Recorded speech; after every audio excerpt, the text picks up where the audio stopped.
From the very beginning of his story, he was an ordinary school librarian, but one day he died due to a fire at school, although his story did not end there, because he managed to be reborn in a new world. In this position, he already had more opportunities than a simple high school librarian. He felt he could do whatever he wanted simply because he called himself the most popular professor in college. Although not everyone thought of him that way, especially the students he pestered, they always felt that Lu Xun was the most capable teacher. This new world was similar to the world described in the most popular novels. In this world, what was important was the power that he thought he possessed in full measure. He always thought that he would become like the hero of novels, become a scoundrel, and thus conquer the whole world, and his name was Zhang Huang. But he soon realized how wrong he was, because it was clear that everything would be different. Anyone who knew his name immediately abandoned him because they considered him a scoundrel and a liar, as well as the worst in terms of coolness. Zhang always thought that working in a library was the worst thing that could happen, but he never thought that he would one day become such a loser. He was a teacher, but unfortunately there was not a single student in his class, because no one wanted to come to a loser. This guy is just unbearable, and in the end he became such a loser that the students felt sorry for him, but still did not go to him. And if there are no students, then everyone hates him. Such were the rules, and in the end, Zhang could not stand it, and began to drink a lot, which affected him even worse. He understood that if he didn't find students today, he would literally be thrown out of here, when suddenly his thoughts were interrupted by a girl. Someone quietly entered his classroom and asked quietly, "Is this teacher Lu Xun's classroom?" Hearing this, Zhang immediately thought that he had finally gotten lucky, and apparently he had finally met a new student, and this time he was confident that he would succeed. So, having collected his thoughts, he carefully turned around and asked the girl in response if she wanted to become his student. She didn't hesitate, and immediately said yes. According to her, she heard that Lu Xun was the strictest and most famous teacher at Hongting University. In response to these words, Zhang told her that she was actually confused, as he thought that choosing a mentor was like choosing shoes, where only the size mattered, and if it didn't fit, nothing could be done. But he still believed that there are some teachers who may not be so famous, but if they are ideal, then the progress from their teaching will be noticeable. At first she was a little upset to hear this, but then she told him that in fact her brother had told her the same thing, but her problem was that she just didn't know which teacher would be right for her. Zhang continued to talk, and got to the point that a teacher is someone who teaches and explains, and he, as one of Hongting's oldest teachers, could no longer watch students stray from the true path without even knowing it. But today the girl was lucky because Zhang was willing to recommend a teacher to her based on her skills. It took her a while to collect her thoughts, after which she began to show everything she was capable of. Zhang, looking at this, thought that he actually couldn't see anything from such a distance. But it didn't matter that much, because it was time to show off a little to attract the girl even more.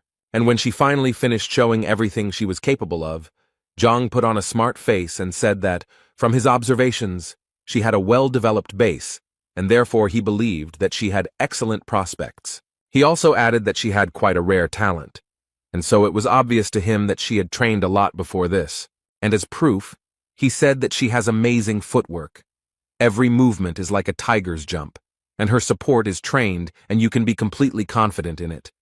And this is the most important thing, because trained legs are the key to success. But the girl didn't quite agree with him, because if you believe her words, her leg was injured, and the doctor gave her a diagnosis that meant that she had no chance of full rehabilitation, which Zhang clearly didn't expect to hear. He tried to turn the situation around and said that the fact that he couldn't see the obvious only proved once again that she had a clear advantage, despite her leg injury. The girl listened to his praise for a long time, but at some point she wanted to know what advantage he was talking about.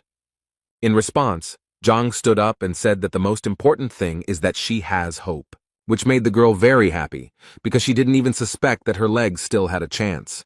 However, Zhang immediately told her that in the entire university, there were only 3 teachers, including him, who could help her, and the other 2, as far as he knew, had long since stopped accepting students.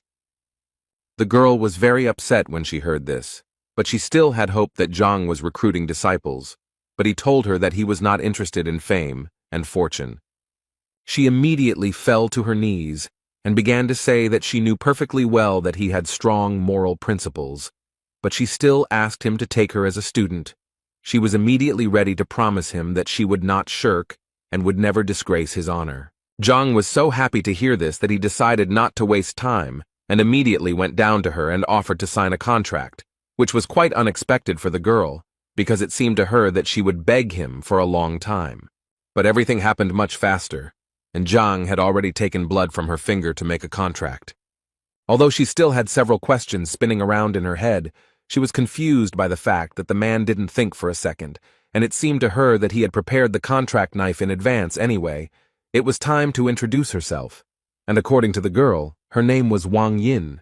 As soon as Zhang heard her name, he immediately took her out of the house and told her to come back tomorrow, and under no circumstances asked her to forget that she had a lesson tomorrow. Zhang was so happy that he had finally found a student, and now he didn't have to worry about being expelled, and at this stage, he felt like this was also a kind of success. Now he thought he could relax because now that he had one worry left, he could finally take care of his student.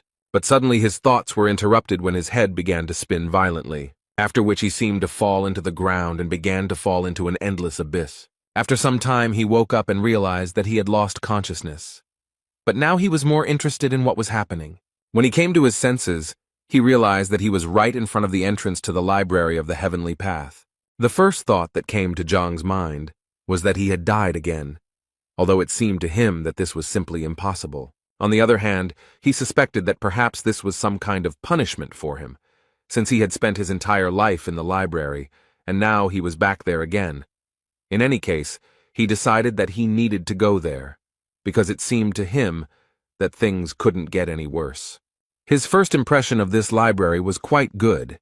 He immediately noted to himself that this library was much more luxurious than the one in which he had worked for a long time. Besides, there were a lot of books here, and his old library was usually donated by old people, so it was not so rich. But he still didn't understand why he needed this stack of books at all, and how they would help him win the battle. Although Zhang always believed that until you check, you will never know for sure, so he decided to open several books. He suggested that these might actually be first-class wrestling textbooks. But when he reached out to pick up one of these books, his hand literally went through the wall, and he realized that everything around him was immaterial. Zhang was angry because he was being bullied again, and all these books were fake. You can't even pick them up and read them. After some time, having regained consciousness, Zhang was able to leave this place, but his head was still swarming with thoughts about what kind of place this could be. The only thing he was finally convinced of was that the library was a completely inappropriate place and a waste of time. In any case, he decided that it was useless to think now, and decided to first have a snack, and then return to searching for new students. Suddenly his thoughts were interrupted by someone's shout, clearly calling for Zhang.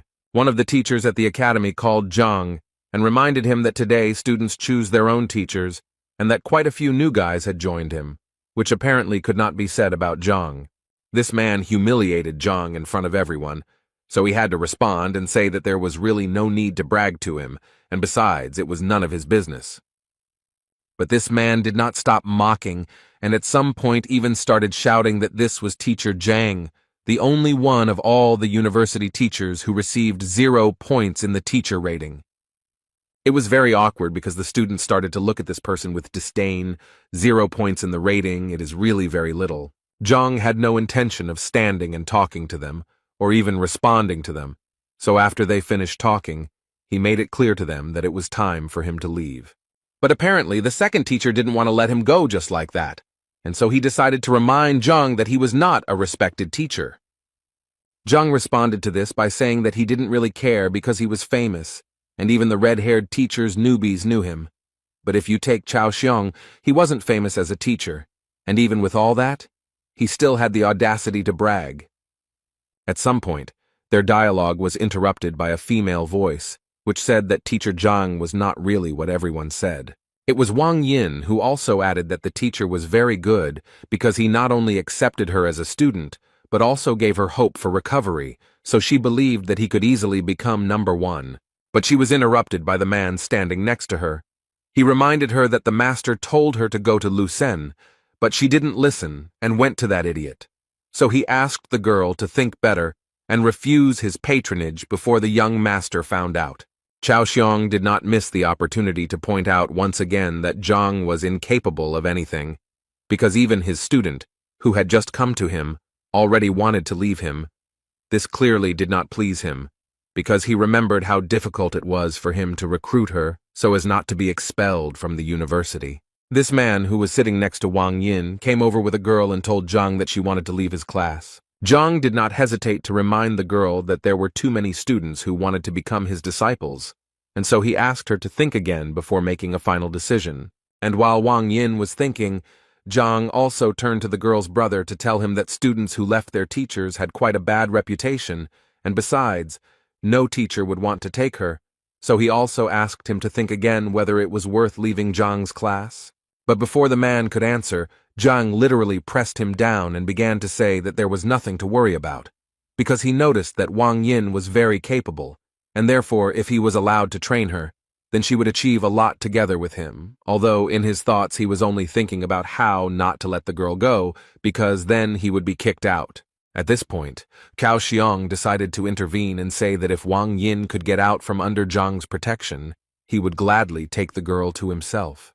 Zhang immediately turned around and told him that it was impossible to poach students in broad daylight, and therefore he would be forced to report to the administration, in response to which Cao Xiong suggested that they simply fight and thus arrange an open day. The university charter clearly stipulated such an option. This was an unexpected offer, because Zhang knew that although Cao Xiong had a bad character, he was a much better fighter and teacher, and he would definitely lose here. But on the other hand, if he refused, Wang Yin would definitely abandon him. So he decided that he had to at least try to do this. Otherwise, he would definitely not gather disciples. So he agreed to this proposal. A few minutes later, on the training ground, Cao Xiong introduced the students to the rules of the university.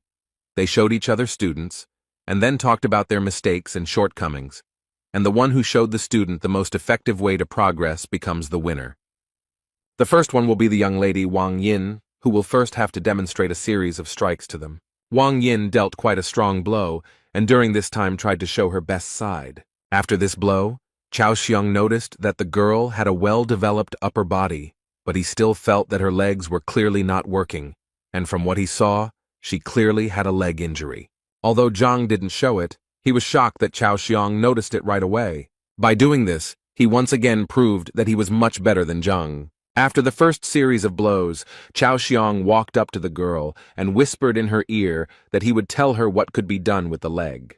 While he was telling all this to Wang Yin, Zhang tried to understand what they were talking about. He clearly didn't hear what they were talking about. Cao Xiong advised Wang Yin to imagine that her foot was rooted into the ground, and now she would try to do as Cao Xiong advised her. And as soon as she did this, she immediately noticed that the support in the form of a root clearly helps her accumulate more strength in her hands. Thus, following Cao Xiong's advice, she was able to release almost all of her energy and deliver a strike that was a full 10 units stronger locally. This clearly surprised the other guys, who didn't expect that in 1 minute her striking power would increase by 10 units, but Cao Xiong's disciples weren't surprised by this, because they already knew very well that teacher Cao Xiong was very perceptive and attentive. At this point, Master Cao's instructions were finished, and Master Zhang now entered the battle to give advice to disciple Cao. Zhang immediately stopped Cao's disciple, not allowing him to show what he was capable of. The whole point was that he felt that all this was unfair. He meant that if he lost, he would have to hand over Wang Yin to Cao Xiong, but they hadn't discussed what would happen if he won, so he felt like he was at a disadvantage. Cao Xiong was not at a loss and declared that if Zhang defeated him, Yang would become his disciple.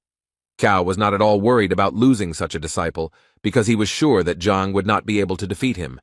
Apparently, that's how it will be, because as soon as Zhang saw Yang's technique, he knew it was all over, because he didn't even recognize his fighting style, and therefore didn't understand how, in his situation, he could even correct the guy's shortcomings. At that moment, Jan thought that he needed to give it his all, because the last thing he wanted was to be a student of the teacher at the bottom of the list. However, Zhang wasn't going to give up so easily, so he tried to find fault with this guy. Suddenly, his thoughts were interrupted as if he had been hit on the head with a hammer. Zhang was transported back to that huge library. He honestly didn't understand why he was here again, until the inscription "Heavenly Path of Deficiency" appeared in front of him, although this phrase was a mystery to him. A few seconds later, he noticed a book fly off one of the shelves and towards him. He managed to catch her, and it was a big surprise to him that she turned out to be material and he could support her in his arms, because last time this clearly did not happen. The title of this book was quite unusual. It was called Yan Li, just like the name of the guy Jang was currently looking at and trying to find fault with.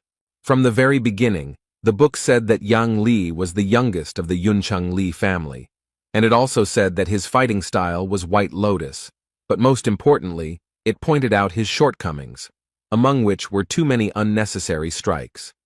This was only the first drawback, so Zhang did not stop and continued to read this book carefully, and at some point, he reached the 12th drawback, which was that his left hand was much more developed, but Yang used his right more often, so the strikes lost their potential.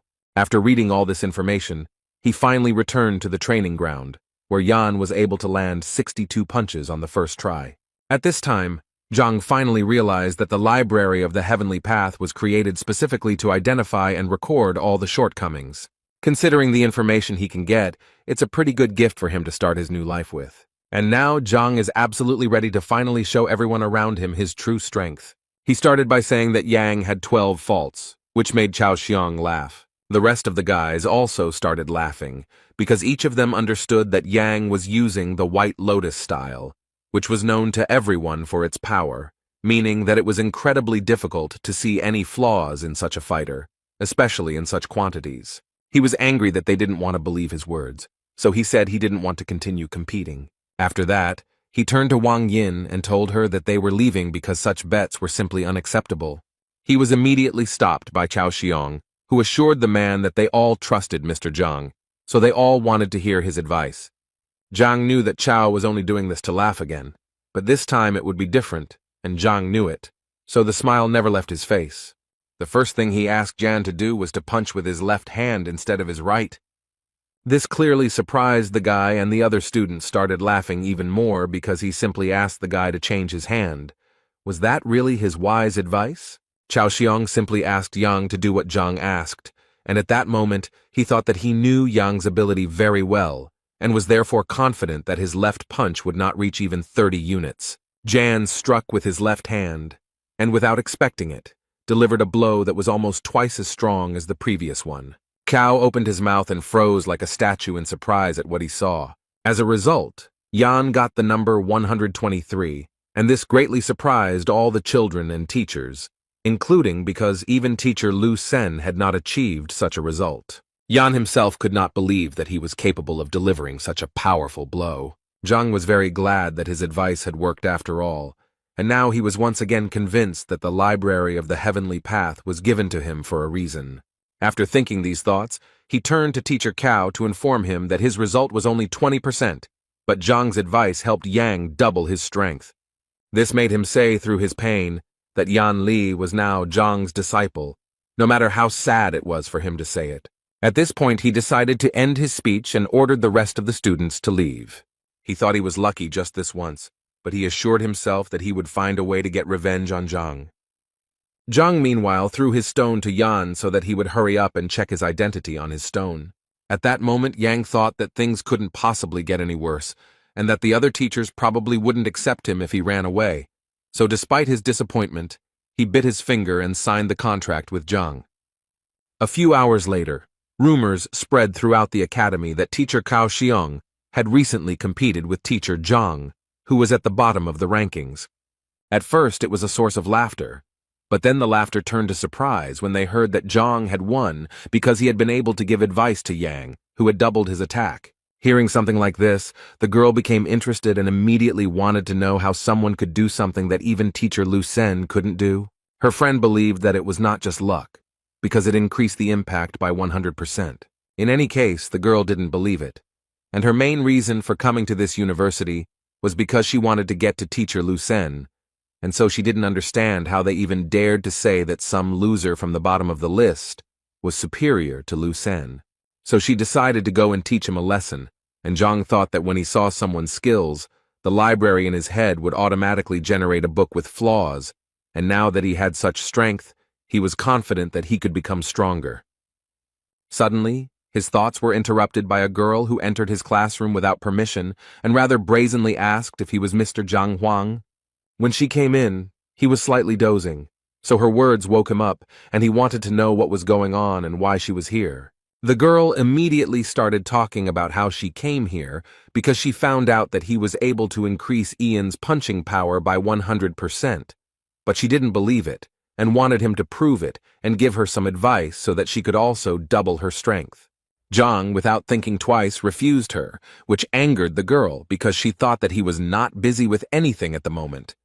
He told her that he was currently recruiting students and not just helping little rude girls. These words clearly angered her, and she wanted to know what he wanted from her then. Zhang thought it was obvious and said directly that he had one condition for her to become his disciple. She thought that in this way he was deceiving the students again, and it seemed so low to her that she thought that she would first become his student, and after she revealed herself, she would break the contract with him and transfer to Lu Sen's group.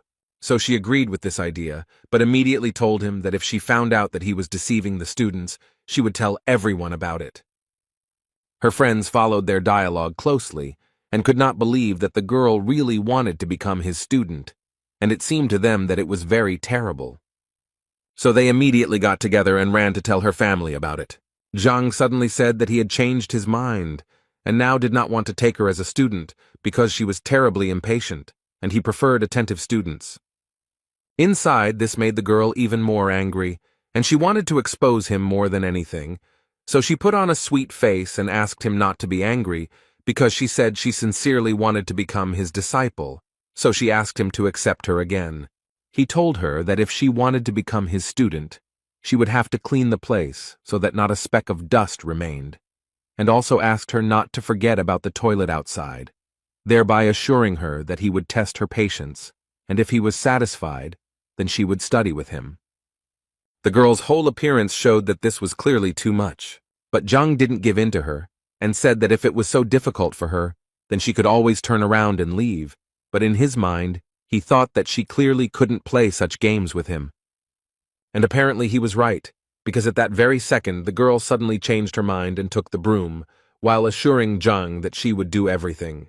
She started cleaning with the thought that she had never had to back down before, and this time she was ready to do it.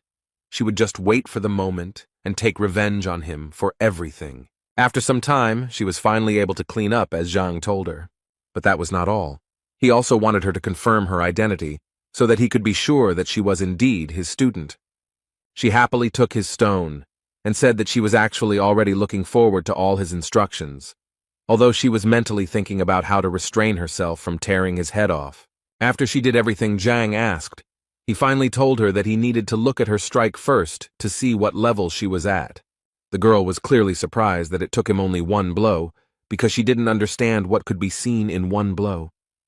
While the girl was delivering that very blow, Zhang was already in the library of the Heavenly Path to read a book about that girl. He found it quite quickly, and within a few seconds it was already in his hands. The girl was the daughter of the Lord of Bayun City. She had the highest level of mastery of the basics. Her fighting style was white jade kung fu, and yet she had as many as 27 shortcomings. Given such a number of mistakes, Zhang immediately thought that there was nothing special about the girl, until he saw that with so many mistakes, she was dialing the number 123. Zhang was the first to praise her, and so he said that her strength was worthy of a lord's daughter. The girl was happy to hear this, but she was still eager to hear his analysis and see what mistakes he might have noticed. Meanwhile, she held the crystal in her hand that she had been recording their conversation with, and thought that if he screwed up, she would show it to everyone and watch him make excuses. But the girl had to change her mind when Zhang told her that she was sick, although she immediately began to deny it and became embarrassed. He in turn assured her that he was not scolding her, but simply saying that she was physically ill. The girl continued to deny this and responded by telling him that he didn't know what he was talking about. But he paid no attention to her words and continued to talk about how often she felt pain, especially during the full moon, when the body and mind are especially irritated. And one more thing. He also knew that no matter whether she trained or not, she was still always irritable. All this made an impression on the girl, because he literally told her everything she felt, but she did not tell anyone about it. Zhang smiled and said that there was really no point in being surprised, since he was quite an experienced teacher. She lowered her head and asked him sheepishly, "Is there a solution to her problem?" Zhang immediately told her that the solution was actually simple. All she had to do was come to his class tomorrow, where he would definitely explain everything to her. He also did not forget to say that he wanted to see complete trust. If she did not justify it, then it would be better for her to go to another teacher. In response, she assured him that she now trusted him completely, and after hearing these words, Zhang wanted to know if she still wanted to keep that crystal with the recording. The girl immediately squeezed and broke it in her hands and said that this would not happen again. Thoughts flashed through the girl's head about how he immediately recognized her illness and realized that she was recording him on the crystal. Now she couldn't understand only one thing. How could such an experienced man end up at the very bottom of the rankings? The only explanation she had was that he was too noble and didn't need wealth and recognition. Suddenly her thoughts were interrupted by a man who stopped them both. It was Yao Han, the governor of Baiyun City. It was the girl's uncle, from whom she immediately wanted to know what he was doing here. Instead of answering her question, he asked her not to say that she had become Zhang Huang's disciple, but to his great regret, the girl immediately confirmed it. He then turned to Zhang and said that her niece was the pride of the family, and therefore she couldn't study with someone like Zhang, so he asked him to let her go, then added that he would either listen to him or go to the principal and seek his expulsion from the academy. But before he could finish speaking, he was interrupted by the girl herself, who began to ask him not to do this because she had voluntarily become his student. He was clearly surprised that she didn't understand that he was not a worthy teacher who would definitely not be able to increase her strength. She felt very awkward, but still, despite all these feelings, she tried to tell her uncle that she had already made her final decision. As he listened to her, he noticed a broken sound recording crystal on the floor, and this immediately made him furious, and he immediately pounced on Zhang with words to find out what he was going to do with his niece, after which he once again ordered him to immediately release her from the class. Otherwise, he threatened Zhang to destroy him, but he calmly told Yao that he was wrong when he thought that he brainwashed the girl. She also tried to calm her uncle down at that moment, saying that if he didn't calm down right now, she would never speak to him again. He didn't understand why she was suddenly so protective of him, but she felt awkward talking about it here, so she took his hand and said that they were leaving immediately. However, the girl's uncle still did not trust him and believed that Zhang was clearly up to something. Zhang himself did not understand what he was being accused of, since he had simply accepted the student into his group. Two guys were walking around the academy grounds, and one was calming the other down because one of them was not accepted by any teacher. One of them said that they had been together since childhood and even started training together, and that teacher Wang was the best martial artist in Hongting, so he believed that his friend would definitely surpass him, and this clearly made him sad. His friend tried to cheer him up in every way, and as soon as he saw the sign for first class, he immediately suggested that his friend go there, since perhaps he would be accepted there. The boy didn't want to go there because the class clearly looked very old, but his friend assured him that he should be optimistic. If the class is old, it means the teacher is experienced. Zhang was a little surprised when two guys came to him and one of them wanted to become his disciple. But what surprised him even more was that his friend was so eager to prove to Zhang that the boy was a good spearman and would therefore become a good student. Zhang was not against taking another student onto his team, but first asked him to demonstrate his skills. The boy was clearly not prepared for this, but his friend assured him that everything would be fine because the teacher just wanted to give him a couple of tips. At that moment, the boy couldn't get the thought out of his head that everything around him was unkempt, and so he thought that the teacher was exactly the same and was unlikely to teach him anything. But he still decided that even if he really was that terrible, he simply wouldn't become his disciple. And to test his theory, he decided to show everything he could do and see the teacher's reaction. He was able to knock out 123 units of power on the testing stone, after which he bowed to the teacher and asked him for advice. But as soon as he looked up, he noticed that this teacher didn't even look at him. So the guy decided that, apparently, his guesses were exactly as he thought. But suddenly, his thoughts were interrupted by Zhang, who couldn't help but notice that someone had emotionally hurt the guy. Moreover, he noticed that the guy felt humiliated. The guy clearly didn't expect to hear this, so much so that he even casually mentioned that he secretly loved one girl, but nothing worked out between them, although he immediately came to his senses and said that it didn't matter anyway. His friend immediately ran up to him and began to find out who had offended him and why he hadn't told him about it, but he didn't want to discuss it now, so he asked the teacher not to talk about it, since it was his personal business and had nothing to do with his preparation. But Zhang clearly didn't think so, and then added that his punch was fierce and purposeful, and that it spoke volumes about his personality. Zhang immediately noted that he only thought about the present, not the future. The most important thing, though, is that this injury made him indecisive and he became very afraid of failure, and because of this his punch became much weaker. The guys were very surprised that Zhang was able to see that he was in love and what kind of character the guy had in general. But Zhang immediately told them that in fact there was nothing surprising about it, because a fighter's blow directly depends on his emotional state, and if it is unstable, then the blow will be exactly the same. And in his case it was clear at first glance that love was to blame. The boys stood there with their mouths open in surprise, as they saw how quickly Zhang had found his true problem. Even Weapon Master Wang hadn't noticed it. Zhang broke their shock to give the guy some advice, telling him that in order to earn respect in a relationship, he had to be strong, and asking him to think about how he looked to others if he didn't respect himself. Now he asked him to understand himself, let go of his grievances and learn from his mistakes, so he should become much stronger. And now, hearing this, Zhang asked the guy to hit him again and see what he was really capable of.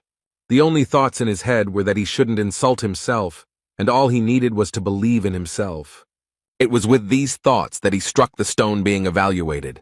And what was his friend's surprise when the force of the guy's blow increased almost twofold and amounted to as much as 200 units. After that, the guy realized that his teacher must be Zhang, so without thinking twice, he knelt down in front of him and began to ask him about it, and Zhang himself was not against helping the young guy, so the first thing he asked him to do was to verify his identity on the stone.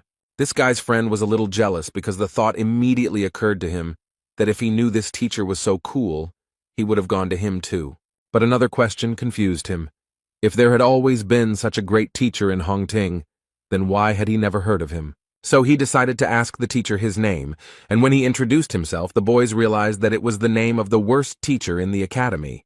Zhang confirmed the boys' guesses on this matter with a smile and said that he really was that terrible teacher. They hoped until the end that the man would deny this information, but not only did he not do so, but he also confirmed this information with a smile. His new student clearly didn't understand why the teacher was so self-critical. In response to this question, he said that in fact, this world was full of price tags, and there was nothing wrong with that. Although in his mind he thought that if it weren't for the Library of the Heavenly Path, he would most likely remain a failure, since without it he didn't have any special talents. Zhang's student, upon hearing this, immediately wanted to give Zhang credit, but Zhang stopped the guy and said that in fact it didn't matter. Like his bad reputation, what was important was to study hard and go towards his goal.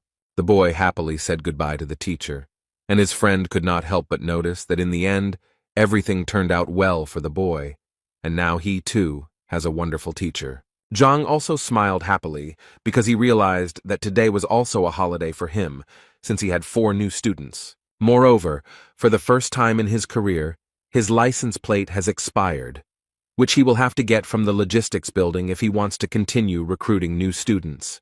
As soon as the man entered the building, he immediately noticed that it was completely deserted, but his opinion changed dramatically when he heard voices informing him that their first teacher, Zhang Huang, had appeared before them. The voice belonged to Can Biao, who was the head of the logistics department, and as soon as Zhang noticed him, the big guy decided to find out what he was doing there, because everyone knew he was having trouble recruiting people. Zhang immediately remembered how Can Biao always bullied him because he didn't earn much due to his reputation. And taking all this into account, Zhang immediately thought that maybe it was because of this big guy that he only had 4 tokens to begin with. Anyway, the first thing he did was tell the big guy that he was out of registration tags and would like some more. These words made the big guy laugh incredibly loudly, because he didn't understand how a teacher like Zhang could run out of tokens? Zhang actually expected this kind of reaction, so he offered a bet if he didn't believe him. Qianbao had always been interested in betting, so he immediately agreed. But before that, he wanted to know what exactly he could bet. Zhang was prepared for this question, and therefore immediately answered that he wanted to bet his face, which meant that the loser would receive 3 slaps in public from the winner. Qin was pleasantly surprised by Zhang's creativity, so he agreed to the idea without any problem. But he still decided to add that if Zhang lost, he would receive 3 slaps from each of them, not just from Qian. His 3 assistants went to get a book containing information about the relationships of students with teachers, and with the help of this book, they were going to find out if he was lying. But after a few minutes, their faces changed because they suddenly discovered information that actually confirmed that the 4 students recognized him as the teacher. Qianbao clearly couldn't believe it, so he ordered the book to be brought to him immediately so that he could personally verify its authenticity. Reading this, he convinced himself and the other teachers that if this was true, then the guys who went to Zhang were complete fools. But when he started reading the detailed description of each of the disciples, a smile appeared on his face because he noticed that Wang Yin had a leg injury, and it seemed to him that all the others would have the same thing. This satisfied face did not last long, because then he saw that among his disciples was the daughter of the Wang family, which was one of the richest in Qianshuan. But that was not all, because what happened next was even more fun. Zhao Ya, who was 7th in the entrance exam and was the daughter of the ruler of Baiyun City, and right behind her were Yang Li and Zheng Yang, who were among the top 100 fighters. After learning all this, Qianbao came to the conclusion that Zhang had simply brainwashed these children. Otherwise, they would not even look at a loser like him. Zhang had no intention of proving anything to them, and immediately said that it was really up to them whether to believe him or not, but it would still remain the truth, and considering all this, he said that it was time for them to fulfill their promise. But apparently they didn't intend to do this from the very beginning, because they started telling him that they wouldn't do this, and he clearly wouldn't do anything to them for it. And if he tried, they immediately said that they would simply beat him up, and he would regret that he ever came here. Zhang received all these words with joy. Deep down, he even wanted them to refuse to carry out the punishments. One of them even stepped out of the crowd and said that Zhang was not worthy of even touching his face, let alone slapping him. But he was eager to teach Zhang the lesson he clearly deserved. At this moment, Qian thought that Zhang was only 3rd ranked, and he would definitely not be able to stand up to a 4th-ranked master. It was simply beyond his capabilities. In total, as is known, there are 9 combat ranks. The higher the rank, the more difficult the transition to the next. Also, each rank is divided into initial, intermediate, advanced, and peak levels. Therefore, given this information, it was clear that even if Zhang was well versed in other people's skills, he was only at the level of a 3rd-rank master, and with such skills, it would be truly difficult to win. While Qianbao was thinking about all this, blood appeared in front of him, which made him very angry, because he immediately asked them to deal with it cleanly and without unnecessary aggression. But he didn't even expect to hear that it wasn't Zhang's blood, and when he started to turn around, he noticed that they seemed to be in trouble. Zhang managed to knock out one of the teachers with one punch, and now he stood up and slowly called the other boys to him. Qian was beside himself with anger because he honestly didn't understand how this was even possible. After all, Li Yuan was definitely a rank higher. How could such a thing even happen? Zhang continued to anger them by calling them over with a smile. They thought that he was just lucky, and now he would definitely get what he deserved from them for his insolence.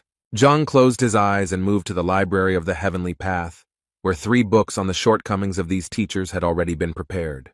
Therefore, it was not difficult for him to familiarize himself with them and strike where they could have the greatest effect. Each of them had their own point they didn't want to reach, and Zhang knew it very well. This information helped him defeat all these impudent people. After just one touch to each of them, Zhang became the winner, and they froze and could only tremble in fear. The thing is that Zhang touched their vital points, because he knew very well that all fighters who train hard have such a point, and if it is touched even by a child, it can lead to very bad consequences. Therefore, vital points are the most important place of a fighter. Often even close people do not know about them. Qianbao could barely speak, but he still wanted to ask the guy how he knew about their vital points. Of course, he knew in his mind that all this was thanks to the library, because he only now realized that it could help not only in teaching students, but also in real combat, despite the fact that he was from the ground and did not really understand kung fu. But he told Tianboa that they just needed to fulfill the promise, and everything would be fine. All this irritated Tianbao, so he immediately called Zhang a pathetic and incompetent teacher who dared to attack his superiors in a public place, so he would definitely go to the administration to file a complaint against him. The other teachers agreed with him too. They even told him that he would do better to kneel if he didn't want to get fired. For Zhang, this was so humiliating, because he understood perfectly well that they simply could not win with the power of intelligence, so they decided to use meanness. Then he decided that he too needed to resort to their methods, since that was what they wanted so much. After that, he began to talk about how Master Qian Biao stole Elder Chen Ming's treasures half a year ago. And he did it only to please a woman who ultimately did not stay with him. Next in line was teacher Bai Lin, who had driven the girl to suicide 3 years ago by abusing her, and her spirit often returned to him in his dreams.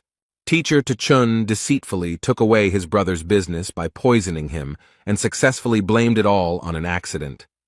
When all those teachers heard this, they forgot what had hurt them so much because they could not believe that Zhang knew their secrets. But without thinking twice, they decided to ask him for forgiveness and immediately admitted that they were the only ones who were wrong. Zhang could only reply that he really didn't have time to deal with their past mistakes, but he wanted to convey to them that if they repeated them in the future, he would definitely ruin their careers once and for all. They assured him that they would not dare to do so again, and as a token of gratitude for his kindness, Tian Bao gave him his registration tokens and said that he could indeed take as many as he wanted. Zhang took exactly as many tokens as he thought he needed and left, and his new friends wished him a good day. The man's head was filled with thoughts about how long he had been waiting for this exciting life, and that this was exactly what he needed. Suddenly, his thoughts were interrupted when he saw 2 guys pulling a third one, who seemed to be screaming that he didn't want to live anymore. As it turned out, the big guy was shouting that he wanted to die, but at the same time he was holding another student's hand and not letting him leave. And the third one was trying to explain to him that if he wanted to die so much, then he didn't need to drag anyone along with him. But he asked them to leave him alone because he was already dead. Although the guys tried to shout to him that it was he who was holding them, and not they him. Zhang didn't quite understand what was going on here and how it had led to this. In any case, he decided that it was better for him not to interfere in this situation, since at the moment his main task was to continue recruiting students. Suddenly, his thoughts were interrupted by a shout that seemed to be directed directly at him, because he heard someone shouting something about the uniform of one of the teachers. And a few seconds later he noticed the same big guy clinging to his leg. He immediately turned around and saw the 2 students quickly running away, thanking Zhang along the way for helping them distract the big guy. Zhang tried to calmly ask this guy to let him go, but he refused, and kept saying that he had already been rejected for patronage 10 times, and today was his last day of selection, so he just wanted to ask him to take pity on him and take him as a disciple. The man came down closer to him and said that if the boy wanted to become his student so much, then first he needed to show him everything he was capable of, and that hanging on his leg was useless. The big guy immediately agreed with Zhang and stood up, and a few seconds later, bricks magically appeared in his hands, with which he hit himself on the head and, apparently, thus demonstrated his abilities. However, Zhang still decided to ask him what this big guy was doing and why was he beating himself. Suddenly, the library decided to answer his question, which at one point activated and, as it turned out, it was an unusual form of kung fu, which was called Henglian, and, as it turned out, Yuan Dao, a random martial artist in the early stages of his second wind. The guy had 18 flaws, the first of which was the inactivated horned dragon blood. The second was a weak character and unstable training. In any case, surprisingly, he had quite a rich bloodline. But still, even in this case, he was not a capable guy. Suddenly, Zhang realized what he had just read. Could this guy have something to do with the power of the imperial blood? In this world, the birth data of the body and blood are of great importance, and if a fighter has a heritage, he can improve much more actively than his opponents. Thus, there are several types of bodies: the purest body, the yin body, the yang body, the golden body. Likewise, it can be said that there are several types of blood: ancient blood, new blood, ancestral blood, and variable blood. The blood of the horned dragon is one of the ancient bloods. It is said that when it is used to its full potential, the fighter becomes invulnerable to weapons, and nothing can break him. It could be said that this was one of the best bloodlines in terms of defense, and Zhang could not even imagine that such a big guy would have such a huge potential, although it would be incredibly difficult to unlock. Either way, he knew that this guy definitely needed to be taken into his class. So he immediately gave him his token to make a deal with him, and the big guy was over the moon. He was so happy that he finally had a teacher, but Zhang immediately asked him to stop rejoicing because they had a lot of work ahead of them. Suddenly, their dialogue was interrupted by Shang Bin. He was the grandson of the elder of the Shang Academy, and one of Shenbi's admirers. This guy, as soon as he saw Zhang, immediately told him that the teacher was not very good and was recruiting exactly the same kind of students. The girl standing next to him was called Shenbi Ju. She was one of the top teachers in the academy with a huge number of fans. Moreover, it could be said that Zhang was once a big fan of hers. And now Zhang didn't understand who Shang Bin was talking about and who he called trash. Shang Bin smiled and told Zhang with great confidence that he was talking about him if he didn't understand. Zhang put his hand to his nose and began to say that if Shang Bin was talking about him, then he simply did not understand why it stank so much, and he did not forget to notice that this smell only appeared after Shang Bin appeared. He immediately became enraged by such an insult, and began to shout that he had no right to speak like that at all. But then he noticed that even Shen Bi was laughing at him, so he immediately decided that he needed to be more cool-headed because he definitely couldn't embarrass himself in front of her. So he decided to remind Zhang of his place in the ranking, which absolutely everyone knows, and he also knew the big guy who was standing next to him, and according to Shan's words, this guy's punching power was only 15, and he was only good at defense. He also did not forget to add that the guy was the last in the entrance exams. And finally, he said that it was quite a lucky coincidence that the teacher and the student from the bottom of the list had finally met. As soon as the big man heard Zhang Huang's name, and that he was ranked last, he realized that it was probably in vain that he asked him to be his teacher. Zhang didn't intend to react harshly to all these words, and decided to tell Shan that if he finished speaking, then his personality could leave. Zhang personally let him go. Although this made him angry, he still decided to listen to Zhang. But first he turned to Shenbi and told her that they had better leave here, because communicating with this abomination was dangerous. It could negatively affect her beauty. Before leaving, Shenbi decided to say some nice words to Zhang. So she said that last time, although he was at the bottom of the list, she asked him not to give up and work hard, and then he would definitely succeed. Zhang understood that she thought that since he took this big guy, it meant that he had given up on himself. But he still told her that he was pleased to hear such words from her. But he could still guarantee that this big guy was a diamond in the rough, and if he was trained properly, he would most likely shine. Shenbi didn't argue with him, and said that she would look forward to it, then turned to Shang to tell him that she was already very tired, so she would like to rest for a while without him. Shang again decided that Zhang was the only one to blame for this, so he promised him that the time would come when he would have to answer for everything he had done. While they were talking there, the big guy decided to run away very carefully, but Zhang noticed this and pretended that the big guy was just confused and went the wrong way, because in fact his class was in a completely different direction. The boy was trying to say that he was too weak, and therefore didn't want to ruin teacher Zhang's reputation, and therefore he wouldn't mind if the man suddenly decided to let him go. Zhang came close to him and said that these were meaningless words because he had already dripped blood onto the token, and therefore from this second on, he would live as his disciple, and then die as his disciple. After this conversation, Zhang went to his room to think about the fact that today was his last day of recruiting disciples, and it looked like his limit would stop at 5. But in reality, everything was fine, so he decided that he needed to sort out all the materials first so that he would be ready for his first lesson tomorrow.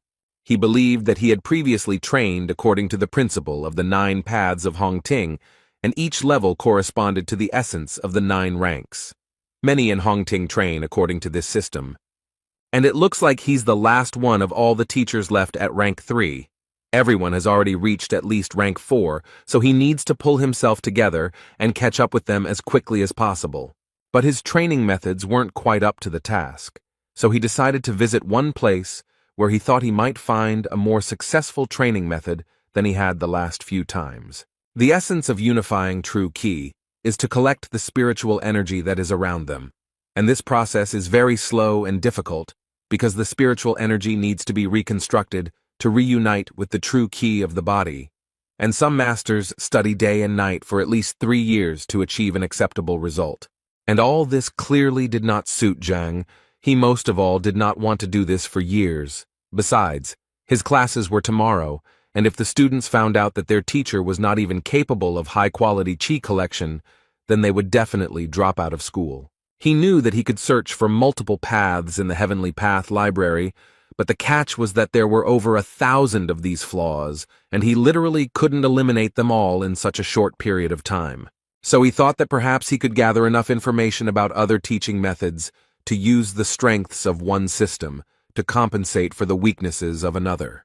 And for this he came to Elder Shin Mo, who was quite surprised to see the guy here because it was already late, and at such a time no one visits the library. Zhang explained to him that the thing was that he was going to cross the 3rd rank, but he had some questions, which was why he came here. The elder took this information with a smile and told him that there was actually nothing wrong with him cultivating slowly, as the university always needed fresh blood like him. So he told him that the information about the 3rd rank was in the 4th line, for which Zhang was very grateful. The elder had always known that Zhang was actually a good boy, he just always lacked ability, and so he sincerely hoped that his results would not be so dismal. As soon as Zhang entered this library, the first thing he noticed was that there were quite a large number of books in it. It even seemed to him that the university library was no poorer than an ordinary modern library, and besides, he almost immediately found a row with the books he needed. He picked up the first book that suited him, and was a little surprised that this book described a method that had more than 3,000 shortcomings, and he was a little confused as to why this system was so popular. It seemed simply impossible to him to correct so many mistakes, but at one point, he realized that now was not the best time to despair. And thanks to this, an idea came to him, the essence of which was that he did not have to correct all the shortcomings. He decided that he could simply fix the thing that was bothering him on his stage, and he was absolutely right, because it turned out that there were only 10 flaws on his stage. The only thing he regretted was that the library of the Heavenly Path only talked about errors and not about the methods of correction. But he did not despair because he understood that he could find the advantages of different methods that would cover the shortcomings of others, and by combining all the information, something new and more advanced could be obtained. This thought gave him the understanding that since he had come here, he had a great chance to gather information about the 4th and 5th ranks. He sat for quite a long time over the books until he had become familiar with everything he wanted. After quite a long time, Zhang walked out of the library with the thought that the information about the 4th and 5th ranks had been found, and now he knew that it was time to return to practice. The elder was surprised that Zhang was able to finish so quickly, and so decided to offer him a copy of one of the books to take with him, but Zhang assured him that his question was not really deep enough to warrant taking copies.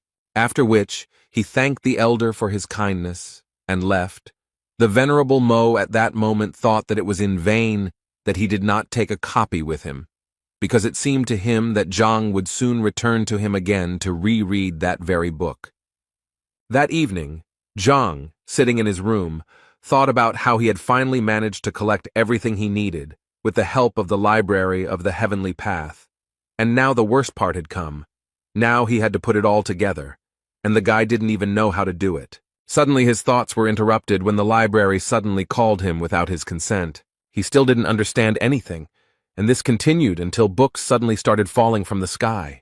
And so it went on until one fine moment, a bright light suddenly appeared before Zhang's eyes, from which he had to hide, because it was simply impossible to look at it. After a while this light finally went out, and in its place appeared a book, which fell right into Zhang's hands. As soon as he opened this book, he realized that in front of him were all his notes from the elder's library, only they were structured and laid out on shelves.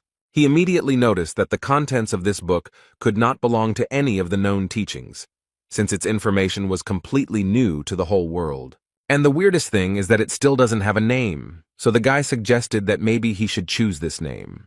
Zhang decided that since this was created by the Heavenly Path Library, it would be better to call it the Heavenly Path Technique.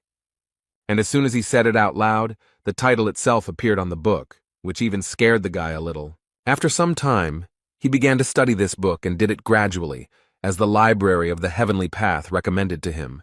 And at some point, his understanding and knowledge of this book reached its maximum.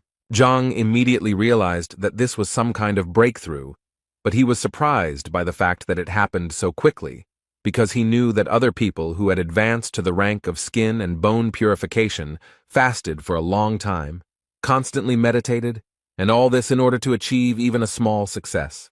It only took him half a night to reach the 5th rank of Qi vessel. He also couldn't help but notice that his training had increased the strength of his Qi, but he always felt that it required sacred or divine purification. But it seemed like the Heavenly Path Library had done all the work for him. He realized that apparently when he used Hongting's 9 paths, he had made too many mistakes, but now he seemed to have finally been able to gather the highest quality Qi. After such a breakthrough, he immediately became curious about whether he could use the Heavenly Breakthrough Library to learn a sacred or even divine purification method.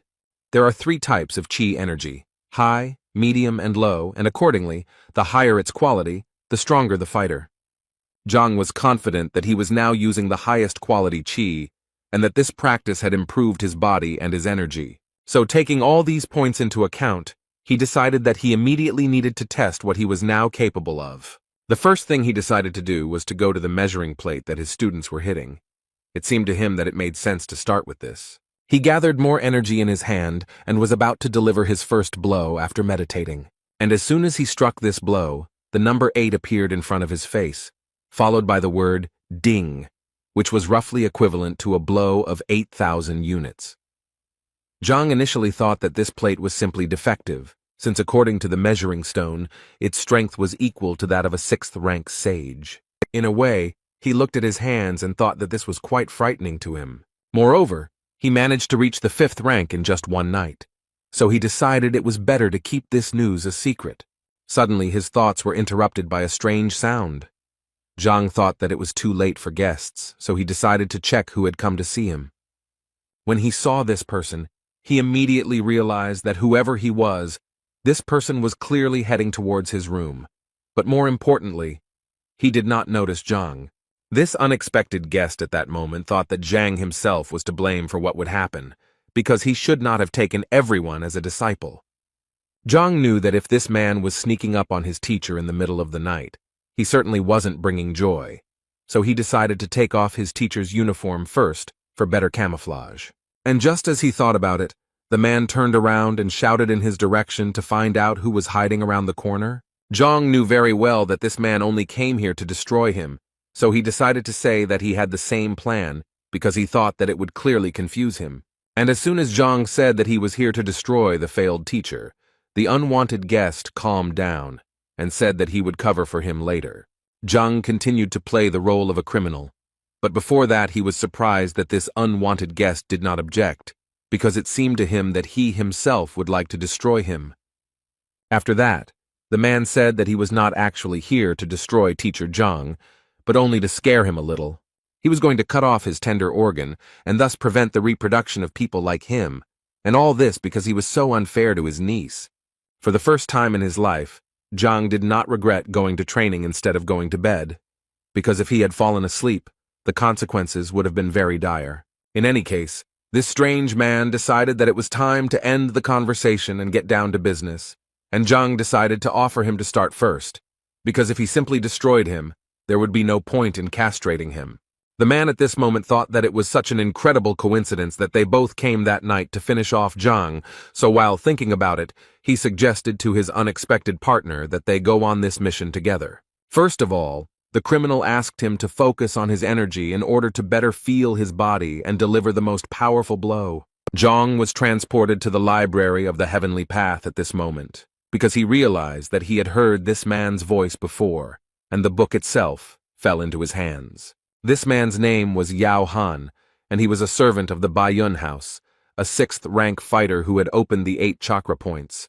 Zhang immediately understood that Yao was Zhao Yao's direct assistant, but he didn't understand what he had done, that this mercenary had come to destroy him. In any case, he decided to ignore the fact that he was already 6th in rank, and that he had beaten 12 dings on the evaluation stone, because if he didn't teach him a lesson, then he wouldn't be able to be called Zhang Huang.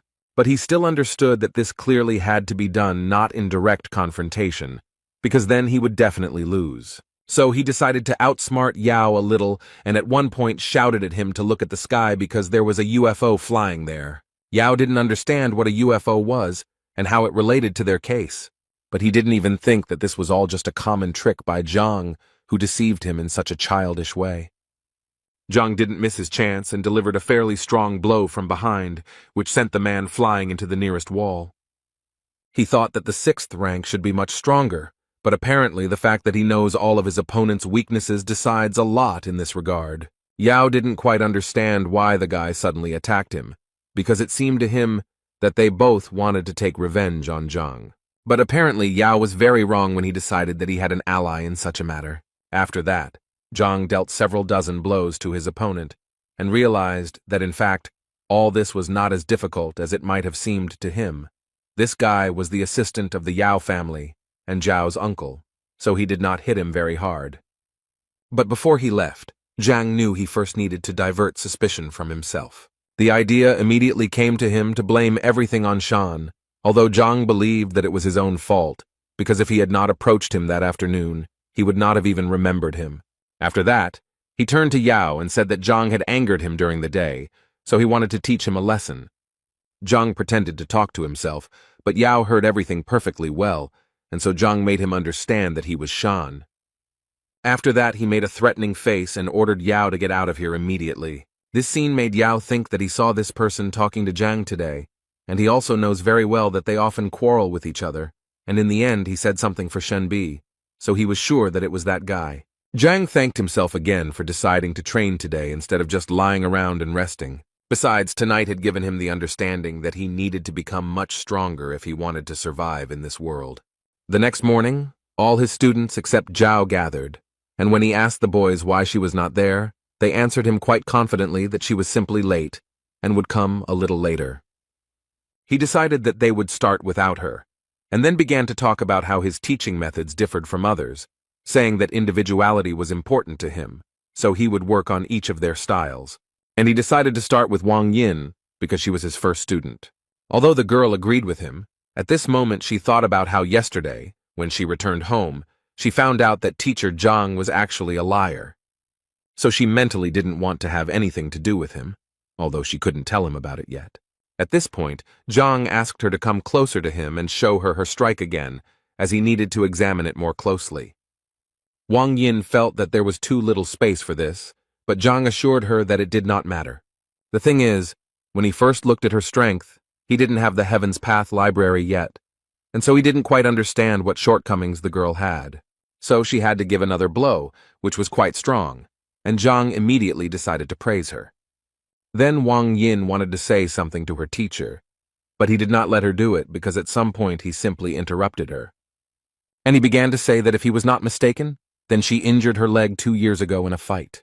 Wang Yin didn't even understand how he could know all this. Zhang ignored her questions and continued to talk about how there were 3 points on a person's leg that were responsible for strength, speed, and agility, and it seemed to him that her opponent had touched the point that was responsible for strength, which caused it to close and the blood to flow in the opposite direction. At this moment, Wang Yin thought that one of the top doctors they had invited had said the same thing, but he couldn't do anything about it, since it required a master of at least the 8th rank.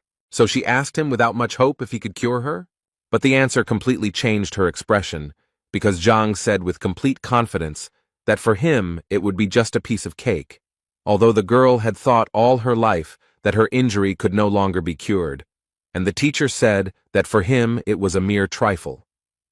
According to Zhang, he called her here specifically to cure her, and to begin with, he would like her to relax her body and sit down. At this moment, Wang Yin noticed that for some unknown reason, she suddenly began to trust her new teacher. At some point, her thoughts were interrupted by Zhang, who, completely unexpectedly for the girl, threw a small needle at her. The girl immediately thought that this was a technique that required strict control over the flight of the needle so that it would hit the target accurately, and this technique was known as air acupuncture. But this technique required at least the 5th rank. That's why she couldn't believe that the worst teacher in the university could even reach 5th place. But Zhang had been continuing to perform his technique all this time, and he had only just begun the stage of introducing true qi into Wang Yin's body. It was an incredibly painful process, and the girl had to endure it. But the thought that this was indeed the teacher's qi was still spinning in her head. She immediately realized that this was the purest qi, like spring water without a single impurity, flowing through her body. But she still couldn't get the fact out of her head that such energy simply couldn't be found in a 3rd-rank master. Moreover, no matter how much she studied the matter, she had never heard of such a true qi refining mastery. Anyway, the most important thing now is that she can feel her legs more accurately and clearly than ever. Wang Yin felt like he had turned some kind of lever, and now she could feel them. The girl had been waiting for this feeling for so long, and finally, when she had almost lost hope that she would ever be able to cure this disease, the teacher was still able to cure her, and he did it so simply that she could not even believe it. For such a gift, she immediately fell to her knees in front of him and began to thank him. Zhang thought that there was no particular meaning to it. He just wanted the girl to start training hard so that the second one would not be so easily corrupted. After his first training session, Yan, sitting with all the students in the class, told them how he was going to leave the teacher. So he wanted to know who wanted to join him, and the big guy immediately supported him. But he still added that, in addition to the fact that he also wanted to leave, he was afraid that the teacher might get angry about this, and then things would be bad for them. Jan thought it was a mere trifle because it was better to be angry than just stay here. He was confused by the fact that they didn't even know what rank he was, but he was sure that when Wang Yin came out, she would finally convince them that they should leave him. Immediately after his words, Zhang and Wang Yin entered the waiting room. It was clear from the girl that she was very pleased, and with such an attitude, she clearly did not intend to leave. Jan noticed this, and realized that his escape plan was slowly beginning to fall apart. The big guy also noted the fact that Wang Yin clearly didn't look disappointed, but Yang couldn't believe that Zhang actually told Wang Yin something worthwhile. Suddenly, his thoughts were interrupted by Zhao Yao, who entered the classroom and first apologized for being late. Zhang, of course, was very happy to see her, but he couldn't help but ask the girl who was this disabled person next to her.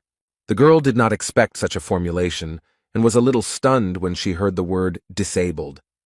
But the man who was next to the girl did not tolerate this and immediately responded by calling Zhang a cripple because in fact his name was Yao Han and he was a servant of the Baiyun house. He also added that he came here to check on Zhang and how he would handle this lesson.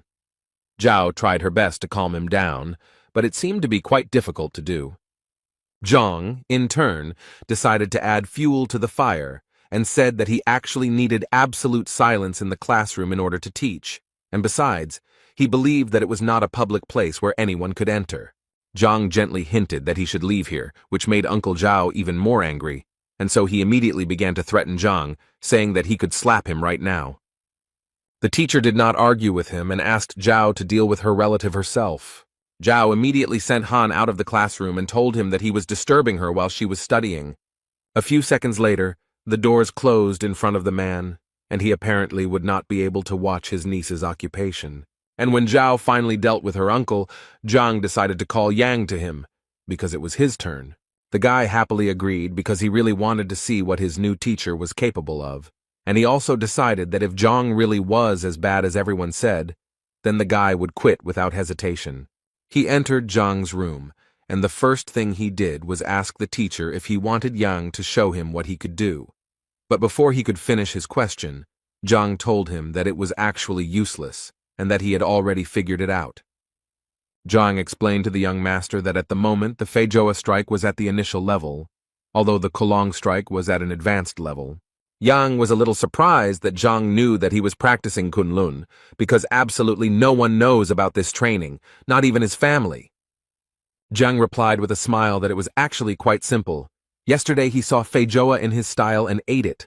This shocked the boy even more. He couldn't believe that Zhang was even able to see such a thing. In his mind, he remembered that even teacher Qiao Xiong hadn't seen anything like this. How could Zhang have guessed back then? His thoughts were interrupted by Zhang, who assured the boy that every time he used the Kunlun strike, the pain in the boy's armpit increased and his shoulder began to itch. At this moment, Zhang amazed Yang so much that he even cried out upon hearing such detailed information about himself. The body of a Kunlun technique master is perceived as the body of a dragon, and if the warrior has reached the rank of skin and bone purification, there will be no side effects, since the qi energy will nourish the muscles and bones of its wearer. But according to Zhang, Yang is only at the second wind level now, and his body is still too weak, so the Kunlun is injuring him, and if he continues, the injury will become even worse. Yang was speechless, and clearly didn't know what he had said to his teacher. He simply remained silent, and waited for Zhang to continue. So the teacher kept saying that if he continued like this, his arm would atrophy, and it would be impossible to save it. Zhang also suspected that the boy was already at the stage where his sleep was disturbed, and at night the spasm was felt throughout his entire arm. Jan realized that he was in trouble, so without thinking twice, he knelt down in front of his teacher and began to ask him for help. Zhang went down to him, and the first thing he did was ask him not to worry so much, because in fact, the solution to the problem was quite simple. He just needed to stop using Kunlun and focus on his rank for now, and Zhang would definitely find a solution to this problem. There was so much hope in Jan's eyes, and in his head he was thinking about how wrong he was, but now he understands how lucky he is, because his new teacher is the best. The other boys waited impatiently for Yang to leave Zhang's room, and finally he came out, and they waited for him to decide that the guy would leave this teacher. But Yan, upon hearing these words, immediately pounced on the big guy to tell him that he really didn't understand what he was talking about. He then added that if he had been destined to learn from this man, that was exactly what he would have done, and now that he was here, he saw no point in retreating. The boys' faces were far from normal. They did not even try to hide their surprise. Next in line was Zhao, who couldn't believe Zhang's words when he said she had a yin body. The man also added that she was far from being ill, but simply had a body that most women in the world dream of. He told her that her body had a lot of yin energy, and with the right training, her progress would be much faster. The only thing Zhang regretted was that no one had noticed this before, and she had been practicing white jade kung fu all this time, and considering that she was adding yin energy to her own, this could only mean one thing. She was on a direct path to illness. He believed that the only way to get rid of the pain was to change his training method to one that suited it better. Zhao began to worry, because she didn't know any other teaching methods except her own. Zhang reassured her, saying that there was really no problem with it. Tomorrow he would go to the library and try to find something for her. Next in line was a big guy who came out of the office just as pleased and grateful to Zhang for his help. He never thought that he would have to kneel before Zhang for helping him so much. Zhang understands his emotions because he gave him the adjusted Hongting 9 Paths method, although he still felt that the big guy was getting too close to him. As for Zhang Yang, his strength increased greatly after his advice, and the boy was finally able to reveal his talent, after which he went out to the guys to tell them that he had analyzed almost all of their individual recommendations, but assured them that this was only the beginning, because they clearly would not be able to achieve success with simple words. Suddenly his monologue was interrupted when someone knocked down the classroom door. Brother Wang Yin said that Zhang was deceiving the students for his own benefit, but he would not tolerate him dragging his sister into it. This guy's name was Wang Tao, and he said that he wanted Zhang to stop being Wang Yin and Zhao Yao's teacher and let them go immediately. Otherwise, he immediately warned him that he would not pay attention to his title as a teacher and that he would be to blame for his injuries, to which Zhang only replied that this guy was disrupting the lesson. Wang Tao smiled because he didn't understand what Zhang could teach his students since his skills were laughable, and he didn't forget to add that Zhang was lucky that he was well-mannered and called him a teacher, but this would continue if Zhang continued to fool around. Zhang got tired of this and created a huge fire tiger, which scared Wang Tao quite a bit. He immediately noticed that this aura was the same as that of an elder. He didn't believe that a third-rank guy could be so strong, so he thought that it would be disgusting if they thought that he was afraid of such a weakling. So without thinking twice, he decided to attack Zhang and punish him for all the words and actions he had committed. But no matter how much force Wang Tao used, Zhang was still able to easily stop the guy's attack with just 2 fingers. Wang Tao couldn't even imagine how this was even possible. How could a third-rank fighter stop his attack and so easily? He decided that it was just a coincidence, and nothing more, so he demanded that Zhang let go of the sword so that they could fight in a fair fight. Zhang didn't listen to him, but continued to just stand there and wait for Wang Tao to simply leave and not interfere with his lesson. At that moment, the guy's head was spinning with only thoughts about how this was simply impossible, because the last time they tested Zhang's strength, it was at the level of the 3rd rank. Moreover, the guy believed that even if he had strengthened, he should now only be at the 1st stage of the 4th rank. But apparently this was not the case, because Zhang was able to throw Wang Tao out of the classroom with just 1 hand. Uncle Zhao stood outside the door of this classroom and listened carefully to what was happening in the classroom, and at some point, he began to hear a very loud noise, and so it seemed to him that Wang Tao was finally going to teach Zhang a lesson. And he clearly wanted to see this more than anything else, so he carefully opened the classroom doors. But apparently he did it in vain, because as soon as he opened the doors, he saw the body of a fighter flying towards him.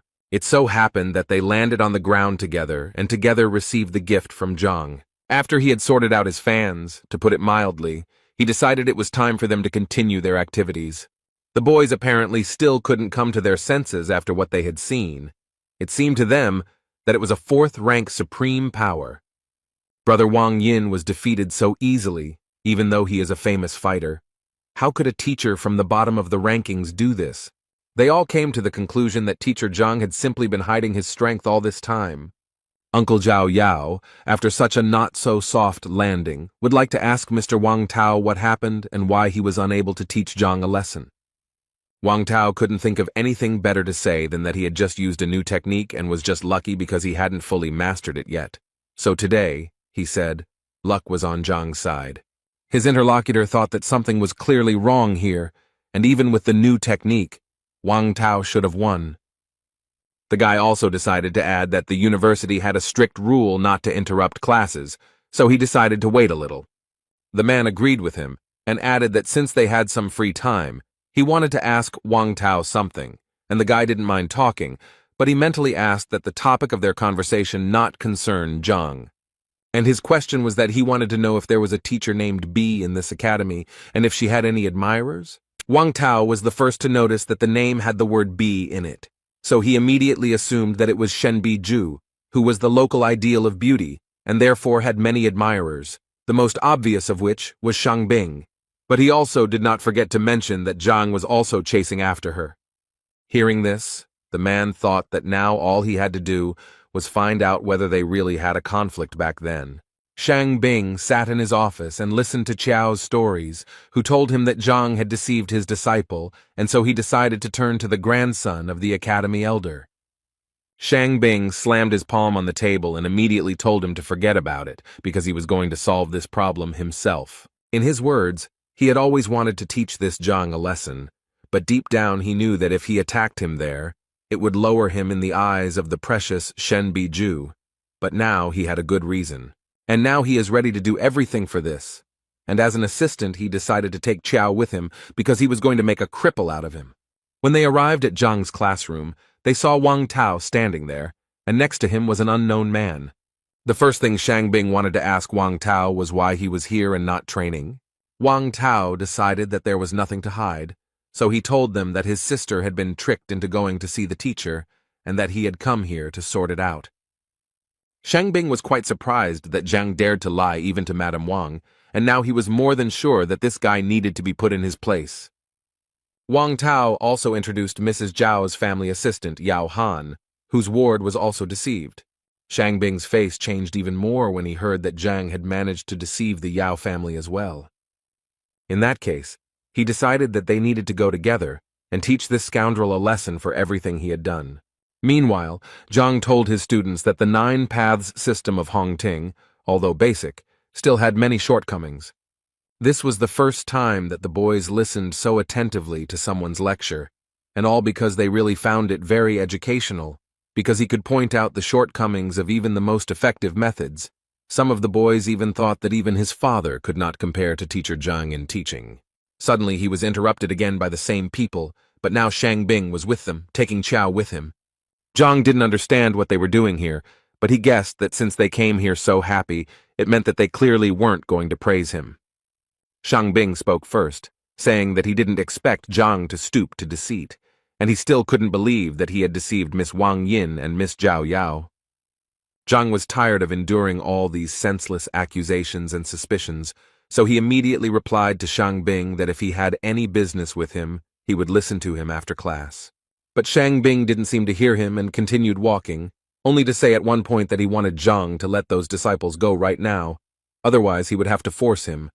Zhang didn't want to let anyone go, so he decided to first ask Shang Bin what he was going to do, since he felt that the respected Shang Bin didn't know that fighting between teachers was prohibited in Hongting. Shang Bing told him that the university rules were made to maintain order within these walls, but he was breaking them, so for his sake, Shang Bing would make an exception. Zhang knew that he was probably doing this because he was hurt by the words spoken to him yesterday, and so Zhang felt that Shen Biju would be angry when he found out about this. Shang Bin was surprised that he wanted to catch him doing this. In any case, he had already decided to teach him a lesson, so he didn't care about such nonsense. Uncle Zhao was shocked by what he saw, because he realized that this was the same Shang Bing, Shen Biju's admirer, and he was the one who had a conflict with Zhang yesterday. So after connecting all these facts, the man guessed that this was the person who hit him last night. Therefore, without thinking twice, he decided to take revenge on this scoundrel who attacked him from behind. Shang Bin clearly didn't understand what was going on and immediately asked Han to calm down, as he had no idea why he had just been hit. Han didn't understand why he was even asking him about this, as if he didn't understand that he deserved it. Shang Bin really didn't understand what was going on, but he still told Han that if he hit him again, he would hit him back. But before he could finish speaking, Khan immediately pounced on him and began to literally beat him for what he had to endure yesterday. Chao and Wang Tao also didn't understand what was going on and why Han suddenly went berserk and started beating Shang Bin. Zhang stood aside at that moment and enjoyed the fact that his plan worked as it should have, and the fight began exactly when he needed it to. Wang Tao decided to stop Han so that he would finally tell what happened, to which the man suddenly decided to attack Shang Bin, but Han continued to break free from his hands. He said that he was not finished yet. Shang Bin's face was too swollen. It was obvious that he was in a lot of pain, but even in this state, he threatened to take revenge on Han for everything he had done to him. At one point in the argument, Zhang intervened and told them that if they had any disagreements, they could resolve them outside his classroom, and that they should leave his classroom immediately, or he would be forced to contact the education department. Shang Bing knew that his condition was too bad, and he really needed to leave because it would be embarrassing if anyone found out about it. He agreed to leave, but still did not forget to add that they would still get theirs, so he asked them not to rejoice. After the lesson ended, the children finally walked out of the classroom in a great mood, because they found today's lesson exciting. They especially liked the part with the teacher and the servant of the Yao family, and Teacher Zhang's strength was a real revelation to them. Zhao couldn't even imagine what could have happened to Uncle Han and why he wore a bandage, and it was quite difficult for the man to explain all of this to her. As soon as Wang Ying walked out of the classroom, her brother grabbed her hand and immediately ordered her to go home with him. She didn't quite understand why she needed to go anywhere if she was now living at the school, but he wasn't going to explain it to her because it wasn't up for discussion, so he repeated to her again that they were going home immediately. Meanwhile, Shang Bing was walking down the academy's corridor, almost screaming about how he was beaten for literally nothing. Chao guessed that perhaps Zhang was in cahoots with Han. He agreed with him because Shang Bing hadn't actually done anything to be punished for, so he was sure that he had attacked him, because he wanted to teach Zhang a lesson. After which, he suddenly wanted to ask Chao again if Zhang was really forcibly teaching Yang, because it was impossible to tell from the guy that he was sitting there forcibly. Chow once again assured Mr. Shangbing, having no doubt that it was true. Shangbing was happy to hear this, so since Chow was so confident, he suggested that he immediately apply for the will detector. He also asked Chow to remember to increase the penalty to the maximum, as he believed that this was the best way to put Zhang in his place. In the Wang family mansion, the girl was yelled at very loudly because her father thought that she didn't even understand what she had done. He wanted to hear her opinion about his teacher. He wanted to know if she knew that he was the worst teacher in the entire academy. The girl immediately tried to assure her father that teacher Zhang was not as bad as everyone thought, and that he was actually very talented. Her father didn't believe her, but the girl confirmed it with a smile. So he had to turn around and start yelling at her again, because he thought Zhang was only capable of raising trash like himself, and so his father didn't understand why she even thought he was fit to be her teacher. Moreover, he didn't even think that such problems could arise with her. He asked the girl again with all his anger if she knew what place her teacher occupied in the ranking. The elders of the family who were behind all this advised the girl to listen to the chief. They believed that he would definitely not say anything bad, and as an example, they decided to give her Wang Yang, who studied with Lu Sen. According to them, the guy's strength increased by 40% in just one lesson. Wang Yin, overcoming her fear and embarrassment, decided to say that with teacher Zhang, her strength had increased by more than 100%, and he was also able to heal her legs. One of the elders refused to believe this, because he believed that if their most famous doctor, invited from distant lands, could not cure the girl, then this scoundrel would not be able to do the same. The other elder also laughed when he heard that she had increased her strength by 100%, and the healing of his legs captivated him even more, after which they asked her not to lie, if only to cover up for this liar. At some point, she decided to shut them up and started shouting about how they could even talk like that about teacher Zhang if they had never even seen him, and she had already firmly decided that she refused to leave his class. But this made the old men laugh even more. They assumed that the girl had some other reasons for protecting this guy. The girl's father also thought that he was talking complete nonsense and ordered her to leave classes that very day. Otherwise, the doors of this house would be closed to her. Without thinking twice, she left the house, hearing her father shouting after her that if she left, she would never be able to return. But the girl was not going to go anywhere. She approached the column that measures strength and said that if they did not believe her, then she would gladly prove it to them with actions.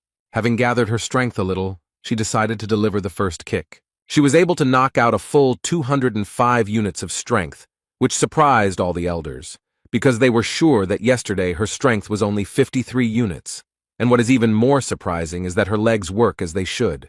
After which Wang Yin immediately added that if it weren't for teacher Zhang, she would never have been able to achieve such a result.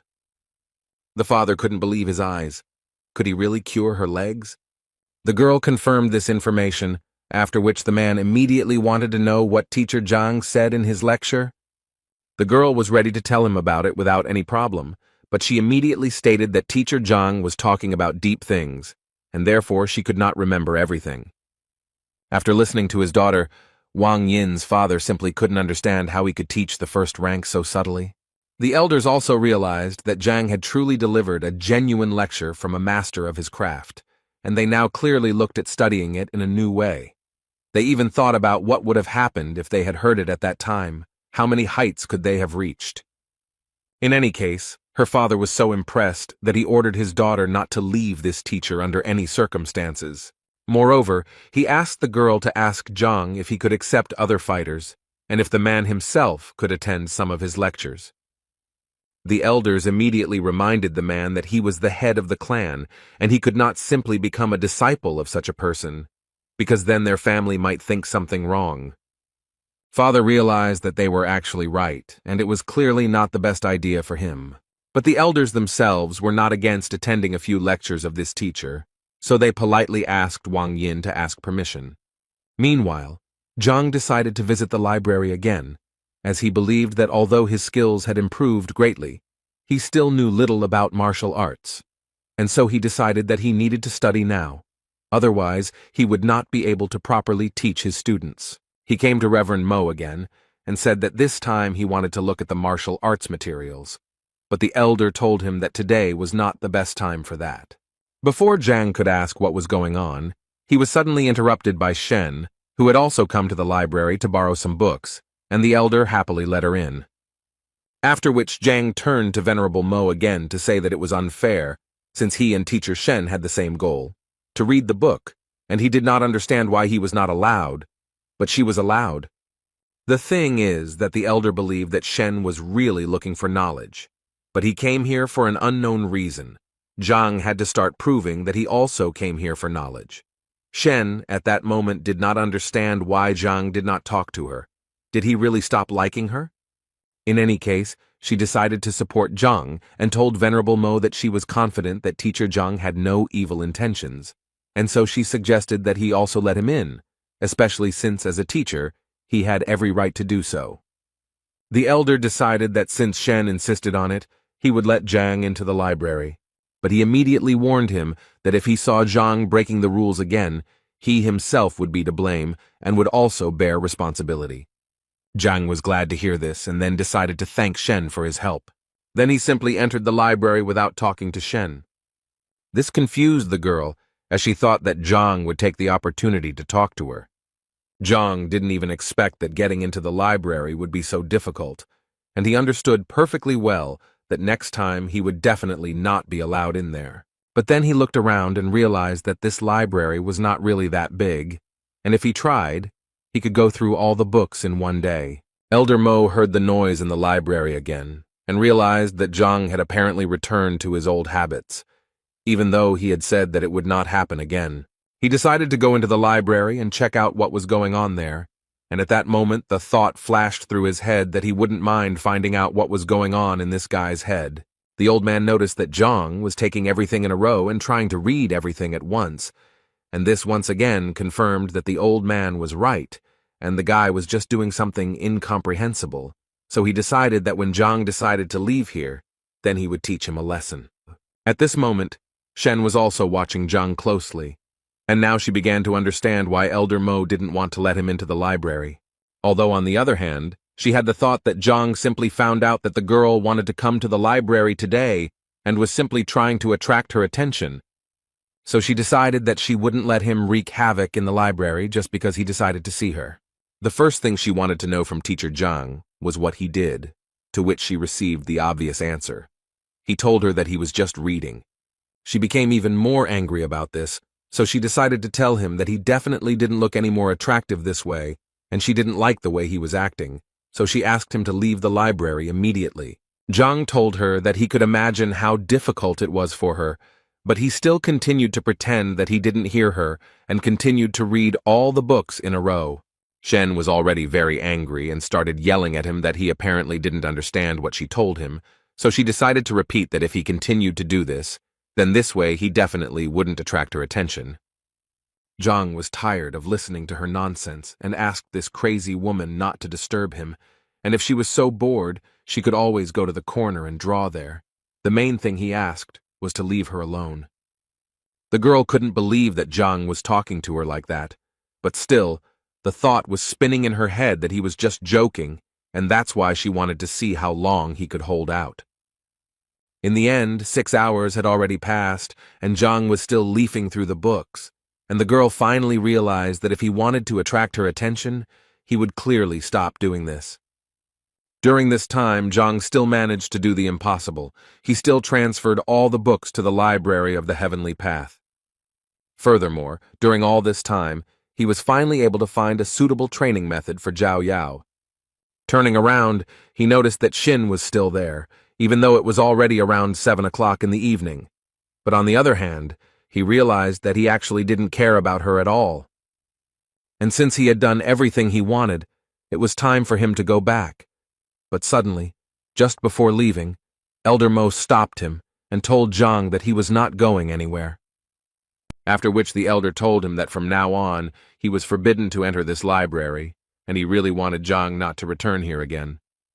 Zhang pretended to be surprised by this, and asked the old man the reason for this decision. Elder Mo started yelling at him because he immediately realized that Zhang was just leafing through the books instead of reading them carefully, and that he never took any notes, so he thought the man was just having fun.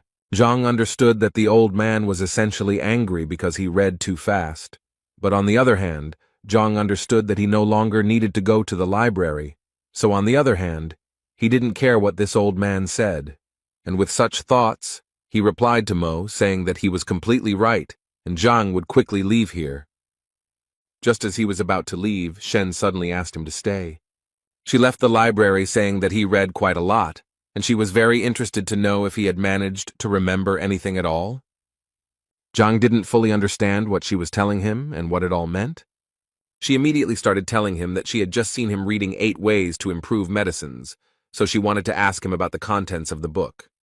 Deep down, she was sure the man was just pretending to read, so now she just wanted to see how he would get out of it. Zhang unexpectedly agreed to answer her questions, but asked her to do it as quickly as possible, as he was in a hurry for dinner. She was annoyed that he was doing this just to get her to leave him alone, but she asked her question anyway, the gist of which was that if you use all the herbs separately, it might be difficult to make the pills, so it was better to mix all the ingredients at once. And the question was that she didn't understand the meaning of this phrase. Jin sighed and said that she remembered it wrongly, because it would be correct to say that only the correct order of adding the herbs would help her make quality pills, but the meaning of this phrase is that the ingredients must be added separately and in a specific order. The girl was surprised by his answer, because in fact, she initially made a mistake in the phrase in order to expose him, but she did not even suspect that he would be able to give her the correct answer. But she also understood perfectly well that it would be impossible to do this if he had not really read this book. She didn't know what to say until Elder Mo intervened and asked a question about the book. He wanted to know how Zhang understood the phrase, "Qi travels through the body, the mind travels through the world." The old man knew very well that the 8 ways to improve medicines were a foundation that had been mastered by more than one generation of doctors, and even if he had not studied this material, it could easily be heard from other sources. Zhang, in turn, was surprised that such an old man did not understand such a simple expression, because it was so simple.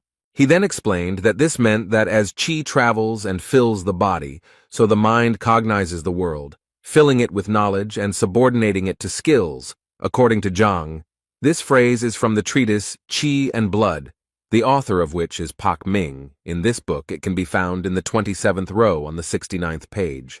Elder Mo's surprise was obvious. The whole thing was that one elder asked him about this, but he couldn't answer. And even later, that old man couldn't find an explanation in the library, so he just couldn't understand how this guy got to this point. In any case, he clearly didn't trust him, so he decided to go and check this information himself. After a while, they found the very row where the book was, and then opened the page that Zhang pointed to and read exactly the same thing that the man said, which surprised them even more. Mo mentally repeated that the old man had not found the answer, turning the entire library upside down. He could not find this book and the answer to the question.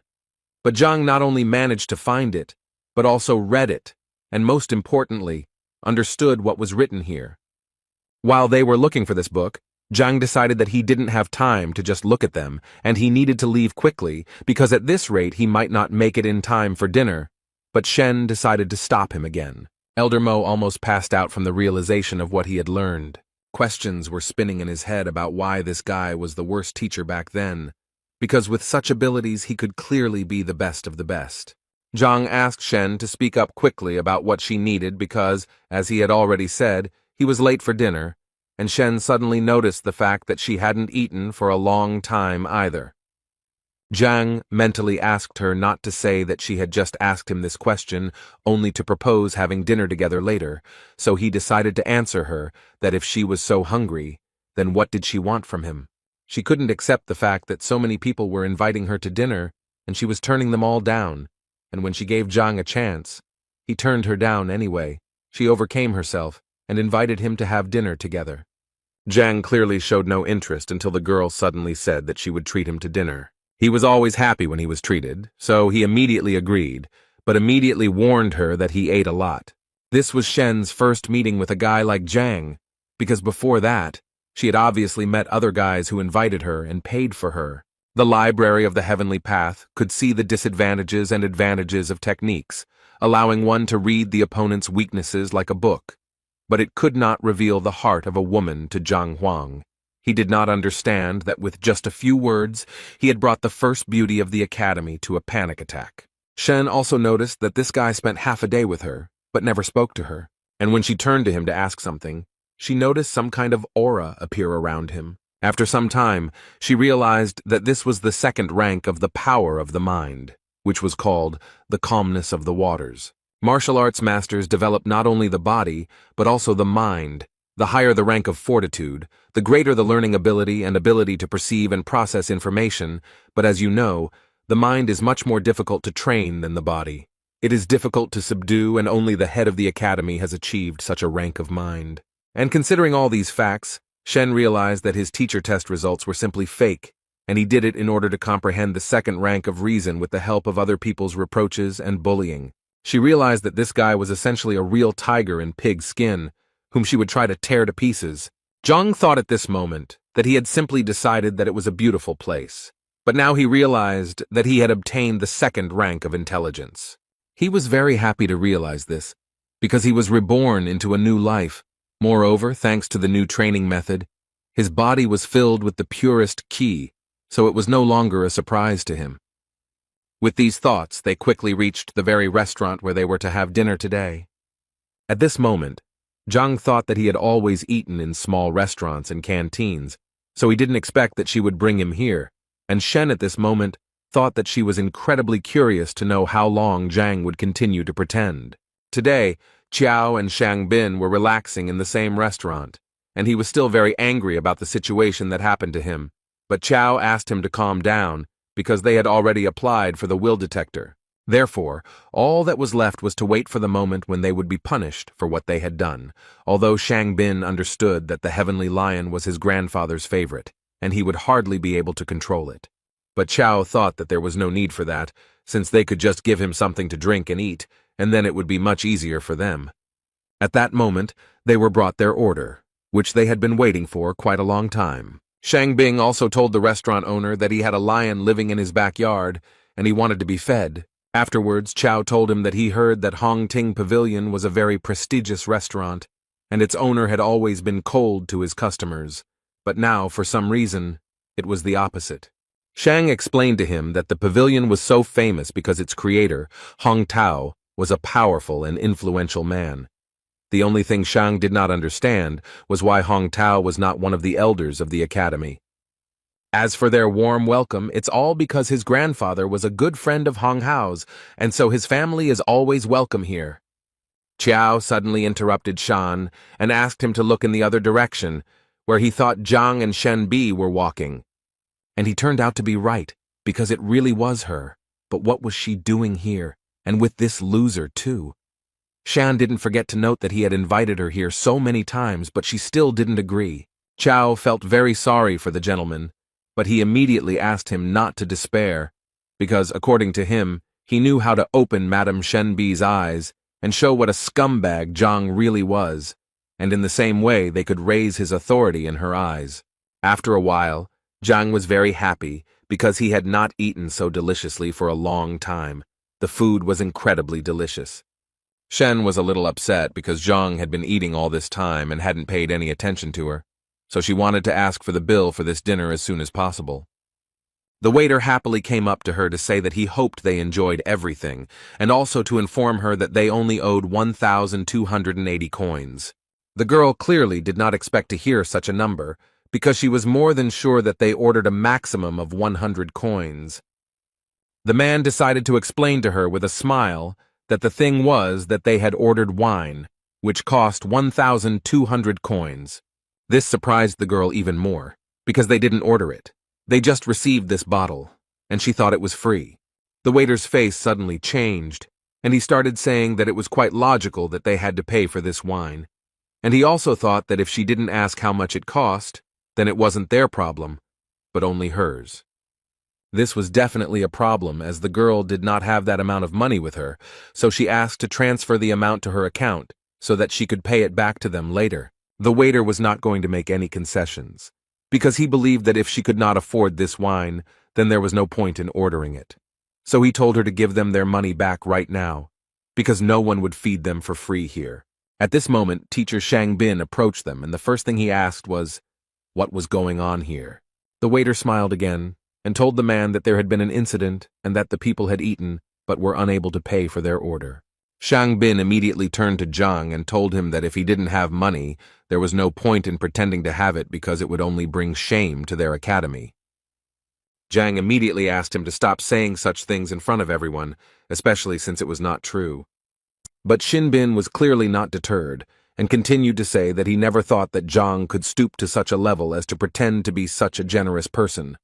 Although at that moment he thought that it was he who asked to serve Zhang an overly expensive drink that he could not pay for when he looked like a nobody.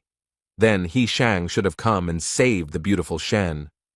This way, he will do everything in one go, punish Zhang, and finally get Shen. But apparently, he hadn't thought his plan through to the end, because Shen made it clear that she didn't like anything Shang Bin was doing now. He thought she had taken it personally, so he decided to explain again that he had said all this about teacher Zhang, and that he specifically didn't have any money, but he still treated her like that, and it was somehow embarrassing. At that very moment, Zhang decided to intervene in their dialogue to say that it was not he who was treating her, but teacher Shen, who had decided to treat Zhang.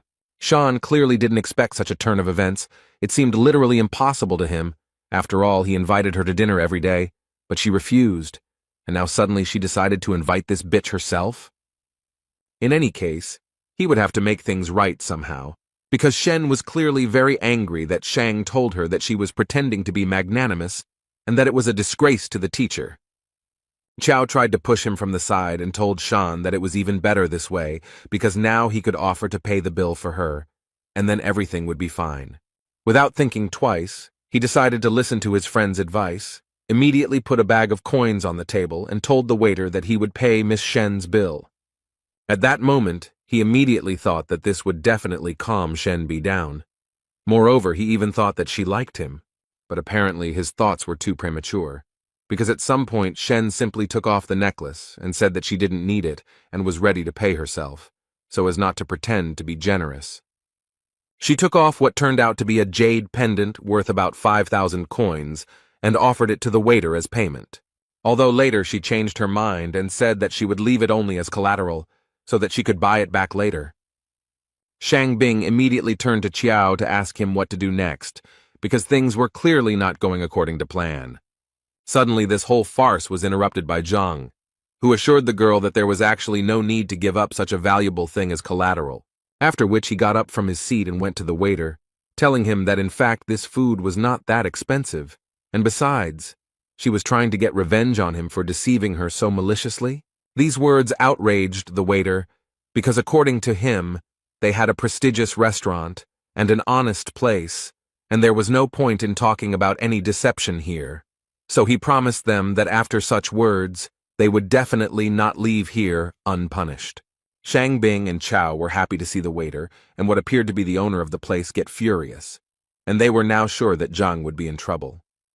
Shen, who was also standing behind him, didn't understand why he even said all that, since she knew very well how influential this restaurant was, and it was obvious that he would get into trouble if he continued like this. Zhang also decided not to remain silent, and told the restaurant owner that since he was telling him such things, he would not mind telling him why he was so unhappy. The first thing he mentioned was the fragrant violet-infused bear meat. To make this dish, you have to marinate the bear meat in violet extract for at least 3 days, but Zhang says they marinate it for only half a day and then fry it to get at least a hint of the flavor.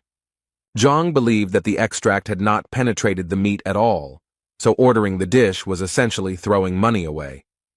As he told this story, people gathered around and listened attentively to the story of how they were being deceived. Zhang clearly wasn't going to stop there, and went on to explain how the Honghu guppies they pass off as wild were actually captive bred, as you can tell from their small, thin fins and tail. The waiter became more and more angry with every word, but his anger was connected with the fact that Zhang was actually right, and he really did substitute all these products behind the back of his superiors. But it was difficult to notice even for a professional gourmet, so the man could not even imagine how Zhang managed to figure this out. He decided to deny all of this, and so the first thing he did was start yelling at Zhang that he was talking complete nonsense, and everything he was saying was just a coincidence, and if he was going to accuse him of this, he was going to demand solid evidence. But in his mind, he knew that if he admitted this, the restaurant's reputation would be ruined. Zhang decided to prove to everyone around him that this man was lying, and the first thing he did was take a vessel of wine and start pouring it out. Then he took out a fire and said that since this wine was so expensive, they could easily test it. He set fire to the liquid he had just poured out, and said that he would be very sorry to pay so much money for such a poor quality fake.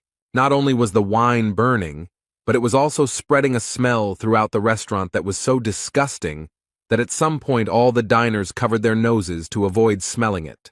And Zhang at this time summed up that the taste really resembles drunken immortality. If you drink it, then it brings benefits. But in this bottle there was a drink that only brings harm, and this stench is the best proof of that. A few minutes after Zhang's speech, everyone around him started demanding that the restaurant return their money, and the owner couldn't even imagine how this could happen. The waiter thought that Shan told him that the guy was a loser, but then how could such a loser understand all his tricks? After all, he spoke as if he was a professional chef anyway. He knew that if his superiors found out about this, he would be in big trouble. Shang didn't understand what had just happened at all, but Chow couldn't explain anything either. The owner of this restaurant at some point realized that in fact these two people who set him up with this wine were to blame for everything, so his anger towards them went through the roof. So at some point he couldn't take it anymore and asked these two to leave his restaurant immediately. They didn't understand what exactly they had done to make him react so harshly, but they knew that it was really best to leave because it seemed like the man had gone crazy. Zhang also suggested that Shen leave, as he felt that they would hardly get the bill. The girl at that moment was just thinking that Teacher Zhang was really good, because he could so easily determine the quality of wine and food that she even assumed that he did so poorly on the teacher exam, because he was honing his culinary skills. Zhang himself actually didn't expect that the Heavenly Path Library could determine the quality of dishes, but in any case, he had to be grateful for this ability, because otherwise, he would definitely find himself in an awkward situation. His thoughts were interrupted by Shen, who was incredibly grateful to him for saving her today.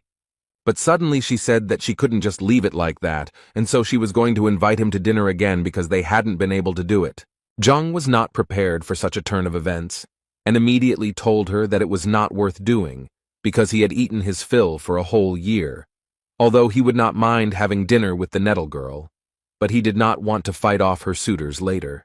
He managed to surprise Shen again, because she never thought that someone would refuse her several times in a row. But then he managed to add that it was very good that they had just eaten together, and now it was time for him to go, and this literally finished off the girl. Suddenly, he was stopped by Shang, who ordered Zhang to stand in the place where he was now standing, and was going to make sure that Zhang would not leave here in one piece today. Shen immediately wanted to ask him what he was going to do and why he had rolled up his sleeves, but instead of answering, Shang asked the girl to step aside, because this should be decided only by him and Teacher Zhang. But she wasn't going to do that, so Shang decided to shout at Zhang and tell him that if he were a real man, he wouldn't hide behind a woman's back. Although Zhang himself did not understand what was wrong with hiding behind a girl's back, moreover, he called it conflict resolution and saw nothing wrong with hiding behind a woman's back to calm her down. Once again, everything did not go according to Shan's plan. Moreover, Zhang managed to justify himself so bluntly that he simply could not answer him. But that was only the beginning, because then he turned around and said he was leaving, and asked Teacher Shen to calm the two down, because he didn't have time for that. At that moment, all he could think was that they were complete fools if they thought they could provoke him with this, because he was a transmigrator from one world to another and had been through so much that they definitely couldn't surprise him with this. Shangbin continued to order him to stand still, and also added that if Zhang died today, he would not have the right to bear his surname. Zhang wasn't going to listen to this madman, so without thinking, Shang summoned the heavenly lion, and then he ordered this animal to destroy Zhang, and if he did so, then Shang promised to feed him every day. Shen did not understand why he was doing this, because he knew very well that destroying a teacher was a terrible crime, for which he would face a terrible punishment. Shang told her that Teacher Zhang was trying to kill him, and the lion was simply defending his master and accidentally counterattacked too strongly, and so it could be taken as self-defense, and no one would be able to tell him anything. After his words, the lion immediately ran to attack to carry out Shan's order. Shen understood what consequences this could lead to, so she obviously began to worry about Zhang. The girl fell to her knees in anxiety because she began to understand that she was to blame for all of this. Shang Bin interrupted her thoughts by yelling at the girl that Zhang was definitely already dead and that there was no way to fix it, and all of this made him incredibly happy. But suddenly his euphoria was interrupted by Qiao, who noticed that something was clearly wrong here, and it was probably too early to rejoice. Shang started yelling at him because he was sure that this time everything was going according to plan, and there was no point in panicking, but Qiao asked him to just look over there, and everything would become clear at once. But when Shang finally looked in that direction, he realized that Qiao was indeed right, because Zhang had literally tamed the huge heavenly lion, which was definitely not going to eat him now. Shang couldn't believe his eyes, because he always thought that the celestial lion was his grandfather's pet. This animal was very proud and would get angry even when it was touched, let alone stroked on the head. So he didn't understand why this powerful animal was groveling before Zhang like a loyal dog. He decided to try his luck again, and ordered the heavenly lion to immediately gather and carry out the order, namely, to destroy Zhang. But the lion did not hear a single word of Shan. He enjoyed the presence of Zhang, who was scratching him. Teacher Zhang got tired of listening to this madman's screams, so he politely asked his new friend to shut him up. The Sky Lion was ready to destroy Xin without any problem, and therefore immediately attacked him. Qiao immediately ran to Shang Bin to ask how he was and if everything was okay with him. Shan literally cried because he didn't understand what was happening here, because this lion was his grandfather's pet, who always obeyed him, and now Zhang was like his master. The lion continued to flatter his new master, and Zhang himself was not averse to praising him and saying that he was a good boy. Shen was also very interested to ask Zhang how he managed to do this. According to Zhang, it was all quite simple. He thought that this heavenly lion was very accommodating, although he did not deny that Zhang simply seemed handsome to him, so he did not continue to attack him. Although Shen knew very well that he was a heavenly lion, and if he were to respect anyone of his own free will, it would be another male heavenly lion. Anyway, Zhang thought it was time for him to go home and say goodbye. He also told the lion to go home, and that they would definitely see him again. Zhang continued to be amazed in his mind at the capabilities of the heavenly library. He couldn't even imagine that it worked on animals, and as it turned out, this lion had many shortcomings, so it was easy to tame. Shen asked him not to leave so quickly, because he still hadn't explained to her why the lion listened to him. Zhang was tired of being followed by so many troubles, so he asked her to leave him alone as he really wanted to live a long life. At first she yelled at him because he spoke to her so rudely, but then she calmed down and said that she was not holding him back, and that he could go about his business. The same man from the restaurant was called in by management to be scolded and punished for siphoning off food for his own gain, and the man agreed with it, but still felt it important to add that the other guy was much worse because he said it in front of everyone, without hiding it, as if he had no respect for the real owners of the restaurant at all. His boss slammed the table and ordered him to shut up immediately, as he considered that this in no way justified his theft, which sooner or later someone would notice, and now he was giving him exactly 5 days to restore the good name of his establishment, and then he would forgive him for the deception, otherwise he would die. After which he still wanted to know who this guy was, and who gave him the right to publicly insult the Kuntian restaurant? The frightened waiter overcame his fear and said that the man was the last-ranked teacher and his name was Zhang Huang. The restaurant owner was very annoyed that this Zhang Huang dared to disgrace the reputation of his restaurant. Zhang was just walking around thinking at that moment that he never thought that one dinner could bring so much trouble anyway. He knew that he needed to forget about it as soon as possible, because he had other important things to do. For example, he needed to figure out how to advance to the 6th rank. But to his great regret, no ordinary teacher can simply gain access to information about the rank of opening chakras, because a copy of these documents can only be obtained with the permission of the elders, and on the last test, he only had the 3rd rank. And if he now makes such a request, he will simply become a guinea pig. Although, if he remembered correctly, there were many useful things sold in Tianquan City, including cultivation manuals, and if he could look through them, it would indeed solve many of his problems. So he decided to go immediately and check if his guesses were correct. He arrived at the Tianquan shopping district and was a little surprised that it was so lively, and it was probably because he didn't remember anything about the place. He was thinking that this guy was just a regular teacher with a small salary, so it was no surprise that he had never come here, even though they sold a lot of stuff here, but he honestly didn't remember what it was for. But for this, he now has a library, which he also decided to test on these products. As soon as he came closer to the product, the seller immediately turned to him and offered his help, and also did not forget to say that his product was of high quality, and he would definitely like it. He was literally ready to vouch for it. Zhang decided to take a look at one of the goods, and according to the seller, this bell was made by a real master, so it has an unusual effect and costs only 50 coins.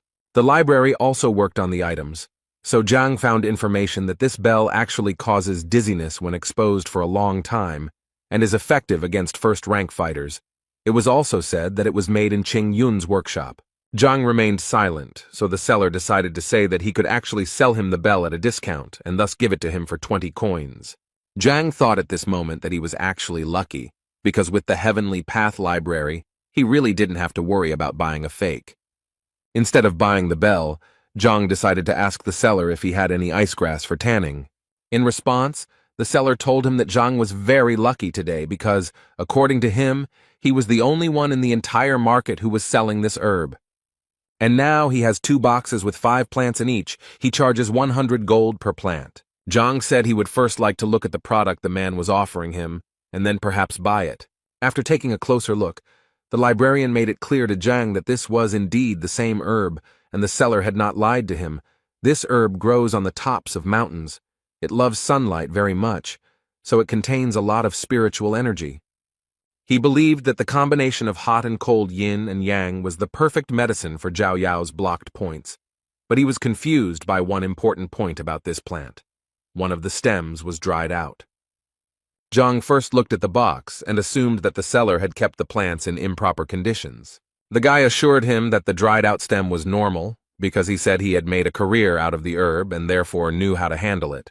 And besides, the stem had always been like that, even when he had collected it. But he still told Zhang that if it bothered him so much, he could give him the flower for half price. Zhang continued to study these herbs at this time, and at some point he discovered the ancestral stem, which was known to produce medicine twice as effective as the regular stem. The most unpleasant thing is that if the seller had understood this, he would most likely have increased the price. But he still asked to pack this stem. At that moment, Zhang thought that with this herb the problem would be solved much faster, and he would not need any other ingredients. The seller carefully wrapped 1 stem of this flower and said that Zhang would give him 50 coins. But when it came to paying, Zhang realized that with this library he had completely forgotten about money. He didn't even have 10 coins in his pocket, let alone 50. Although he still decided to ask the seller to sell him this stem for 8 coins. Apparently, this really angered the seller, who considered Zhang to be an ordinary impudent fellow who had no respect for men's work, since he had actually risked his life to get the stem of this plant. After which the seller also added that although these flowers are not of the best quality, they are in any case medicinal, and their price is no less than 30 to 50 coins, and if he does not buy anything, then the seller is already going to call security. Zhang immediately stopped him and said that there was no need to call security because he was really interested in buying it. He just didn't have any money, but he wasn't a thief either. Zhang even suggested resolving the conflict in another way, where the seller would give him the flower for free. The guy couldn't believe that his new client was so impudent. Not only did he come here without money, but he also expected gifts. The seller decided to play a game and said that he would give him the flower for free only if Zhang made him believe that he was a sage. Zhang immediately told him that there was no need to call him that. He simply suggested hitting him. The seller had already begun to get noticeably angry, because it seemed to him that Zhang considered him a fool and a weakling, although the guy himself was sure that he could very easily crush Zhang. But the teacher very easily stopped his aggression, saying that if he was not mistaken, then the seller was from Pingyi. The guy was very surprised, because Pingyi is a small settlement near Tianquan City. And so he was sure that Zhang simply could not guess this, and he wanted to know how Zhang guessed that he was from there. Zhang immediately told him that he thought it didn't really matter how he knew. What was more important was that he had been bitten by a cold bamboo snake in Tianshuan forest half a year ago. The guy eventually managed to survive, but due to the bite he was almost completely disfigured, and in addition to this, unfortunately, he became impotent.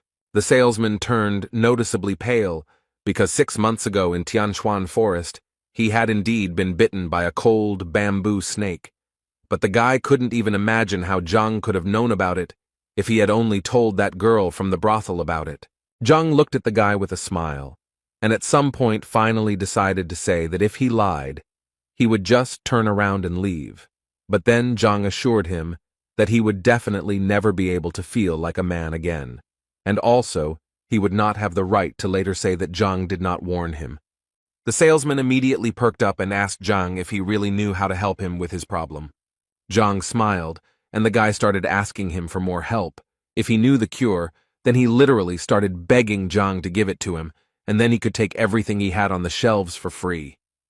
Finally, the teacher got the desired words, and after that, finally, he added that the poison of the cold bamboo snake, getting into the body, freezes the organs. And this is a fact. Medicines are powerless here. For this reason, people often amputate their limbs. Even the most skilled alchemists can do nothing. But here's what's strange. Despite the chilling properties of this snake's body, its bile has a warming effect, so it's enough to absorb it, and it will completely cleanse the body of foreign cold, and it will be able to become human again. The guy couldn't believe that all he had to do was eat the bile of a bamboo snake. Was it really that simple? Zhang confirmed this information and also decided to say that he saw these snakes in one kiosk, and if he did not believe him, then he could go and buy this snake right now and try it. But the seller thought that he had a better option, as it turned out. He had one of these snakes lying around in a distant drawer. He opened the box, which indeed contained one of these bamboo snakes, and the first thing he had to do was cut it open. And as soon as he managed to get the gall sac out of the snake's body, the guy immediately brought it to his mouth to swallow. Imagine his surprise when he felt that the effect came literally within a few seconds. He immediately knelt down in front of Zhang and began to thank him for this, because he could finally feel like a man again, and as a token of gratitude, he would like to give him all this icy sungrass. Zhang laughed at him and said that as he said, the seller would give him the herb for free. The salesman felt a little ashamed that he had not immediately recognized Zhang as a talented person, when suddenly their conversation was interrupted by the shouts of other people who were very loudly discussing the fact that Master Mo Yang was finally here. They believed that they had the opportunity to receive his invaluable advice, and if they were lucky, they would definitely become his students. Zhang didn't quite understand what was going on, so the shopkeeper explained to him that it seemed that Master Mo Yang had come to the village again. According to the guy, he is simply an excellent appraiser, and as far as Zhang understood, this is a rather specific profession, like a gourmet, and they are valued approximately the same. But whether to follow the appraiser's advice or not is like gambling. You never know until the end whether you will be lucky or not. Betting on treasures is like betting on precious stones in his world. Someone will get a fake, and someone will get a valuable artifact. But with the library of the heavenly path, he doesn't need luck at all. He just needs to touch the object, and he will understand everything immediately. And considering all this, he realized that at the moment, this is the best way to get rich. So Zhang decided not to stand still for long and take action. He asked the guy to pick up the grass later, after which he said goodbye to him. When he arrived at the scene, the first thing he saw was how people were literally going crazy over this Master Mo Yang. Each of them wanted to hear his advice. This master replied to all these people that he would leave here tonight, but he still wanted to thank them for the hospitality they had shown him, and so he was willing to give advice to the 5 people.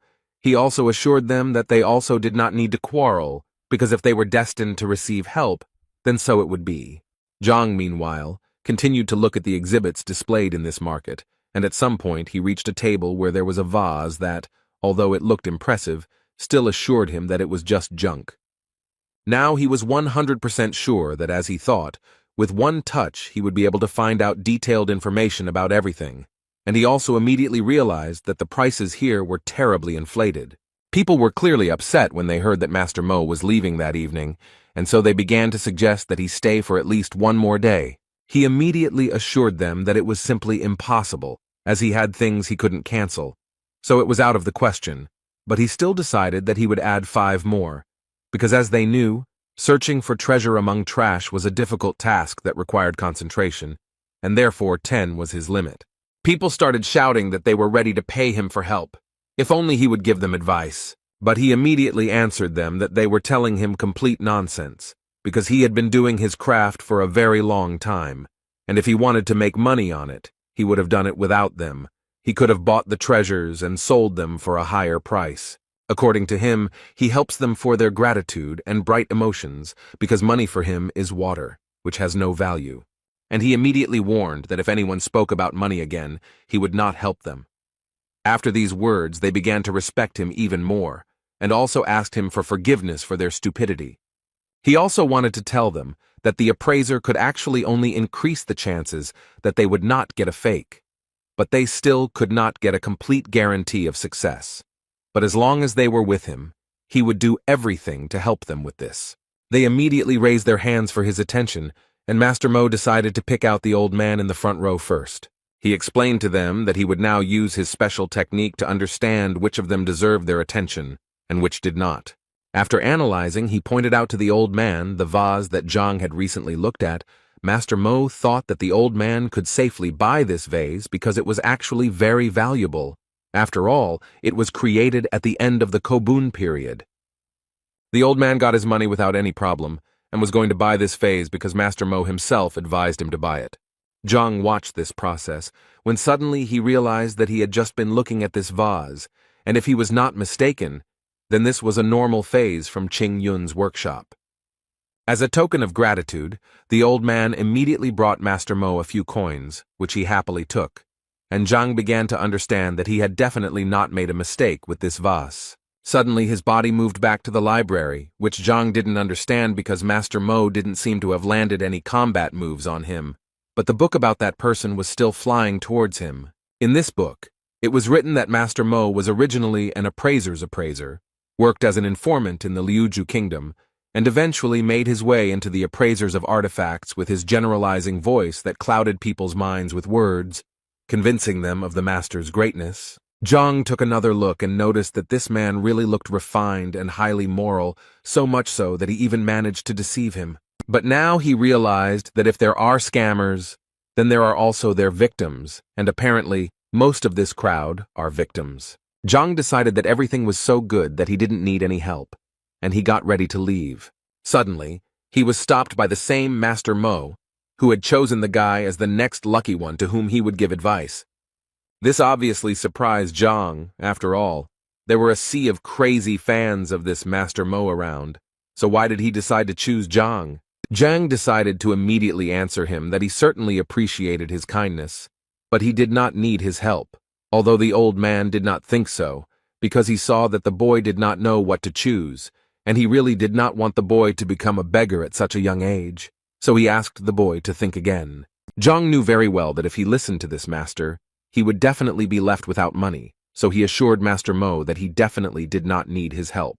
But the old man still continued to insist, because he believed that it was not easy for a young man to quickly accumulate capital, and he was now giving him such an opportunity, and his kind heart could not allow him to spend a lot of money on scrap metal or other junk.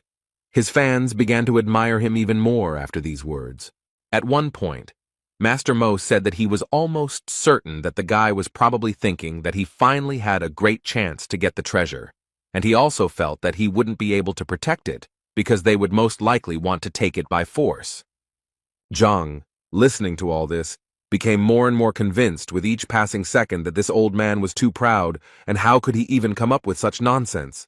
Master Mo continued to tell his fans that he had chosen this young man, and no matter what treasure he received, he would always hope that none of them would covet it, otherwise he would consider it an insult, and then he would be merciless. After which the old man turned to Zhang again and asked the boy to rejoice, because if he was giving him the last place, it meant that it was his destiny, and he in turn believed in karma most of all, and therefore he was giving these treasures completely free of charge and only with good intentions. The old man even prepared a valuable item from one of the sellers, whom he asked to calculate the exact cost of this item. According to the seller's invoices, all they wanted from Zhang was 30,000 coins, and all the people standing behind the guy literally pressured him and told him how lucky he was, because as soon as he bought this thing, he would almost immediately become richer and then acquire a whole fortune.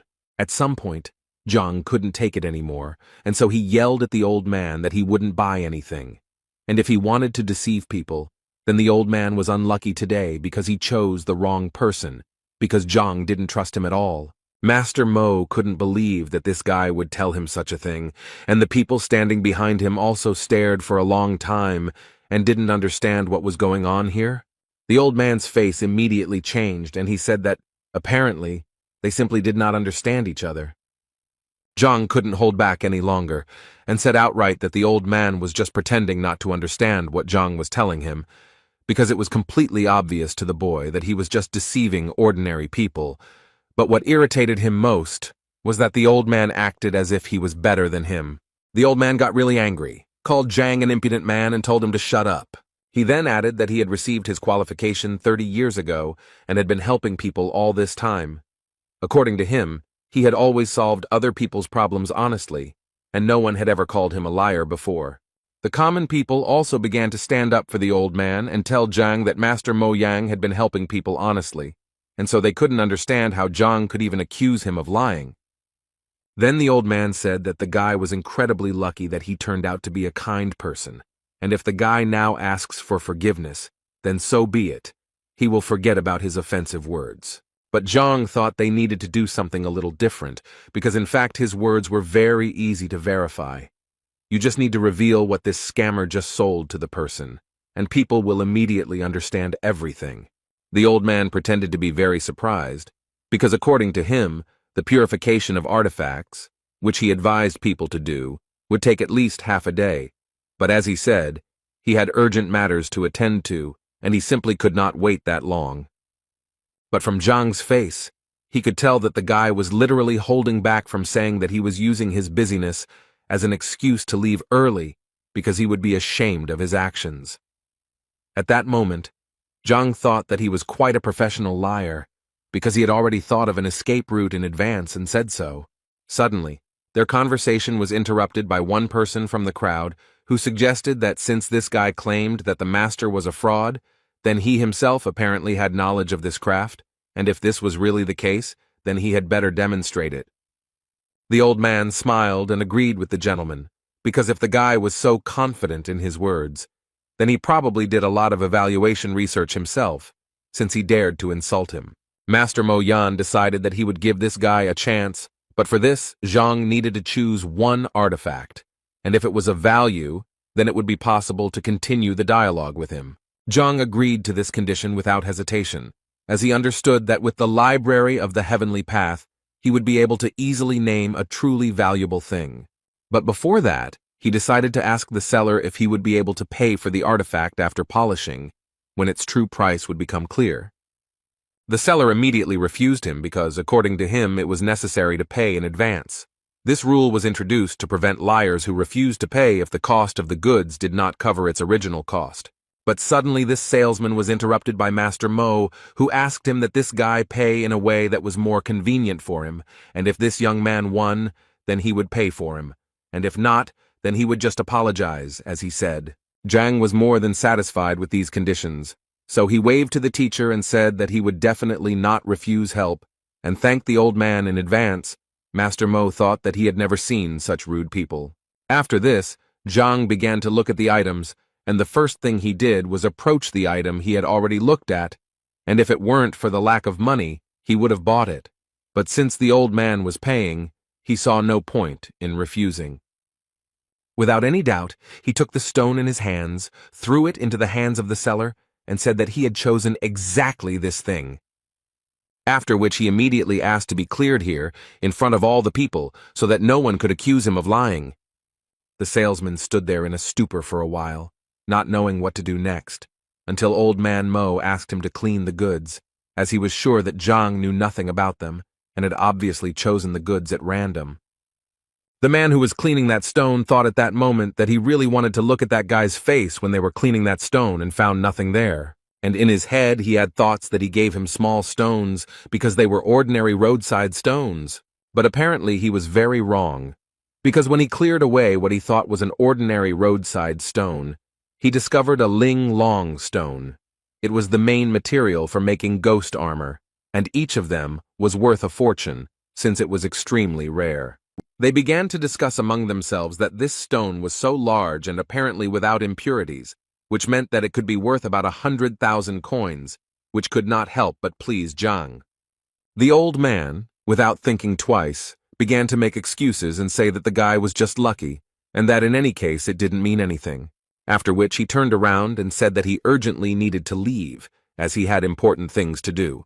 But Zhang noted that in their case, there was no need to rush, and besides, he had one more question for the old man. He drew people's attention to the old man who bought the vase for 80,000 coins, and Zhang did this in order to tell the man the truth, that this vase was made in Qingyun, and therefore it was an ordinary decorative vase, which, on top of everything else, was cracked. And considering all this, Zhang was almost certain that in a few days it would fall to pieces, which was hard for this man to believe, since he believed to the end that it was an expensive vase because Master Mo Yang advised him to buy it. Zhang didn't want to argue with the man and just told him that if he didn't believe him, it was very easy to check by simply pressing on the thinnest part of the vase. The teacher also added that there was nothing to worry about, because if it was a truly valuable artifact, it would not be damaged, and the trash would immediately break. The man simply pressed lightly on the neck of the bottle, and it immediately fell to the floor. People couldn't believe that this was actually true, and that Master Mo had advised this man to buy trash. Zhang suggested asking this question to Mo Yang himself, who replied that it was a precious vase that would make a poor man rich. But without waiting for an answer from the old man, Zhang himself decided to tell that if he was right, then he and the kiosk seller were in cahoots and were selling their goods with the help of false popularity under the guise of free advice, and buying junk for huge amounts of money. And now all that remains is to check with Master Mo, whether he said everything correctly, or perhaps he missed something. Two guys from the crowd suddenly started talking about how, come to think of it, they had once heard of a certain swindler named Mo from Liuju. But those who had already bought something on the advice of this scammer began to worry the most, because it finally dawned on them that it was most likely a fake. Old man Mo was still trying to justify himself, and so he told people not to listen to this guy because he was most likely not an experienced appraiser, and he, in turn, only made one mistake. It happens to everyone. But people no longer heard him. They began to break ordinary stones one after another and realized that they had paid about 60,000 for ordinary stones. It was a waste of money and he was cheating them all along. Old man Mo asked them not to worry because he could explain everything, although it might be better if he did it a little later, since he had urgent matters to attend to. But no one wanted to believe this swindler that he had any business, and since he did not want to tell them the truth, they decided to extract information from him in a bad way. This world is vast, and although there are deceivers, there are also those who have been deceived, and Zhang understands this pattern. So if Master Mo Yang had not targeted him, he would not have intervened, which can be concluded that the old man himself is to blame for his troubles. In any case, it was time for him to continue on his way, so he headed to Huang Yu's bookstore, as he believed that this store might have the 6th-rank reference book that he so badly needed, so he thought that he should take a look there. As soon as he entered this bookstore, the first thing he was greeted by was a pretty cute girl who wanted to ask Zhang whether he came to read or buy a book. Zhang, without thinking twice, directly asked the girl if they had any materials about the 6th combat rank. She thought he was joking because, she said, the store was very small and such materials required specialization, but books were their #1 item. Then Zhang decided to ask her if she knew where he could find such books. She immediately thought that this required special rights, but some big people could still collect the materials he needed, and Zhang immediately decided to ask her if she knew such a person.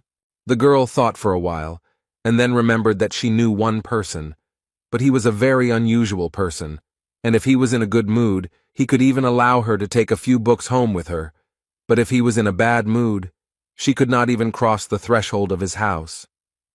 Zhang would have been very happy if she had helped him find him, but the girl decided that she would not only help him, but also go there with him so that Zhang could find this person faster. On the way, the girl told Zhang that this man had a large library, and it was not for nothing that he was known as one of the smartest people in the kingdom. He even taught Shen Jue himself. Elder Lu Shen hated frivolity, so she immediately advised Zhang to try not to appear frivolous to him. Otherwise, he would definitely not be able to take the book from him. She also added that when it came to taking the book, it would be their personal matter, and she asked him not to drag her into it. On the way, she continued to tell the characteristics of this man. He prefers obedience in response to all his words, so she advised Zhang to just nod his head, and then he can be conservative in some matters, but there is nothing critical about this. After some time, they finally came to the house of Mr. Lu Shen, and Zhang could not believe that the emperor lived here. The girl in response told him that the emperor insisted on a richer housing for his teacher several times, but he always refused. Suddenly, out of nowhere, a guy on a horse appeared who clearly knew the girl, and immediately turned to her and said that he was glad to see you here again. She was a little unhappy that he addressed her like that, since her name was Huang Yu, and besides, they weren't well enough acquainted for him to call her that. In response to these words, he told her that, given their relationship, the address did not matter at all.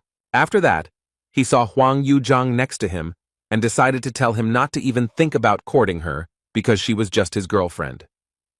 And in general, he immediately wanted to ask the girl who he was and why she was taking unknown people to the emperor's teacher. Huang Yu reacted quite sharply and immediately made it clear to the guy that he didn't care at all who she went with, and where. At some point, they started to clearly quarrel with each other because he believed that she was his girlfriend and had a right to know, and she asked him to move away from her. Zhang decided to resolve this conflict, so he approached the guy and told him that he was actually wrong about him and that he really had nothing to worry about. The girl's expression suddenly changed because she didn't understand how Zhang even dared to talk to this guy like that. According to her, he is the only son of King Zhengnan, Bai Sen. King Zheng is one of the most influential people in Qianshuan, and if anyone offends his son, he will make his life a living hell. At that moment, Zhang realized that his body seemed to be not from this planet, because after the appearance of the heavenly library, he forgot absolutely everything. Huana Yu was incredibly surprised that Zhang actually didn't know King Zhengnan, but on the other hand, she immediately knew that if this man was ignorant, then if she brought him into the palace, she would be in big trouble. Suddenly her thoughts were interrupted by the opening of the doors of this palace, from which Chen Bo, who was the master's assistant, came out, and the guy immediately asked to take them to the teacher. When Zhang entered this palace with his new acquaintances, he immediately noticed that it was incredibly beautiful, as if all these walls were hand-painted with ink by a talented artist. As it turned out, this was exactly the case, so the guys were surprised that Zhang knew about it and suggested that maybe he was an artist. The master's assistant told him that their master used his soul as a pen and the yard as a canvas, and arranging everything around like a painting was a really good idea. They reached the waiting room, where the assistant asked them to wait while he called a repairman. The girl once again decided to clarify whether the guy understood art, but Zhang assured her that this courtyard really did look like a painting. Their conversation was interrupted by Sen, who thought that Zhang was simply putting on airs to appear to be someone he was not. Huang Yu was very angry that Sen behaved like this, so she immediately wanted to know why he thought like that, after which they started arguing again, and because of Zhang, the man at that moment thought that if they wanted to argue so much, then he would not interfere with them. But why were they dragging him into this? He came here to take the book and leave. Their argument and Zhang's thoughts were interrupted at one point by the master, who entered this reception room and immediately silenced everyone with his presence, after which he said that it was very unusual for him to hear someone praise his ink-painted courtyard so highly. According to him, it is a great rarity to meet a young man with such a subtle sense of beauty. Sen immediately intervened in this dialogue to say that this guy clearly shouldn't be trusted, because most likely he was just a liar. The man immediately turned to him and noticed that he had not actually given him the floor. Realizing that Zhang knew his paintings, he asked him to appraise another rather rare painting. At this moment, Huang Yu came up to him again, and said that this was a kind of test that this man was giving to everyone, and even she had gone through such a test at one time, and if he did not pass it, she immediately assured him that he would not receive the books. At that moment, Zhang thought that if he only knew what this would lead to, he would have been better off keeping quiet there in the courtyard, because he did not understand these pictures at all. He could only rely on the Skyway Library to help him understand the artifacts, so he became curious to see if it could help him with the paintings. The library was simply an amazing thing, and Zhang was further convinced of this when she gave him a full description of the painting. After which he asked the master again if he really wanted to hear his opinion about this painting. The man, without thinking twice, immediately told him that he would be grateful for his opinion, and Zhang replied that he would please him because, in fact, he had one comment. After which he stated with complete confidence that this was simply a nightmare come true, and this was one of the most terrible pictures he had ever seen, which the guys clearly did not expect to hear. Huang Yu immediately felt incredibly ashamed of him, because she thought that Zhang was truly an intellectually developed person, but she sincerely did not understand how he could say such a thing. Sen was very glad that Zhang said exactly that because he believed that it proved that he was truly right and that Zhang was a common swindler. But the master again remarked to Senya that he did not give him the right to speak. After which Zhang asked the master for forgiveness for such rudeness, since in fact he did not know that this was the master's work. But the man immediately told him that it didn't matter who exactly painted it, because he wanted Zhang to appreciate it first as a painting, and not as the person who painted it. Zhang was happy to hear this, so he went on to say that any roadside artist could indeed paint such a picture, but on the other hand, he also believed that if you look at this picture from another angle, you will notice that it reveals itself in a completely different way. The owner didn't expect the guy to add something like that, so he immediately wanted to know what he meant. Zhang stated that it was actually simple, and so if the master did not mind, Zhang would like to ask him for permission to reveal the secret of this painting. Sen immediately started shouting at him when he saw the knife in his hands, because he believed that this painting was priceless and definitely shouldn't be cut. But Zhang didn't listen to him, so without thinking, he did what he wanted. This act surprised even the master himself, and he followed further events with fear and curiosity. Zhang picked up the cut canvas by the end and said that the painting was a fake because it was painted on rice paper. The real canvas was hidden in sheepskin and had a much more modest appearance than the fake. Zhang's skill left a huge impression on everyone present, who were stunned by how quickly he managed to understand everything. The master praised Zhang, because not many people know about the technique of painting on sheepskin through rice paper. The master then decided to give Zhang another test and led him to the next canvas, waiting for his evaluation. The painting depicts a predatory giant monster, and Zhang said the painting was skillfully done but lacked precision. Zhang then suggested that the author of the painting had never personally seen the animal he depicted, and that is why the canvas has no great value, despite the skill of the painting. The author of the painting was the master himself, and he was amazed that Zhang very quickly understood the value of the painting. But he hadn't yet revealed himself, so he asked Zhang what exactly the inaccuracies were. Huang Yu was surprised that the emperor's teacher would turn to such a young man for advice. Zhang warmly explained that Qi Xiong, the beast depicted, has a streamlined body shape reminiscent of a blade, but this condition is not observed on the canvas. The master was so pleased with this answer that he began to clap his hands in delight. The master admired the skill of his new acquaintance, despite his age, and equated his skill with that of a master. The master asked Huang Yu to introduce his new friend. Huang Yu was a little embarrassed because when she met Zhang, she didn't ask his name.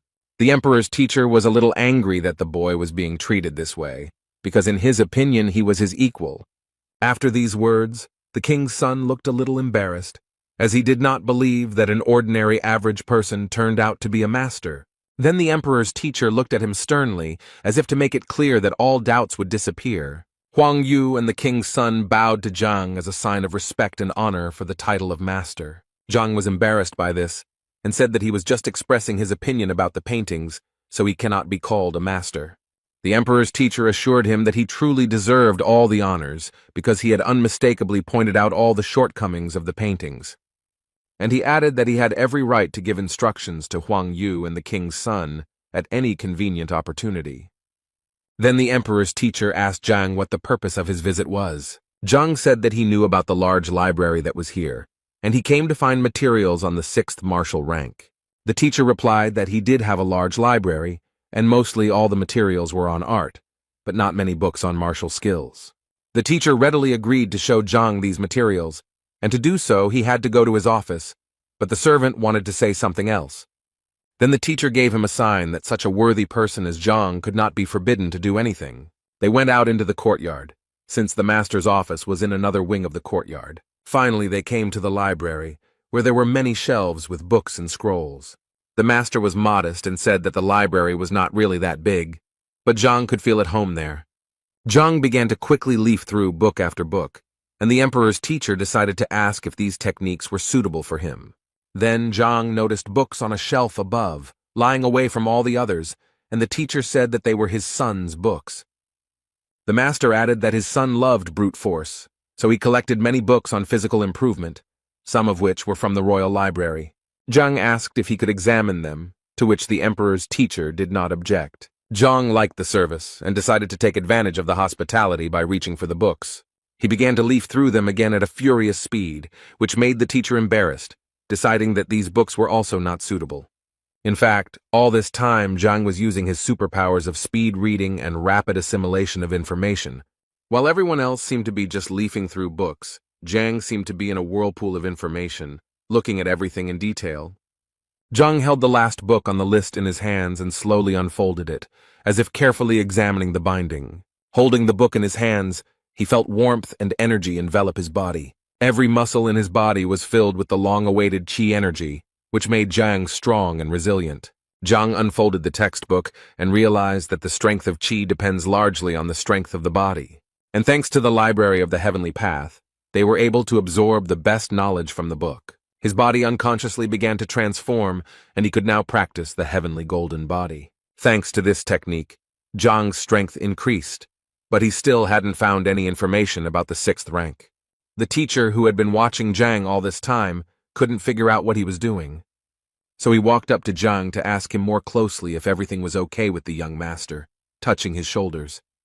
At the moment of contact, the emperor's teacher felt his body fill with insane energy. From such a powerful blow, the emperor's teacher seemed to be thrown back several meters by an invisible force. Zhang looked back to see what had happened because there was no one else in the library except them. The master, who now had a split lip, looked battered, but at the same time assured that everything was fine. He thought that this unknown power had caused damage that was not similar to a 5th rank power. Zhang ran to the master to help him up, but the old man assured him that he was fine and that he had simply tripped.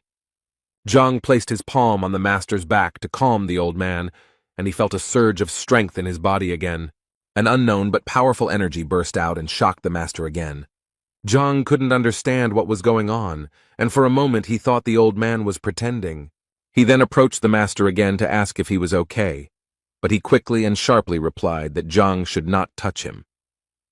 With numerous bruises and sores, the old man stood up and asked Zhang if she had just reached the 6th rank. Scratching his head, Zhang said that he had indeed reached the rank he wanted, but he didn't think it would happen so quickly. The old man, having recovered from the blow, sat and thought that he had come across cases in literature describing rapid rise in rank. But the master found it strange that the young man looked through the books in a matter of seconds and received a new rank. However, the old man suggested that Zhang might have accumulated a lot of knowledge and was only missing a few phrases. Meanwhile, the king's son asked Huang Yu how she knew Zhang, and she replied that they had just met today. The king's son inquired whether Zhang was really in 5th place, to which Huang Yu replied in the affirmative. This information made the boy happy, because he was eager to meet Zhang in a duel to measure his strength. The emperor's teacher entered the living room, grumbling, and his appearance somewhat embarrassed those present. Despite numerous bruises, he repeated the same thing. He was fine, and there was nothing to worry about. The old man asked his servant, Chen Bo, to bring a column to measure the strength. The king's son asked Zhang about his rank to confirm his guess. When Zhang said that his guess was correct, the king's son began to boast of his strength and challenged him to a duel. Hearing this, the emperor's teacher realized that this was the best way to test Zhang's new strength. Huang Yu tried to stop Bai Sen, telling him that he was not at Zhang's level and would be defeated. Then the old man intervened in the dialogue and said that he was not against a duel, if one knew the limits and did not harm each other. Bai Sen smiled and assured the emperor's teacher that the duel would be conducted according to all the rules. So, Zhang and Bai Sen stood in their stance, preparing for a duel that would show the boy's true strength and skill. Bai Sen swung his arm with all his might to hit Zhang, confident that victory would be easy. Zhang swayed back, wanting to test his strength and see how much his power had increased since visiting the emperor's teacher's library. Their fists clashed in a duel, and each of them tried to win the duel. But Zhang felt that Bai Sen's attack was weak and doubted whether his opponent really had a rank 5 peak. Bai Sen was thrown back several meters after the impact, but Zhang remained unharmed. If it weren't for the wall behind Bai Sen, the boy would have flown much further, but it stopped him. Huang Yu and the emperor's teacher opened their eyes wide when they saw Zhang's strength. Zhang was momentarily worried about Bai Sen's condition, so he asked if he was okay. Bai Sen, who understood that if he did not resist with all his might, he would lose the hand with which he entered the duel. But he didn't show that there was anything wrong with him, so Zhang suggested another duel. Ban Sen said that there was no need for this, since he considered Zhang to be strong, and in that case the duel would be unequal.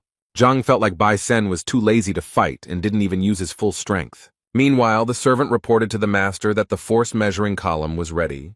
The servant also noticed that Zhang had managed to defeat the king's son, but he could not understand how this had happened. The master told Zhang that Bai Sen needed to recover and treat his wounds, but in the meantime, he suggested that Zhang test the strength of the column. Zhang replied that he had measured the strength just yesterday and got a result of 4 dynes, so today it was unlikely to be more. The master listened to Zhang, but still insisted on his own, so he made an inviting gesture towards the column. Zhang began to warm up in front of the pillar, and thought that even though he had used the heavenly golden body, his strength had not increased much. In fact, he measured his strength in the morning and got the result of 8 dynes, so he decided to hit the column with half his strength. Zhang swung his sword and delivered a powerful blow to the stone column, producing a characteristic dull sound. After the blow, the number 4 appeared on the pole, symbolizing Zhang's strength. Zhang turned his back to the pillar and invited the others to see that his strength had not actually changed.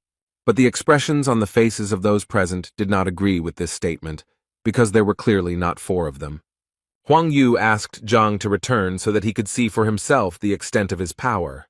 Zhang couldn't understand why the 4 sounds caused surprise among those present, but he still looked back. Imagine his surprise when there was no longer any number on the column, but the number 49. Zhang asked the master if the column was working properly, because the whole thing looked like some kind of nonsense. The master explained to Zhang that the meaning of his metamorphosis was that his body was not accustomed to the new strength, which is why he won the duel so quickly.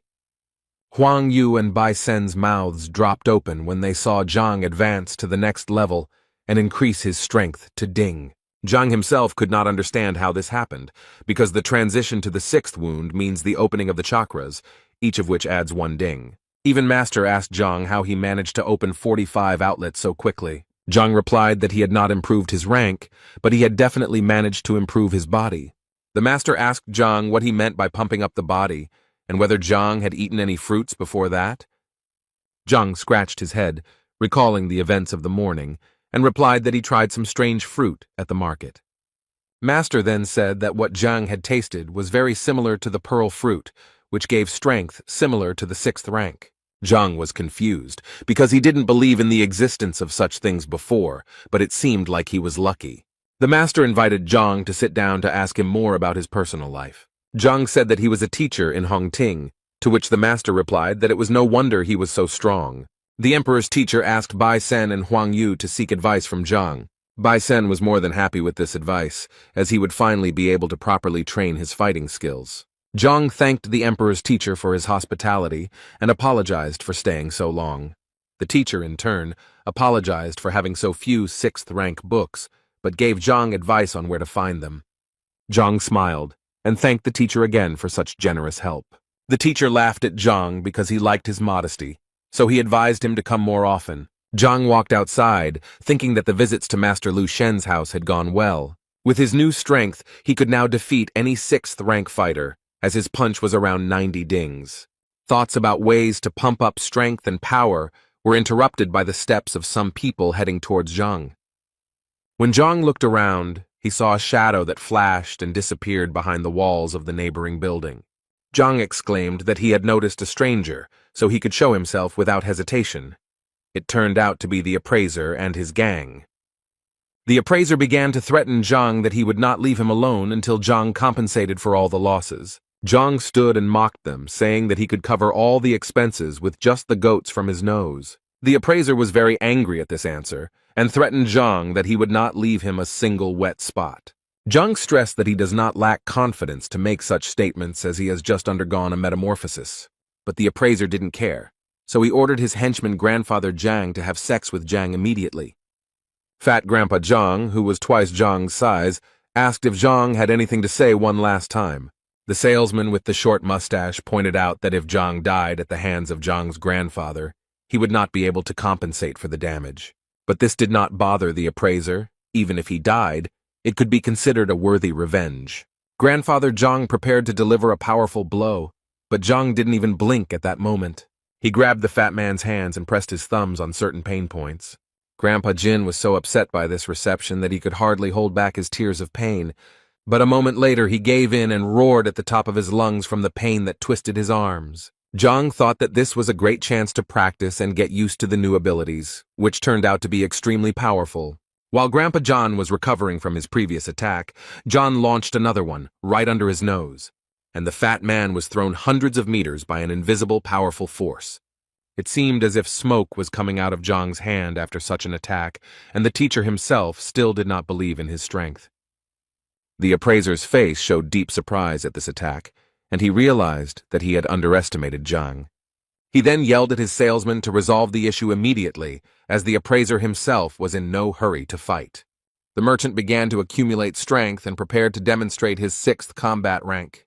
Zhang watched this phenomenon carefully, and realized that this boy would become a respected person in Hongting. The appraiser had already made his Pazapak attack, and hoped that after this, he would not have any more problems. The salesman, who had accumulated mana, was ready to deal Zhang a fatal blow. He straightened his shoulders and prepared to jump, reminiscent of the flight of a falcon. Other Pazapaks unanimously expressed their comments to the appraiser regarding the falcon's technique, although it is of an average level, but for many, it is destructive. The appraiser immediately dispelled all doubts because Zhang defeated Iron Hand, which means he is strong enough. Thus, in the evaluator's opinion, the only way to finish off Zhang as quickly as possible is to use the powerful falcon technique. Zhang, who was watching this scene closely, was a little disappointed as he had hoped that it would be a decent match. Posapaka with a short mustache rushed at Zhang, preparing to deliver an incredible blow. However, to Zhang, this attack was like swatting a fly, causing the appraiser and others to gape.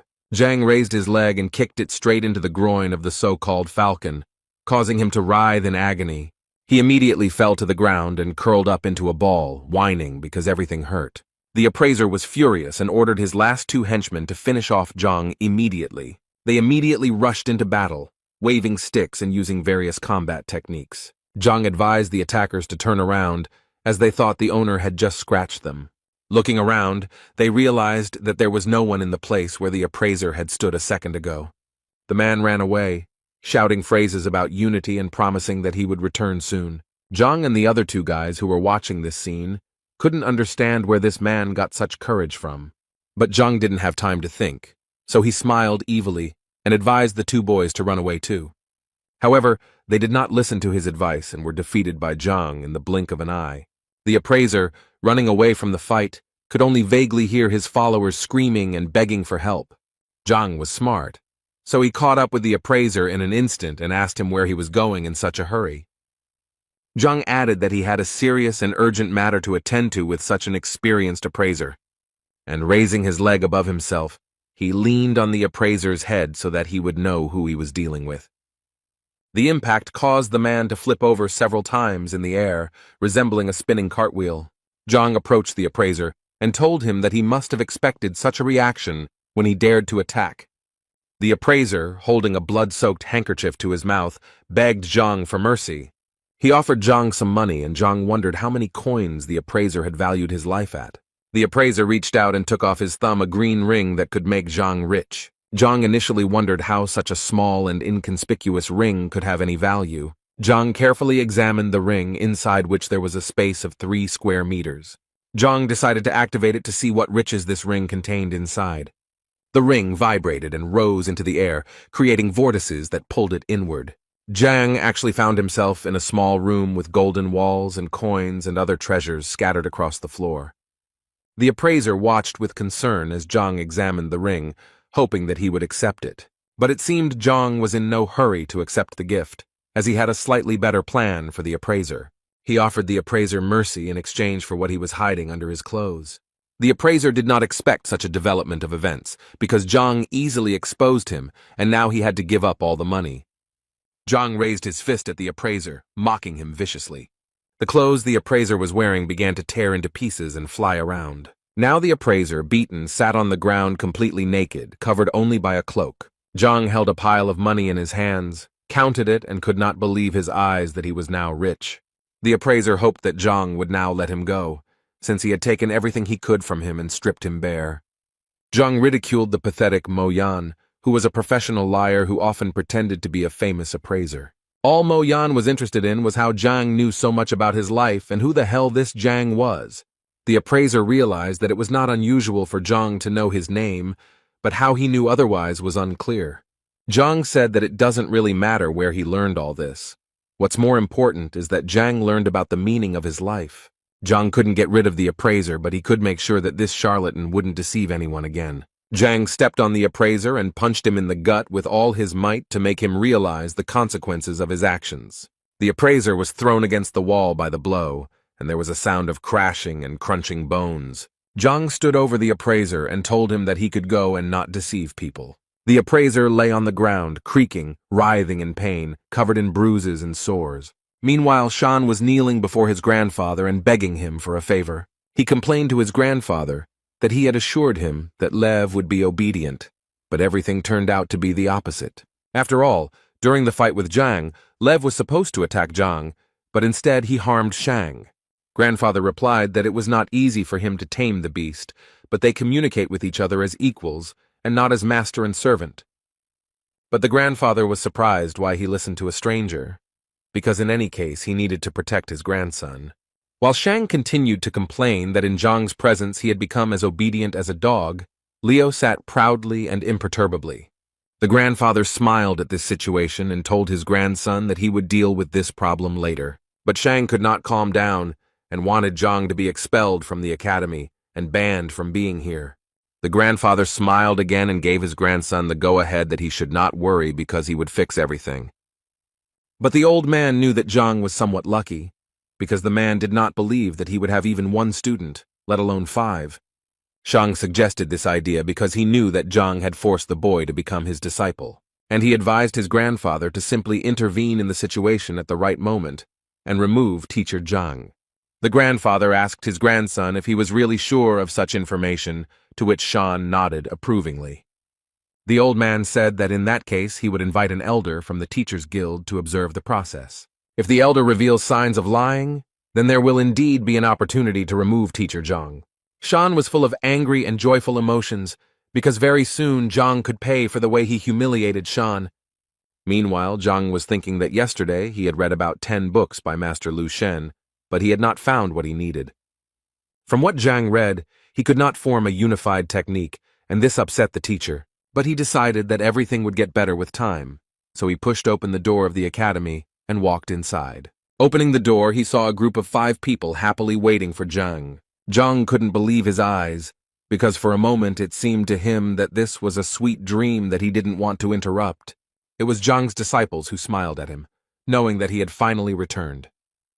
Zhang found this joy a little suspicious, as if they were completely different people, but he greeted them anyway. After rummaging through his pockets, Zhang called Zhao Yao over and said that she would go first.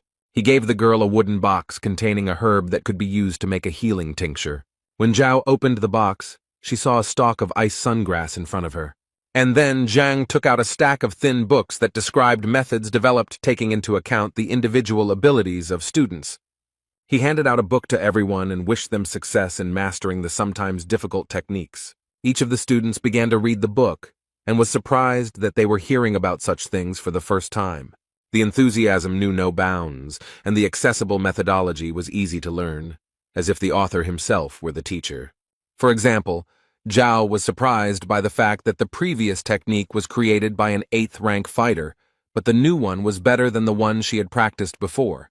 Zhang broke the intrigue and admitted that he wrote these techniques in one evening, but did not have time to come up with a name for them. So Zhang asked the students to come up with names themselves, which was extremely shocking news. The students did not expect that the teacher would give them the opportunity to come up with names for techniques that could later become popular. Zhao was confused by the teacher's generosity, so she asked him again if he had made a mistake in entrusting her with such a serious task. Another student couldn't help but appreciate Zhang's generosity, writing as many as 5 guides and letting students come up with the title. For students, this is truly a celebration, because in the entire history of Hongting, not a single student has had the honor of owning equipment created for him. After such generosity and wisdom of the teacher, the students, of course, did not doubt their patron. So the students decided to thank Zhang for his hard work and incredible generosity. All 5 students knelt down and began chanting words of gratitude in unison, which puzzled Zhang. Zhao, on behalf of all the students, swore that the knowledge Zhang had imparted would not be passed on further, and that those who broke the oath would be punished. Zhang was surprised by such an oath, because the works were created with the help of the library, and it would be good if they did not know about them. Meanwhile, the girl with blonde hair was spinning around the yard, lost in her thoughts. It was Madame Shen, and she looked worried because one question had been bothering her for a long time. And she finally dared to take a bold step and resolutely went forward to meet the answers. As she approached the gate, she met a strange stranger on her way.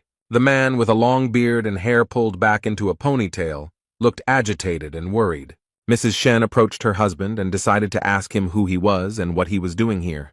The man turned around, looked at the girl and advised her not to mess with him and to go her own way. Madame Shen did not like such rudeness, and she became suspicious. She had memories and thoughts that this man was sent by Shang Bin to finish off Zhang after the failed duel. Then Mrs. Shen decided to warn the bearded man that harming a teacher in Hongting's territory was a crime. These words made the man even more angry, because just the day before yesterday he was beaten because of a quarrel between 2 teachers over a girl.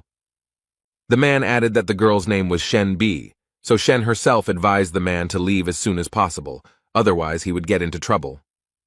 Realizing that her teacher Zhang was in danger because of her, Lady Shen rushed into battle. The man, despite all his injuries, was preparing to defend himself, especially since, in his opinion, he would definitely be able to fight back against the girl. Madame Shen launched the first strike with a wide kick, but the man blocked the blow at the last moment. Shan was walking outdoors with his friend and was just curious about how the conversation with his grandfather went. Shan smiled because soon Zhang and his disciple, who had chosen the path against their will, would reveal themselves when they fell under the will detector. The red-haired partner was surprised by this news and added that after Zhang's disappearance, Shenbi would turn his attention to Shan. Shang remembered that awkward evening at the restaurant when Shenbi went to dinner with Zhang. Shan's partner added that he needed to be patient for a little while, and then luck would smile upon Shan in the form of a dinner with Shenbi. Shan laughed at these words, but promised his partner a worthy reward in case of success. Their fascinating dialogue was interrupted by the sounds of a fight that was heard very close to where they were walking, and the red-haired boy was the first to notice it.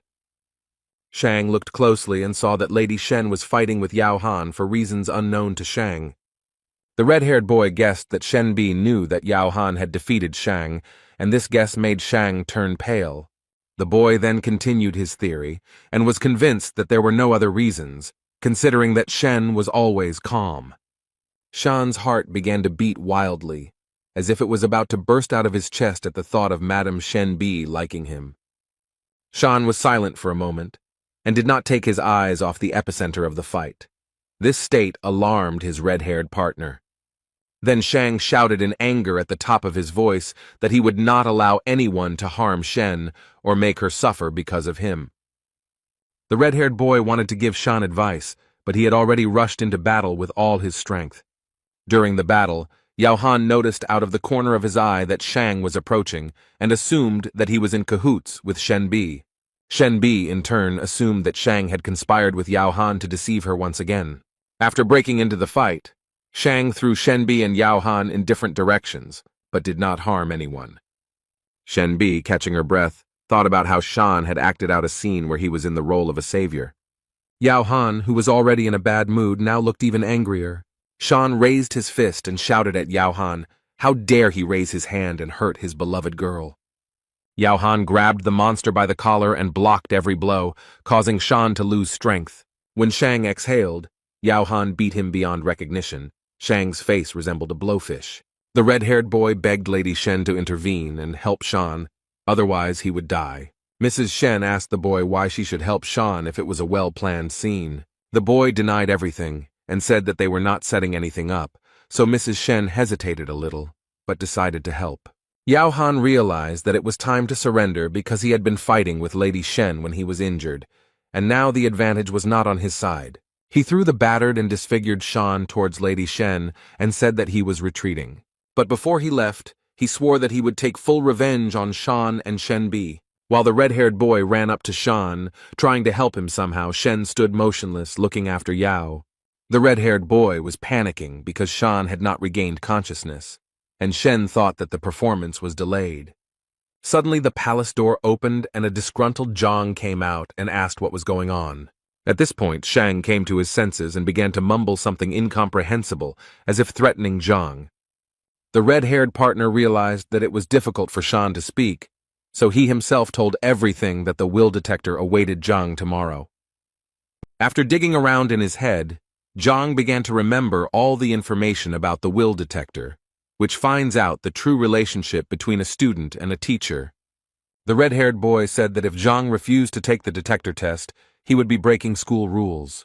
Shen was worried about such events, as she did not understand what Shang wanted to achieve, and advised Zhang to refuse. Zhang listened to all the proposals, thought for a moment, sighed heavily, and replied that he was ready to pass the detector. His answer surprised Shan and Shenbi, who expected him to refuse. It was about Yan Li, who initially regretted his choice, but now he and everyone else are ready to give their lives for Zhang. The red-haired boy assured Shan that Yan Li still wanted to be Shan's disciple and that everything would fall into place very soon. Shenbi turned to Zhang to explain to her why he so easily agreed to this adventure.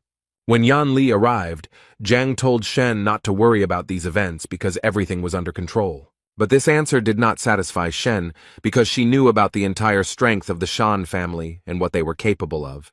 Shenbi blamed herself for everything and could not stay away from this situation. Meanwhile, in the will detector tower, Shan's grandfather was telling the elder about the events related to Zhang.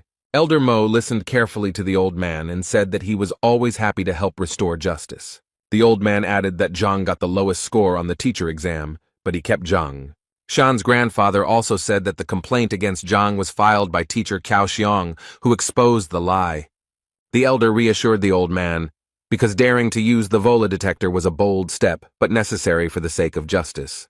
Grandpa Shana smirked to himself, enjoying his well-thought-out plan. The doors of the academy opened, and a male figure appeared on the threshold heading inside the tower. When the door opened wider, 5 people entered the room, interested in solving the problem.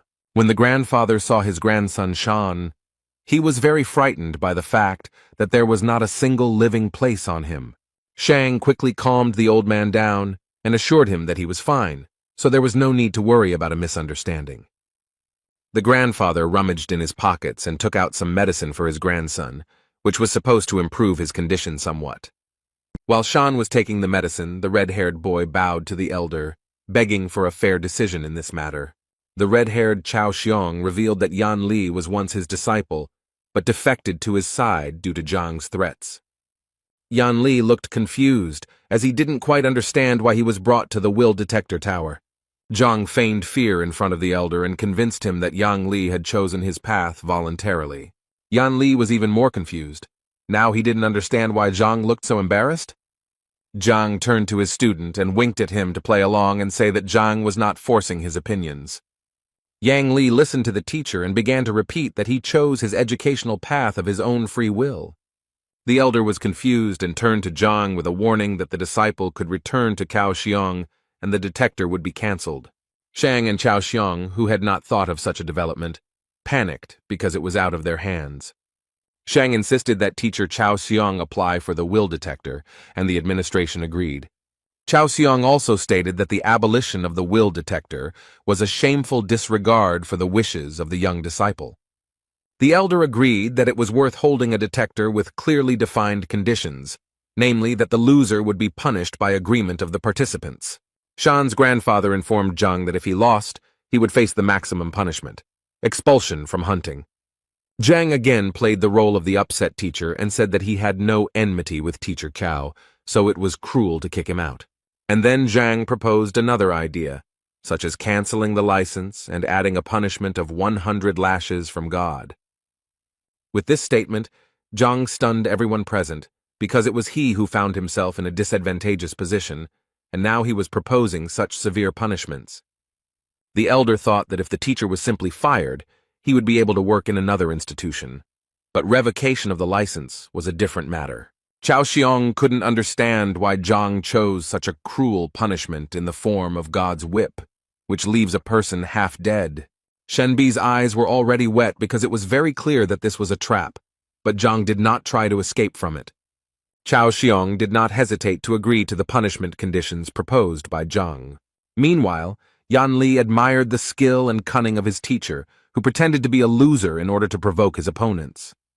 The elder announced that if both parties agreed to the terms, there was no point in postponing the event. The elder showed everyone present a ball of heartstone, which Zhang and Chao Xiong had to touch in turn.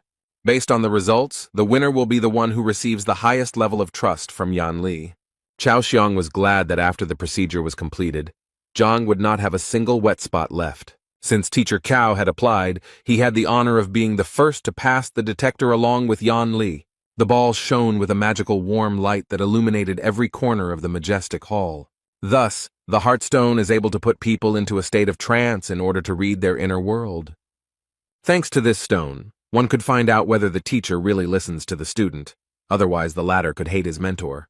Shauna's grandfather explained that the maximum level of trust is 100, and the relationship between a teacher and a student is usually at 30. Meanwhile, Shen insisted and advised Zhang to leave now and never come back. Shan overheard their conversation and said that it was too late to rush because everything would soon fall into place. Shang was convinced that once the results came in, Zhang would regret being born. But Zhang remained calm all this time and was even amused by Shang's self-confidence. Shang continued to mock Zhang because he believed that the level of trust between Cao and Yang would not be lower than 20. But Zhang, according to Shang, could have scored less than 10 units, and then he would have been ashamed of the entire kingdom. Shen was very irritated by Shang's comments, but she was even more irritated by Zhang's excessive calmness. Shauna's grandfather asked the elder how much he thought these two teachers could be trusted. The elder then casually replied that Cao could get a result of 20, but Zhang threatened even a negative value. Shauna's grandfather replied that if the result was negative, then in that case, he would immediately insist on revoking his license. Shan squinted his bruised eyes, making them look even more swollen as he saw the results.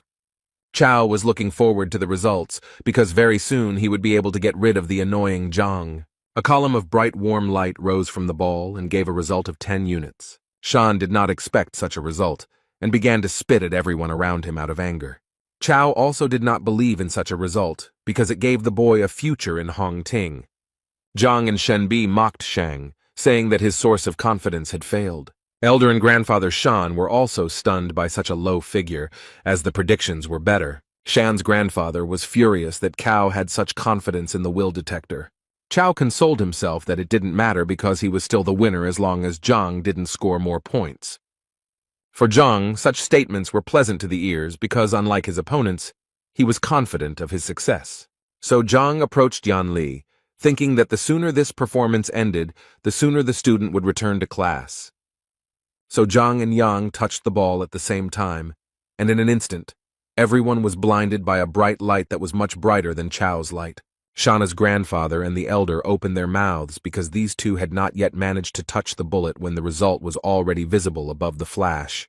Shenbi, Shang, and Cao were no less surprised, especially Cao, who had just managed to step down from the pedestal. A huge number 64 was displayed above a bright column of light.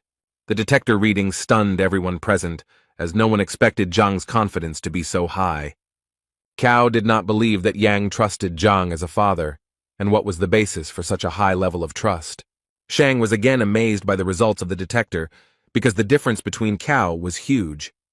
The elder also did not expect such a high result, especially so fast. Shen knew that even extremely popular teachers who taught their students for years did not achieve such high results. So Zhang was confident of his indisputable victory, and asked the elders if he confirmed this fact.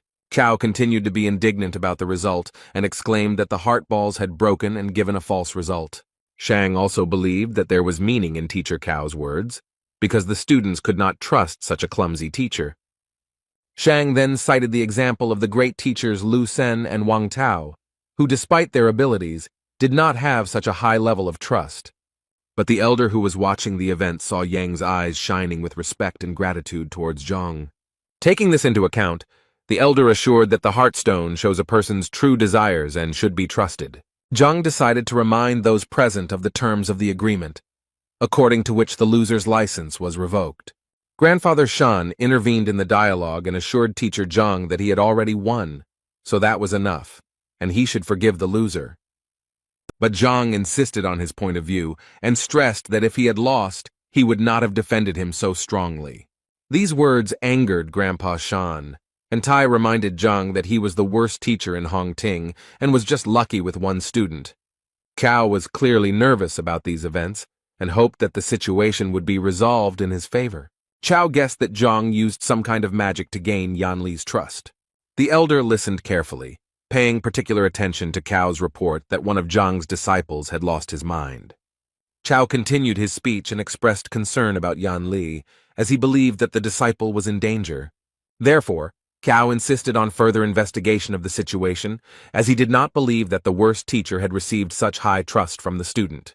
Then Shana's grandfather added that a teacher must teach and gain the trust of students, and if a teacher does not have the necessary knowledge, then there can be no talk of any trust. Zhang insisted that his teaching methods did not matter as long as the contract was honored. Zhang's grandfather continued to rage because he didn't understand how a teacher could be stripped of his license because of such a stupid contract. Meanwhile, Shang tried to persuade Shen Bi to his side and listened to his grandfather's words. Shen Bi was seething with rage and sided with Zhang, repeating his words that if he lost, no one would make concessions to him.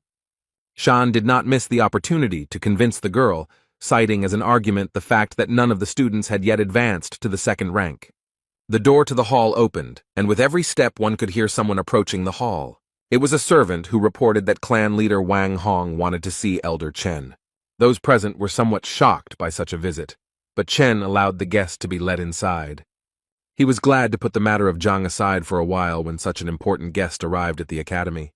Shan asked his grandfather why such an influential person, who was on the list of the best masters, decided to pay a visit.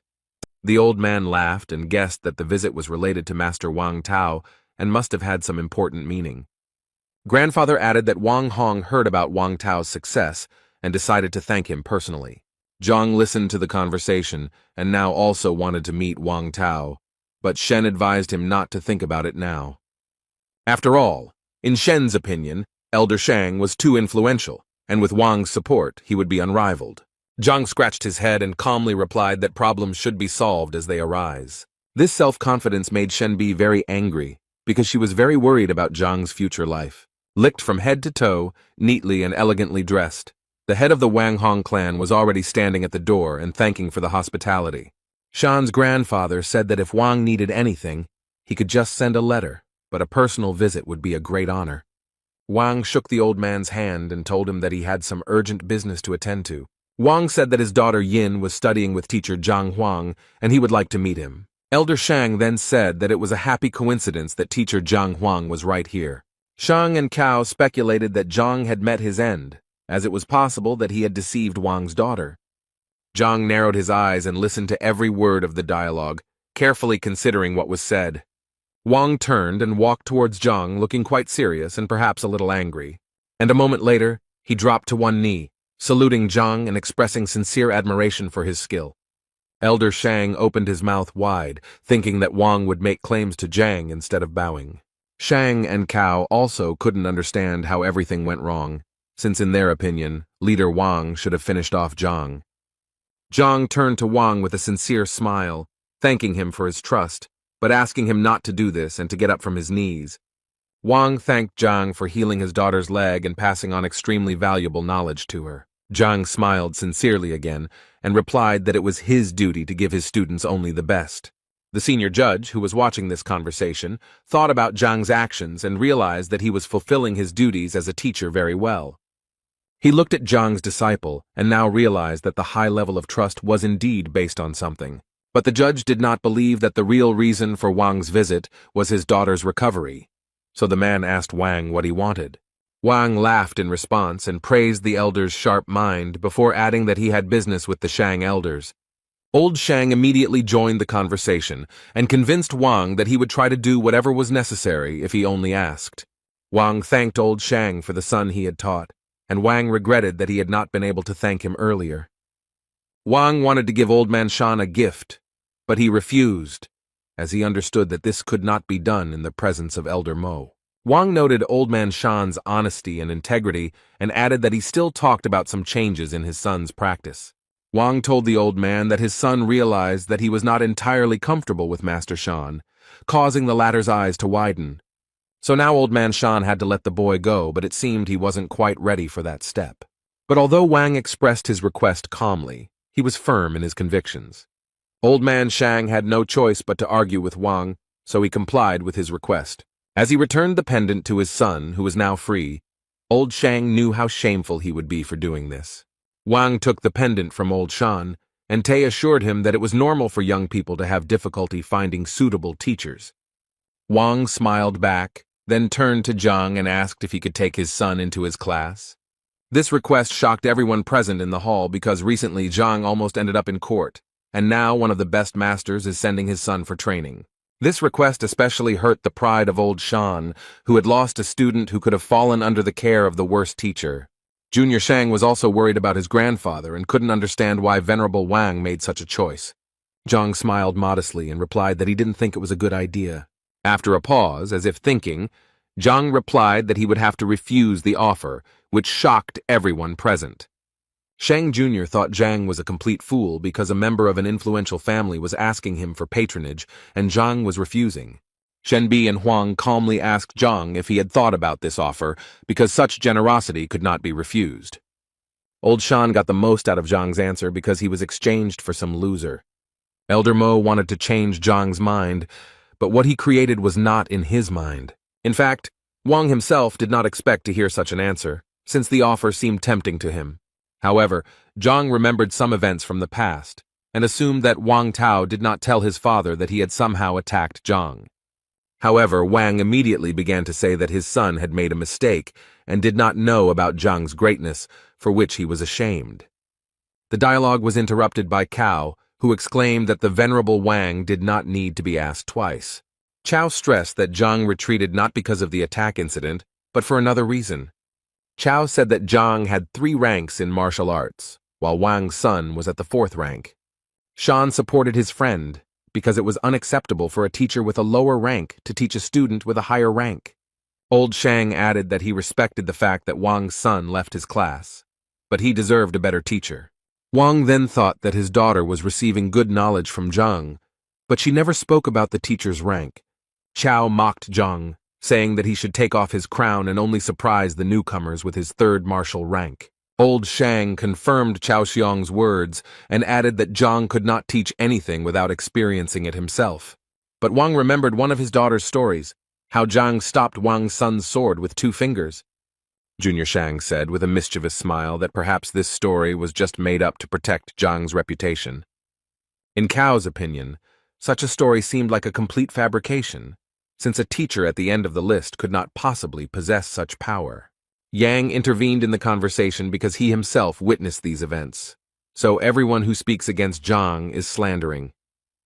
Elder Shang also convinced Wang that this story was nonsense, and that such fables should not be believed. While Old Shang was trying to convince Wang that Zhang's reputation should not be raised in this way, the servant came into the hall again. The servant reported that a young man had arrived who wanted to meet with Teacher Zhang and was waiting for permission. Old Shang reacted to this news with sensitivity and wondered why Zhang was so in demand.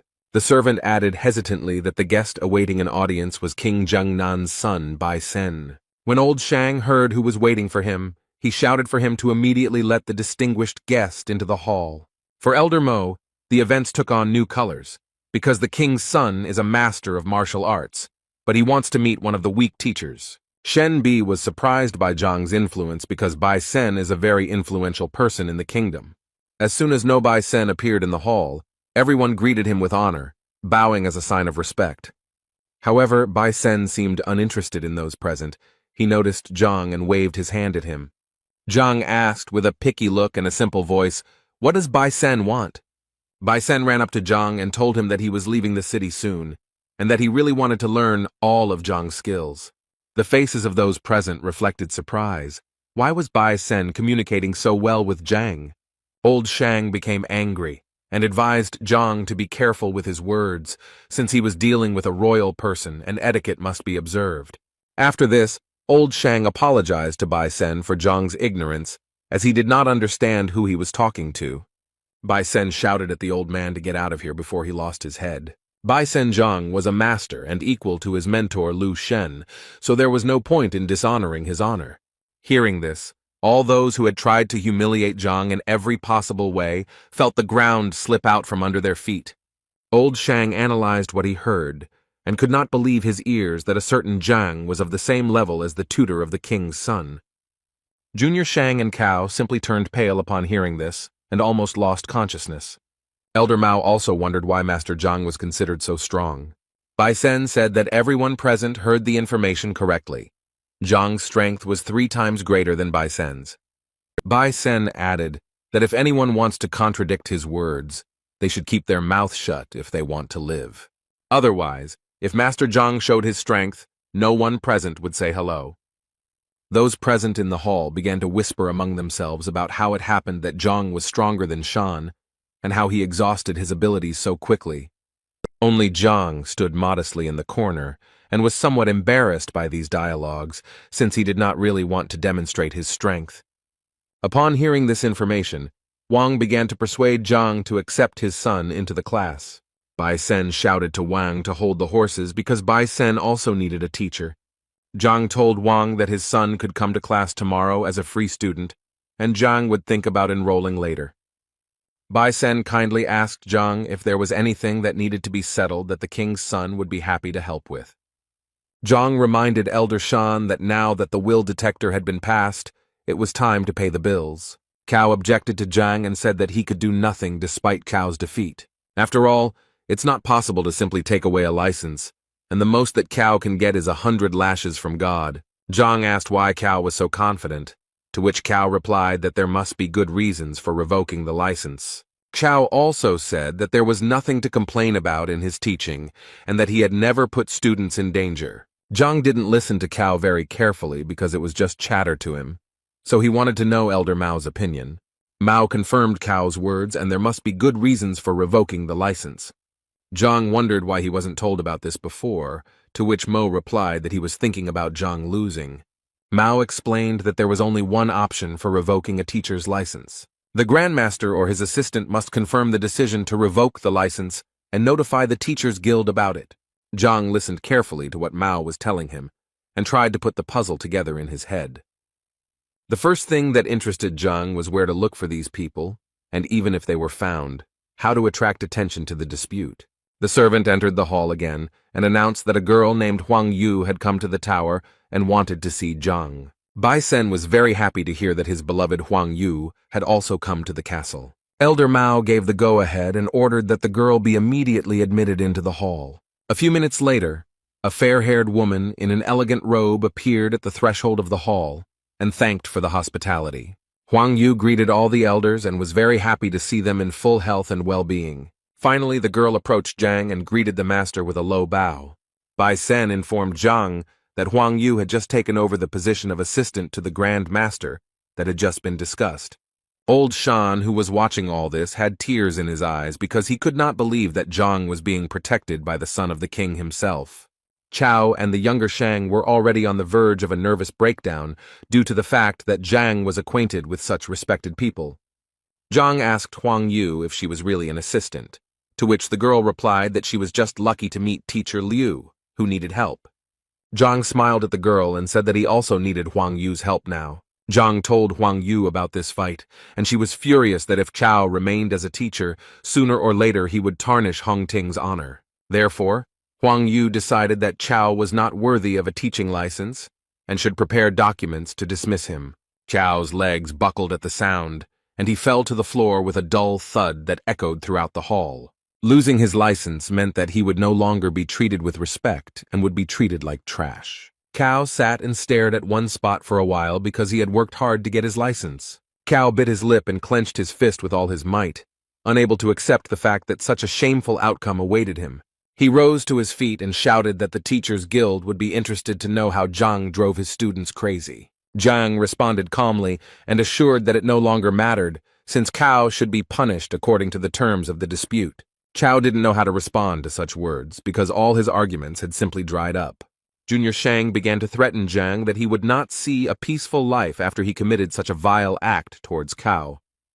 Old Shang confirmed Chao's words and believed that Zhang's teaching abilities should indeed be questioned. Huang Yu said that if these accusations were true, then the guild needed to check some things. Zhang was a little nervous because he underestimated his opponents, who also know how to use facts to their advantage. Zhang began to think about how he could get out of this situation dry, because now everything was against him. He saw no other way out than to confess everything, and in that case, he would at least be honest. Zhang began his speech, but before he could say a few words, Shen Bi intervened. She said that now everything was clear to her, and teacher Zhang no longer needed to make excuses. Shen reported that Elder Mo had recently asked Zhang some exam questions, to which Zhang had given multiple-choice answers. The king's son reported that Zhang's striking force was 49 dings, which corresponded to the 6th rank. Shen Bi said that such indicators did not match the teacher's test results, so Zhang was framed. Wang entered the dialogue and said that the exams were held behind closed doors by the Education Bureau and were unfair. Shen Bi pointed at Old Man Shang and accused him of falsifying the results of Zhang's abilities. Elder Mao suggested that Zhang did not report this because it might spoil the relationship between the teachers. All those who defended Zhang were convinced that he silently endured all the humiliations, but did not lose the wisdom of the teacher. According to the defense, Teacher Zhang suffered for the sake of good relations in the team and bore the burden of ignorance. Old Shang had no time to process the verbal attacks that were flying at him like bullets. Zhang was embarrassed by this situation and only wanted to say that his skills were not fully appreciated. Old Shang took a defensive stance and said that he had no reason to interfere in the affairs of an ordinary teacher. Elder Mao, who had been listening attentively all this time, said that he already had enough evidence to draw conclusions, while Old Man Shang was simply defending his grandson. Sooner or later, Zhang would stand out among the other teachers, and to prevent Zhang from overshadowing Shang's grandson, Old Shang acted preemptively. Old Shang was stunned because he hadn't paid attention to Zhang before, but now he had only turned away from him. Zhang winced, as if he was extremely ashamed of Old Shang's actions in taking advantage of his power. Old Shang tried to say something else to Zhang, but he couldn't make out anything intelligible except curses. He began to strike on the nerves, and it seemed that he was about to suffocate in his own anger. All those who stood up for Zhang no longer believed Old Shan and considered his attack a deception. Little Shang, no matter how much he wanted to spite Zhang, felt broken because now his grandfather was also in danger. Old Shang stood motionless, his eyes closed and his head raised, coming out of his convulsive state. He seemed to be enjoying his condition, and his body was in nirvana after so many trials. Suddenly, enlightenment came to him. He opened his eyes sharply and looked at Zhang. He said that the charge of falsifying exam results could not be refuted in any way. But how would Zhang explain his student's madness? Old Man Shang pointed his finger at Zhang and waited for him to explain after the accusations. Zhang understood that such accusations were serious, and it would be difficult to turn away from them now, although the student's madness was the merit of old Zhang. Then Old Man Shang asked the servant to call Zhao Yanfeng from Master Lu Sen's class into the hall. Everyone held their breath, waiting for the development of events. After all, Lu Sen was the best teacher in Hongting. From his residual memories, Zhang recalled that this young man did not show up in class after the incident. Old Shang continued to argue that Zhao was going to retire after the incident, but Lu Sen came to the rescue in time. Wang thought that if Lu Sen could so quickly restore the strength of a student who was on the verge, then this spoke volumes about the strength of the teacher. The servant who had followed Zhao returned a few minutes later and reported that the young man had arrived. As soon as Zhao stepped into the hall, he immediately bowed deeply to show respect to everyone present. Old Shang immediately asked him a question, pointing his finger at Zhang. "Does Zhao recognize him?" Zhang watched his student carefully, hoping that he would not say anything that could harm the teacher. It only took Zhao a few seconds to recognize teacher Zhang, who had harmed him in the past. Then old Shang asked the young man if it was true that he had almost lost his mind while studying under Zhang Zhao. Zhao confirmed this information, and old Shang turned to everyone who had so actively defended Zhang, saying, "What a scoundrel." Mao agreed that causing mental harm to a student was a valid reason for firing a teacher. A sad expression appeared on Huang Yu's face because she didn't expect Zhang to be capable of such a thing. Old Shang began to ask Zhang why he was silent and whether he could say anything in his defense. Zhang bowed his head and scratched the back of his neck, saying that he saw no point in saying anything. Old Shang wanted to say that he knew that Zhang would deny everything, but a second later, he realized that Zhang agreed with everything. Zhang threw up his hands and said he saw no point in making excuses. Old Shang continued to say that Zhang was not even ashamed of what he did. Zhang advised the old man to calm down and not repeat the same thing several times. These words made old Shang even more angry, and he said that Zhang had better start worrying about his situation. Zhang turned to his former student with curiosity. How are his lessons with Lu Sen going, and will he show any skills? This request puzzled Zhao because now everyone was thinking about how Zhang had driven his student crazy. Huang Yu also decided that it was inappropriate to talk about the student's abilities now, and that they should discuss some other details. Zhao said that teacher Lu confirmed that the technique Zhang used was not only incorrect, but also dangerous. But Zhang insisted, and asked the student to demonstrate what he had learned from the new teacher. Huang Yu agreed with Zhang Guo, and asked Tai to demonstrate some of the skills he possessed. The guy did a warm-up, focused on his breathing, and began to confidently demonstrate elements of various techniques. The elders noted that despite his young age, the boy had excellent command of the power that corresponded to his rank. But old Shang was worried that Zhang asked him to demonstrate the technique. When he looked at Zhang, he stood with his eyes closed and did not look at his student even once. When Zhao finished the demonstration, he asked Zhang if he had seen enough to appreciate what he wanted. At this moment, Zhang opened his eyes and looked at the boy with a confident gaze, indicating that he had seen enough. Old Shang insisted that there was no time to waste, since all the evidence in Zhang's confession proved his guilt. Zhang asked the old man to take his time as he needed to explain why he had asked Zhao to show him some pieces of equipment. Before explaining his actions, Zhang told everyone present that he had deliberately driven the boy mad. After such a statement, it seemed to everyone present that the ground was slipping out from under their feet, because no one expected such a development of events. Old Shang decided to use this to his advantage, and began to say that Zhang was not even ashamed of his actions. The old man turned to Huang and Elder Mo, hoping that they had understood everything and drawn their own conclusions. Zhao was seething with anger, clenching his fists. He did not understand what had happened to Zhang, that he had treated him so cruelly. Zhao was just a student, and to him, Zhang's actions looked like he was deliberately teaching the student the wrong techniques. Zhang made a dissatisfied expression, indicating that Zhao had misunderstood. Such actions made Zhao even more angry, and now it seemed to him that Zhang was back to his old ways. Zhang asked Elder Mo and Huang if they noticed anything suspicious when Zhao demonstrated the technique. They shook their heads, and then Zhang explained that Zhao had a congenital stiffness of the gaze. Huang Yu thought about this statement because people with this disorder have narrowed acupuncture point passages and cannot release qi energy. Elder Mo was very surprised by Zhang's proposal because it was a very risky move. Zhao also didn't believe it, as he had not experienced any obstacles during the training process. Zhang advised Zhao not to jump to conclusions and to think about whether the boy had encountered difficulties before he lost his mind. Zhang gave an example of how every time the boy tried to gather energy, his body seemed to be torn apart. The boy was surprised by what he heard. Wang and Shen Bi listened carefully to Zhang, and although his speech seemed stupid at first glance, they still guessed that there was a destiny of truth. Only old Shang was categorically against these judgments, because the hardness of the glasses no longer mattered. The fact was that the boy was injured. Zhang advised Shan to take his time and give him time to complete his judgment, and then asked how to characterize a person who has lost his mind. Old Shang was surprised by the question, but explained that the energy that bursts out cannot be controlled, and the person loses his mind. When the old man realized what Zhang was getting at, he became angry, and did not believe that this was designed to destroy the blocks. Huang Yu and Elder Mo wondered how realistic this tactic was, as it was very risky to use. Zhang then asked Cao if he still felt like his body was being torn apart when the qi was released. Zhao was surprised again, because when the state of madness passed, all the difficulties also went away, but the boy attributed these merits to Lu Sen. Zhang advised not to rush to conclusions and explained that the force in the fool's body is extremely powerful and capable of breaking down barriers. Teacher Zhang said that he had planned further steps that could improve Zhao's body features, but he left without saying goodbye.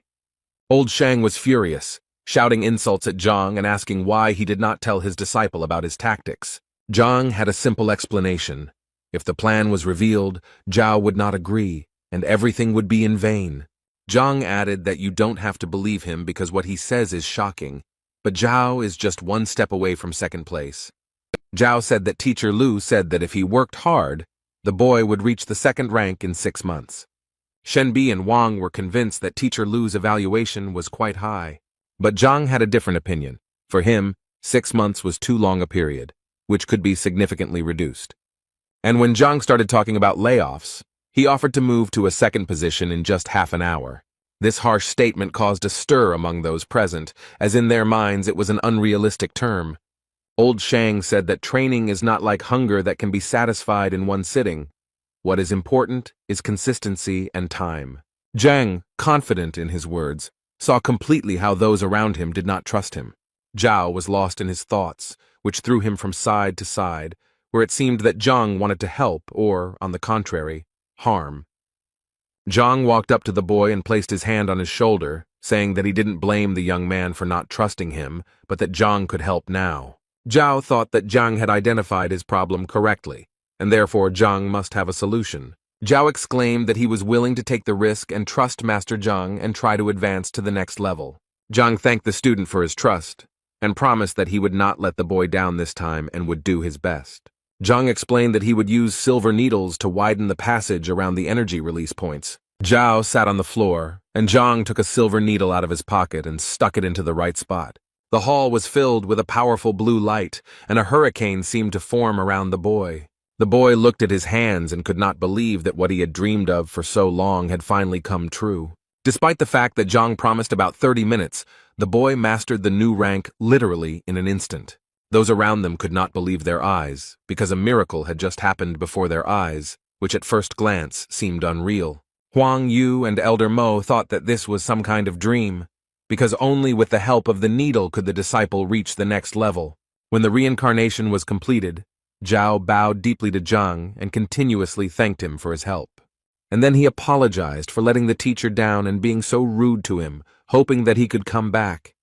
Wang, who had been watching the transformation closely, remembered how much effort he had put in to reach the next rank, and the boy had done it in an instant. Wang told Zhang to forget about the request with his son, because now he also wanted to become Zhang's disciple. Bai Sen shouted at him to get in line because the king's son was also very eager to learn from Zhang. He tried his best to attract Zhang's attention, and even promised to give up his title so that Zhang would take him under his wing.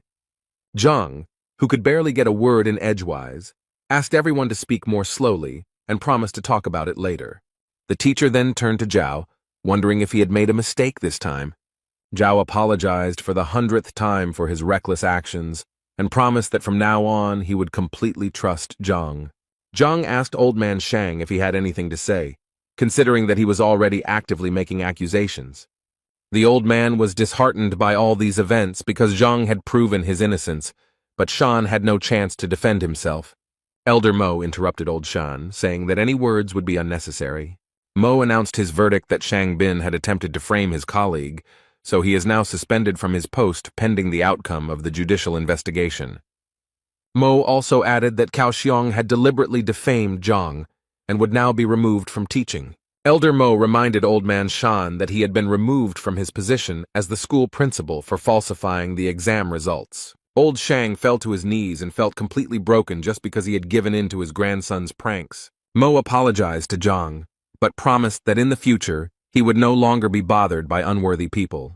Zhang assured the elder that everything was fine, adding that difficulties sometimes arose. Elder Mo ended the conversation by saying that after the verdict was given, Zhang would receive a message from the guild. Zhang and his defenders were leaving the tower where they had experienced many turbulent events over the past few hours. Junior Shan and the old man sat on the floor and were literally broken in every sense. Now Zhang has new plans for his life, to become a famous teacher, that is, a grandmaster, but to do this he must first become a student. Zhang returned to Huang Yu and asked the girl how he could become the great master's disciple. The girl said that everything is arranged quite simply. No tests are needed for this, just to catch the eye of the Grand Master. Zhang asked Huang Yu how she managed to run a store and be a student. The girl smiled and replied that she lacked life experience, so she chose a crowded place to observe the world and society. Zhang remembered the requests that Master Lu Shen had made to Zhang from Huang Yu and Bai Sen. Bai Sen explained that Lu Shen had a painting called The Ruler's Canvas, which he would give to the winner of the competition. Zhang mentally analyzed the painting, which was painted by Master Mo Chenzi in an exquisite style. Bai Sen and Huang Yu were very happy to receive this painting as a gift because it really touched their hearts. That's why they turned to Zhang, who they considered a very good artist.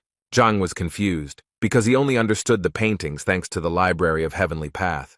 Meanwhile, at Hongting Academy, the entrance exam was taking place in teacher Lu Sen's class. The man with long gray hair and beard praised Lu Sen, and emphasized that the students are willing to do anything to get into this class. Although Lu Sen was pleased to hear this, he responded modestly, but the old man continued to flatter the teacher. After receiving several compliments, Lu Sen asked Elder Hong Hao how he could help. Hong Hao replied that he was a good friend of Lu Sen's father and enjoyed watching Lu Sen's development. Lu Sen asked not to mention his father's name in his presence and to get straight to the point. Hong Hao then revealed that it was a young and annoying teacher named Zhang Huang. Lu Sen wondered how the boy with the worst test score could cross his elder. The elder explained that the whole thing was due to the pogrom of the restaurant that Zhang had carried out, after which the business became unprofitable. Lu Sen assured the elder that Zhang was just a loser who would be fired sooner or later. The elder agreed with this statement, and added that he heard the administration give him an ultimatum to fire him if Zhang did not have any disciples. That's why the elder asked Lu Sen to lure all of Zhang's students into his class. After all, it is difficult to teach a teacher who has students, but if Zhang has no students, then everything will be easier. The elder insisted that Lu Sen cast aside his doubts and recalled the incident of poor Zhao, who had almost lost his mind. Lu Sen listened to the elder and replied that he would announce a new recruitment of disciples today. The elder said that he would not be indebted to Lu Sen and would thank him with a delicious meal at the restaurant.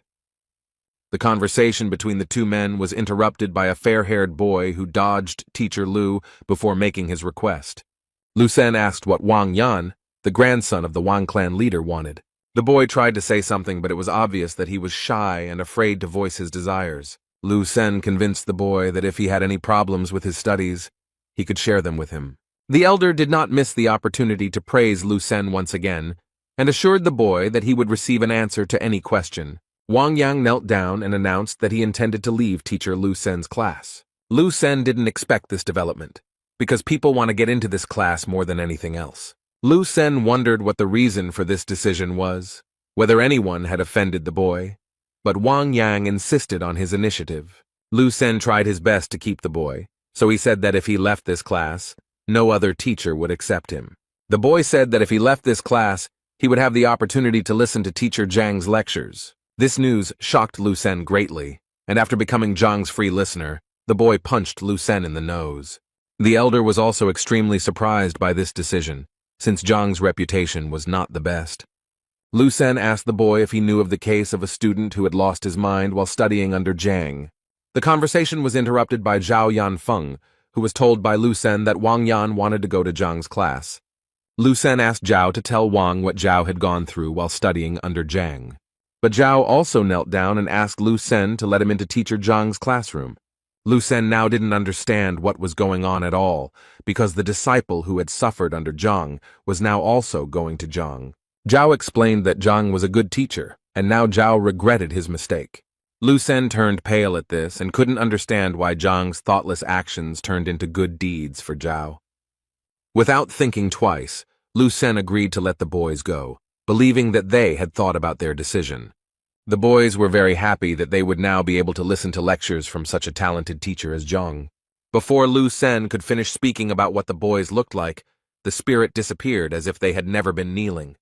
Now Lu Sen was very angry with Zhang because he had somehow taken away his 2 disciples. The anger burning inside Lu Sen made him act immediately and decisively, so he called Zhang Hong for help. The boy, who looked like the embodiment of evil and hatred, was already standing next to Lu Sen, waiting for instructions in a moment. Lu Sen ordered his disciple to go to Zhang and give him a letter declaring war. The elder was surprised by the decisive step of declaring war on the freshman competition.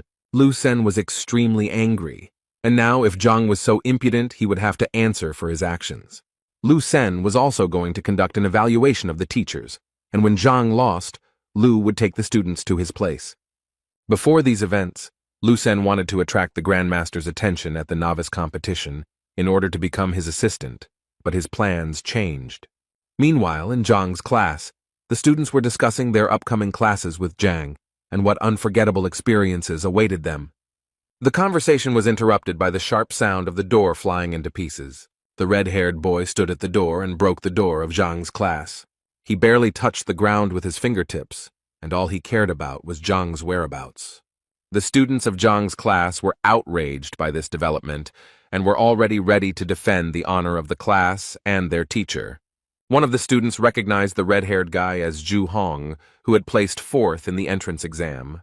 Holding the envelope addressed to Zhang, Zhu Hong was glad that he was so popular. He told a student in Zhang's class that the envelope contained a letter from Lu Sen calling for Zhang to be examined by his teachers. Zhu Hong threw the envelope at the feet of the disciples, adding that Lu Sen was angry after the recent events and therefore declared war on Zhang. Zhang's students were confused by this statement, as they believed that Zhang was the best teacher. Zhu Hong was about to leave when one of Zhang's disciples decided to stop him. Zhang's student accused Zhu Hong of disrespecting their teacher and smashed the classroom door. Zhu Hong laughed at the boy, especially at his apology for his actions. In an instant, Zhu Hong, like a butterfly, began to reproduce his graceful and decisive fighting technique. After that, he punched Zhang's disciple straight in the face, but he was not ready to block the blow. The boy flew several meters at lightning speed, his face touching the grass near the classroom. Zhu Hong, who had not a single scratch on him, stood proudly and declared that Zhang and his disciples deserved no mercy. Such remarks had a strong effect on Zhang's student, and she decided to teach him a lesson in good manners. The girl was the first to attack Zhu Hong, but he immediately blocked her bold strike. And the next step, he counterattacked the girl, and so quickly that the student did not have time to understand anything. Zhu Hong's blow was precise and powerful. He also kissed the girl on the face, and she flew away with a cry of pain. The boy who wanted to help the injured Zhao Yao didn't have time to look back before Zhu Hong was already behind him. He deceived Zhang's disciple and also injured him, leaving him no room for counterattack. A pink-haired girl from Zhang's class ran up to her injured colleagues and tried to help them, but Zhu Hong approached her like a ghost, preparing to cause irreparable damage. A moment later, Zhu would have carried out his plan, but Zhao stood up to defend himself, blocking the aggressor's blow. He tried his best to resist Zhu, but it was not easy because Zhu was quite professional in his technique. Zhu taunted his opponent, adding fuel to the fire by pointing out that Zhao lacked strength and training. Zhao held on with all his might as Zhu Na dealt him blow after blow, sapping his fighting spirit. Each attack was extremely exhausting for Zhao, and he was already at the limit of his capabilities. At one point, Zhu broke through Zhao's defense and delivered a powerful blow that left him unable to stay on his feet. Zhang's students, beaten and mutilated, barely regained consciousness after Zhu dealt with each of them. Zhu emphasized that this was just the first lesson, and if they did not want it to happen again, then Zhang should apologize to Lu Sen. Suddenly, Zhang appeared in the courtyard with Zhang, who had already heard Zhu's threats. Zhu told Zhang that he was just in time because he was talking about the defeat that awaited Zhang. Zhang ran to his disciples to help them, and told Ju to return to Lu Sen with the news that Zhang accepted the challenge. Zhang was momentarily saddened by the fact that he had spoken to Bai Sen and Huang Yu and saw his disciples now suffering. Ju, mocking Zhang and his disciples, was already saying goodbye to them and rejoicing in his victory. One of the injured students told the teacher that Ju had spoken disrespectfully of Zhang and smashed the classroom door.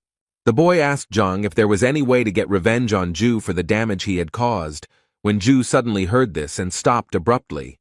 In Ju Zhang's opinion, he was the worst teacher, and such worthless students would hardly be able to stand up to him again. Zhang, on the other hand, listened carefully to his student, who wanted to take revenge for the harm caused to the class and all those who receive knowledge here. The student wondered if he had a chance to take revenge, and Zhang convinced him that it was possible. Yuan Tao was Zhang's weakest disciple, but very capable, so Zhang wanted to show him the technique of revenge. Zhang, who was helping the injured students after the fight, listened carefully to the teacher and realized that he had made the right choice. The girls were also stunned by Zhang's statement, because just recently they simply did not have the strength to get up, and now Zhang suggests fasting. Ju ridiculed Zhang's belief that he was trying to send such a clumsy student into battle to extort reparations from Ju for the pogrom. But Ju was curious, so he agreed and promised that if he lost, he would not only pay for the repairs, but also throw in 1,000 gold coins.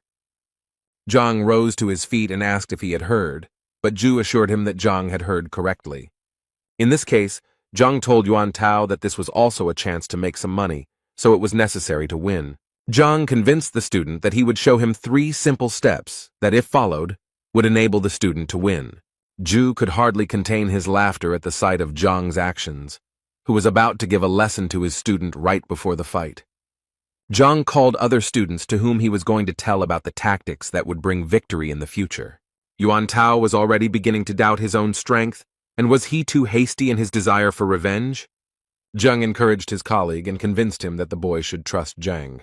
Yuan Tao was encouraged by the words of encouragement. He had been beaten before, so it would be okay if he was beaten again, especially since he was thick-skinned. Zhang, who had gathered his students around him, spoke about the winning technique, and all the students listened attentively to his every word. Zhang now decided to demonstrate the technique by standing in a stance and then suddenly throwing his left hand forward and spreading his fingers. The second step in Zhang's technique was to move the left leg to the right, thus creating a secure footing. And the last, third step is a right hand strike. The students were shocked by this move, because there was nothing special about it. Yuan Tao even asked Zhang if he had made a mistake since it was an extremely simple and low strike. Ju, who was watching this, also saw no point in teaching students such terrible blows, even in his presence. Zhang convinced his student that if he could repeat these simple steps correctly, he would easily win. Yuan Tao finally cast aside all doubts, stood up and walked towards Ju, preparing to teach him a lesson. Ju gave the boy one last chance to refuse the fight and run away as far as possible, because after the fight he would hardly be able to walk.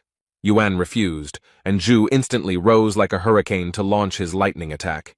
Yuan was momentarily confused, but then he heard a voice speaking to him, and it was Zhang giving him hints through the qi connection. Zhang asked Tai to change the order of his hands and feet, and towards the end he struck with one finger 3 inches lower. Ju still didn't believe in Zhang's disciple's technique, so he easily dodged the first strike.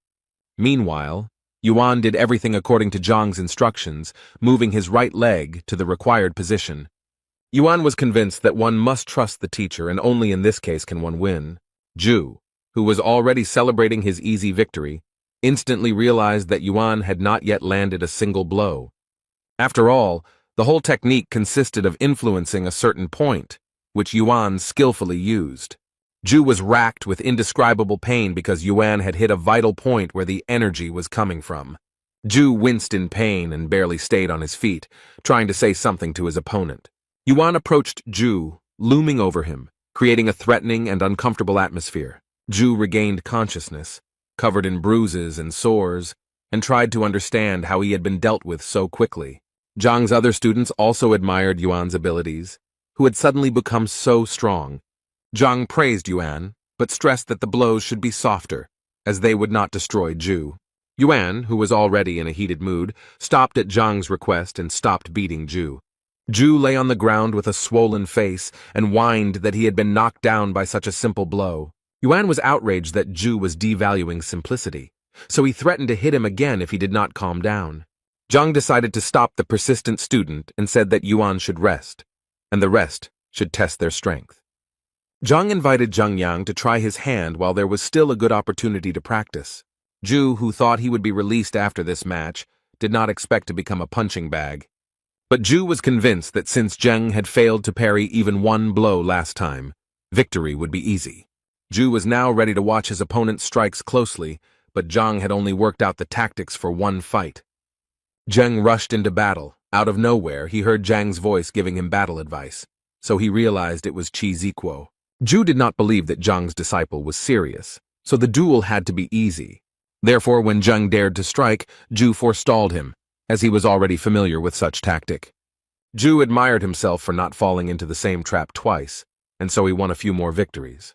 But while the narcissistic Ju was rejoicing over something unknown, Zheng delivered a powerful punch to the bully's face. Ju did not expect this development and was very angry that he had miscalculated. So he tried to strike back at Zheng, but Tai successfully dodged it. Zheng even managed to counterattack, and it was powerful because the boy hit the mark again. Ju fell to the ground, clutching the spot where the attack had just occurred with his hands. Ju accused Zheng of being mean and of Zheng's student having touched a vital point. Zheng saw nothing mean in his tactics because in battle there was no difference in how to win. But if Ju spoke of meanness, then Zheng decided to act honorably and struck again, but this time with his fist in the face. Ju's face now resembled a chopped steak with a crimson hue and numerous wounds. With such injuries, Ju had no choice but to admit defeat. Zheng prepared to deliver another decisive blow, but upon hearing that Ju was surrendering, he was disappointed. Zhang, who was watching the duel, smiled sarcastically and invited the next student to duel. Ju was barely able to stand when he was soon forced to compete with another of Zhang's students. Zhang asked Wang Ying and Liu Yang to also prepare for the fight after Zhao Yao finished. While all of Zhang's students were practicing their martial arts on Ju, he lay on the ground and barely moved. Yuan approached Ju and reminded him that it was time to pay. Now each student had to pay 1,000. And when Yuan added that the total payment was 10,000, Ju's bloated body could not understand where such a sum came from. Yuan reminded Ju that he included the broken door in the compensation amount, which was not that expensive, only 5,000. Yuan suggested a backup plan that Ju could use in sparring during the entrance exam. Ju was covered in bruises and sores and cried in pain, but he had no choice but to agree to the payments. Meanwhile, in Lu Sen's class, Hong Hao wondered if Zhang would accept Lu Sen's challenge. Lu Sen didn't care anymore because he couldn't just leave the situation like that. Otherwise, he wouldn't be able to succeed. Hong Hao fully agreed with Lu Sen's vision and wanted to add something, but their dialogue was interrupted. Ju appeared in the classroom, and now it was difficult to recognize him due to numerous bruises and a swollen face. Master Lu Sen did not recognize his disciple, who now resembled an aggressive needlefish. Then Ju Hong had to mutter his name, but his swollen lips were unable to do so right away. Lu Sen asked his disciple what could have happened to him when he only had to deliver the letter to Zhang. Looking at his poor disciple, Lu Sen even assumed that Zhang was capable of raising a hand against him. But Ju quickly denied this information and told me that he received it from Zhang's students. Lu Sen didn't expect this development, as it meant that his former students were also involved. Lu Sen was upset that Ju was unable to stand up to such weaklings, as he had paid special attention to Ju.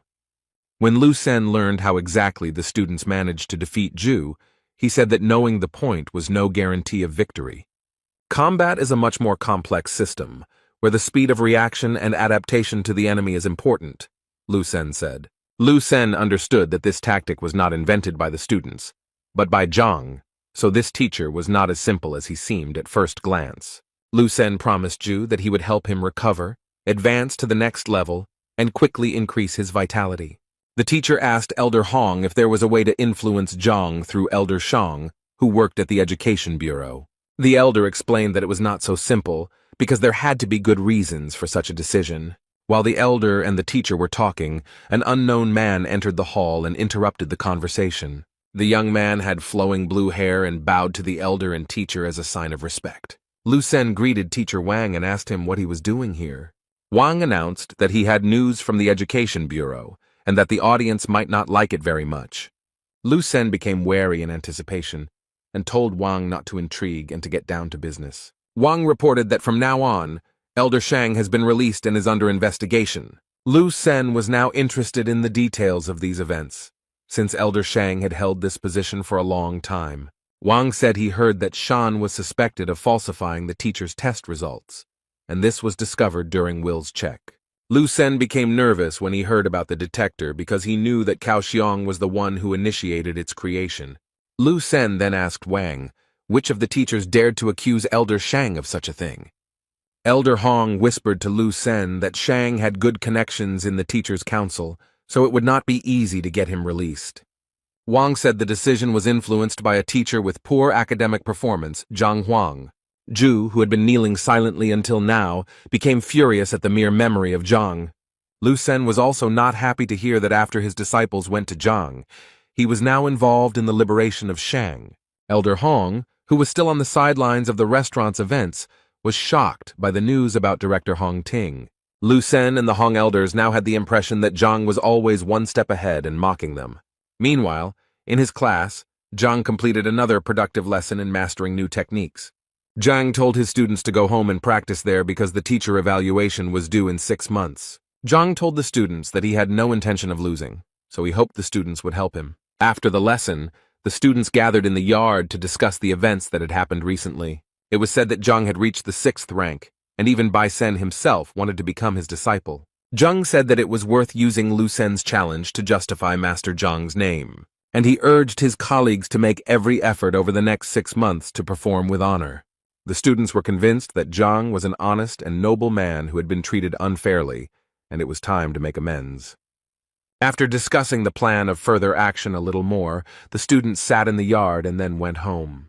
Meanwhile, Zhang remained in his office, collecting his thoughts and developing a winning plan before the competition. In his opinion, Zhao Ya and Wang Yin had proven themselves well, and if they followed the instructions, then in half a month their strength would increase. Yan Li and Zheng Yang have good prospects. They are goal-oriented and capable guys that Zhang did not worry about. But Yuan made Zhang uneasy because he had not trained professionally before, and now he had little time. Then Zhang came up with the idea that he should try to activate the blood inheritance of the horned dragon Yuan. However, Zhang struggled because although the idea was good, he did not know how to implement it. A second later, Zhang felt himself falling into a kind of trance, and this feeling was already familiar to him. Zhang headed to the Library of Heavenly Path, where they tried to answer his question. Zhang held a book in his hands that described the method for activating hereditary abilities. The teacher began to study the book carefully and realized that there were 3 different ways to achieve the desired result. The first method involved hard training, the second required taking special drugs to wake up, but the third confused Zhang. This was the most difficult and dangerous task, since it involved wounds, poisoning, and deaths of soldiers. Zhang decided that the second method was best, and now he needed the help of the Pharmacists Guild. Zhang went to the Alchemists Guild, which is usually bustling with activity because many martial artists gather there. Looking around, Zhang noticed a store where he could get the information he needed. A sweet but tired girl stood behind the counter and muttered something under her breath. As Zhang approached, the girl smiled and greeted the teacher. Zhang greeted her back and asked the girl if she sold books that helped to reveal hereditary abilities. The girl was still smiling and replied that if the man was looking for books, he needed to go somewhere else, and she would help him with the route. Zhang asked the girl not to jump to conclusions, as what he was looking for could not be found in regular stores. There was no longer a joyful smile on the girl's face, and raising her eyebrows, she said that there were no books here. Zhang was a little embarrassed that he was treated with disrespect even though he had done nothing wrong. Zhang then suggested that there was a library in this guild, and asked if the girl could show her this library. Now the girl looked as strict as possible, and indeed confirmed that there was a library, but only for employees or at least for the apprentice pharmacist. Zhang was confused, because he was neither a worker nor even an apprentice of a pharmacist, and because of this, his dream was slipping away. Zhang told the girl behind the counter that he could pass the exam and become a pharmacist. The girl asked Zhang if he really dared to make such a decision, since there was no turning back. The saleswoman, with a displeased expression on her face, explained that the exam would be held in another wing and she would take Zhang there. On the way, Zhang asked the girl about how the exam goes, what is tested on it, and how to prepare. The girl felt that Zhang was deliberately pretending to be a fool in order to make a good impression on the saleswoman. But she still explained to Zhang that the exam would test knowledge of the properties of more than 1,000 herbs, the history of alchemy, and the origins of the guild. The task seemed very simple to Zhang, so he was ready to start training right away. The girl was surprised that Zhang considered such a process to be very simple, because one must be able to monitor the results of the combination of herbs. So the girl felt like Zhang was just bragging to her, because even she, with her excellent memory, was confused.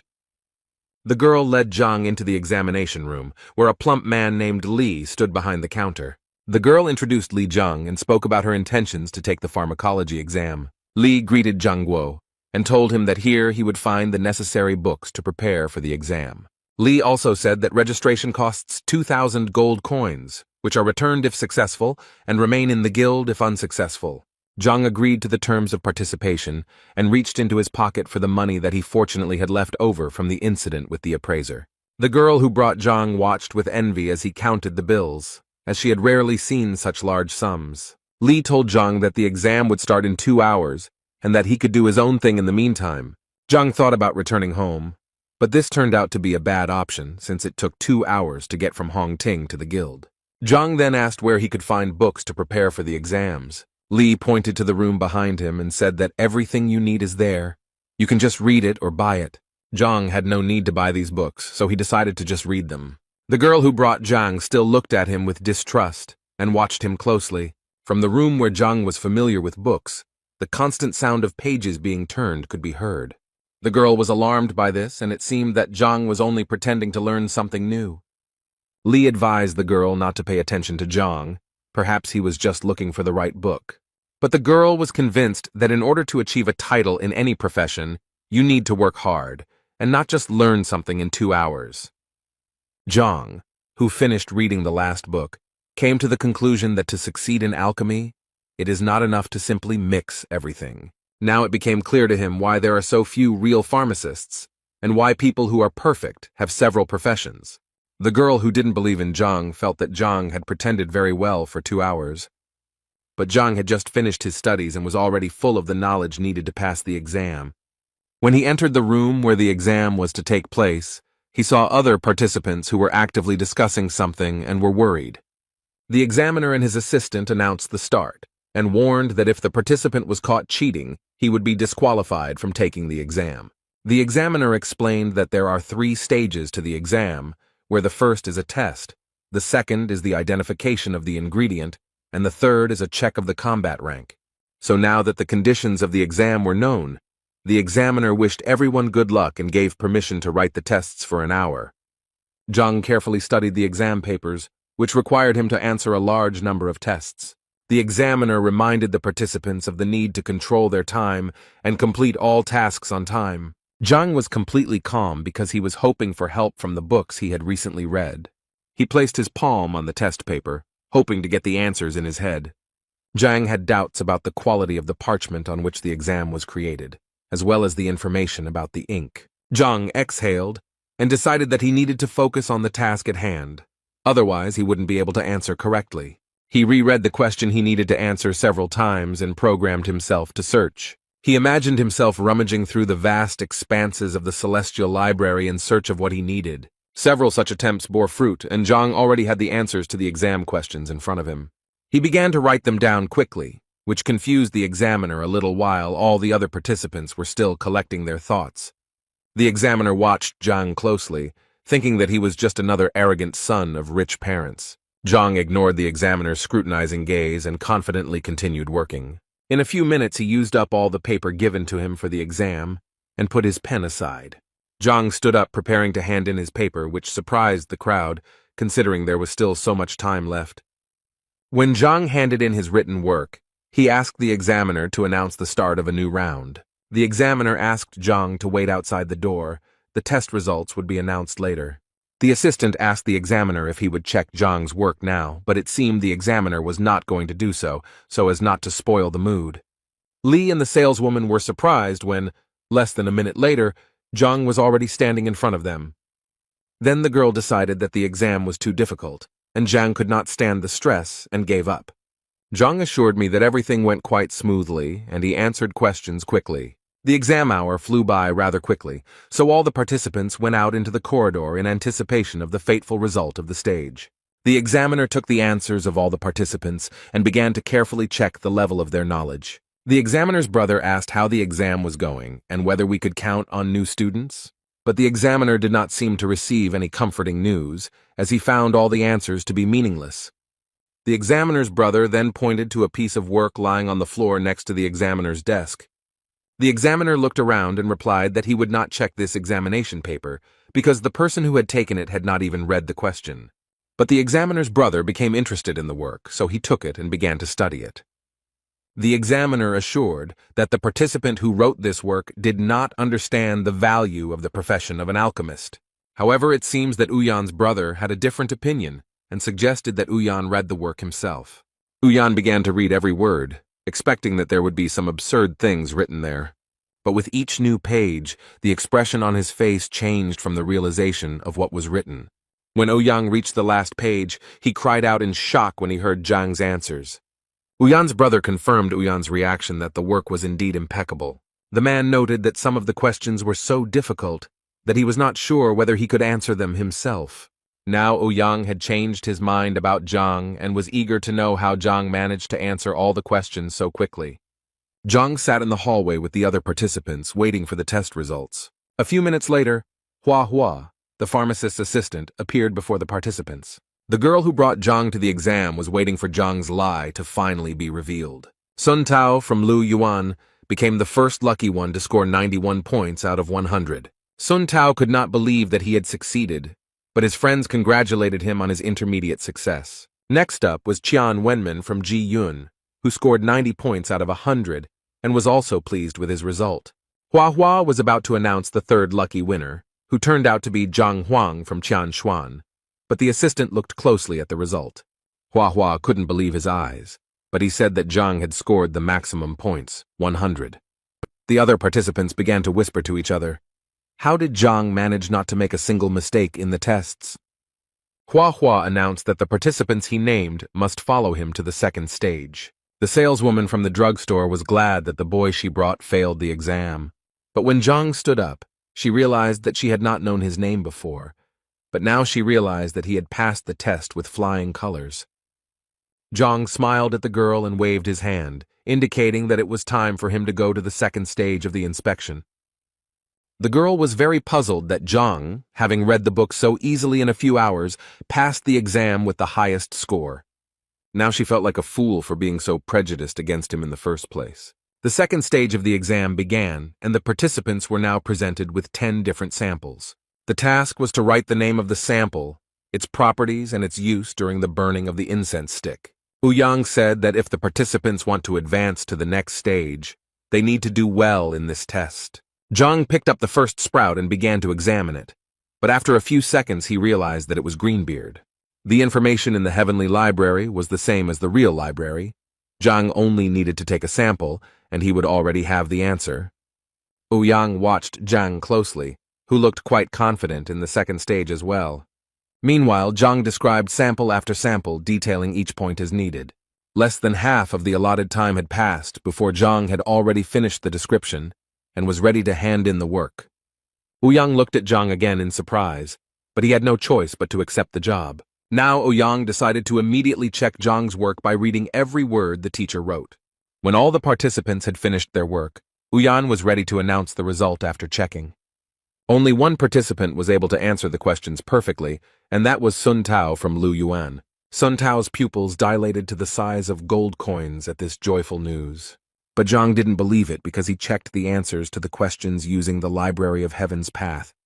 Zhang felt he had been treated unfairly, so he decided to ask the examiners about his mistakes. The other participants did not expect such audacity, since, in their opinion, the examiner's decision could not be challenged. The examiners also did not expect such a development of events, and therefore looked at each other. Ouyang explained to Zhang that he had made a mistake by calling it dragon-scale grass instead of fish-scale grass, So they wanted Zhang to practice more so that he could pass the pharmacist exam next time. They believed that Zhang had potential, so he should not stop studying alchemy. Zhang walked over to the sample stand and took the one he needed to prove the examiners wrong. But Uyan insisted on his point of view and, as evidence, cited a description from a textbook in which these two plants were distinguished. Zhang demonstratively picked up a plant stem and assured the examiners that he could prove otherwise. He assured the examiners that they should not make hasty decisions as they themselves did not know what samples would be in the exam. Zhang then said that the book Special Herb Review in the cooking room would help verify his words. Ouyang asked his assistant Hua to bring this book to resolve the dispute. A moment later, Hua brought out the textbook in question, and Zhang pointed out that the information he needed was on page 17.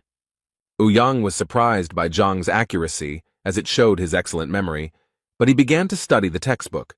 When he finished reading the information, his expression instantly became surprised. Zhang then said that if this evidence is not enough, there is another book, A Brief Introduction to Rare Medicines, that confirms his words. Zhang could also practically prove his point by cutting off the stem of the plant. When fish scale grass is cut, a milky liquid is released, and when dragon grass is cut, it turns yellowish, which dispels the cold. After these arguments, one of the examiners asked Zhang to hand him the stem. He tore off a stem, from which a warm yellow liquid immediately flowed, dispelling the cold. After this, the experts were convinced that they really did not have a sample of fish grass in their hands. Hua asked Ouyang if he needed to bring another textbook from the library to check Zhang's words, but Ouyang said that there was no need. Zhang's opponents, realizing the events that had just happened before their eyes, were very upset. Huayan smiled and said that they had indeed made a mistake, and so it needed to be corrected. Since Zhang demonstrated excellent knowledge in the second stage of the exam, he will definitely advance to the next stage. Sun Tao, who had just celebrated his victory, turned pale and fell to his knees in despair. Ouyang's colleague gave Zhang an alchemist's badge, which gave him access to the basic section of the library and a discount at pharmacies.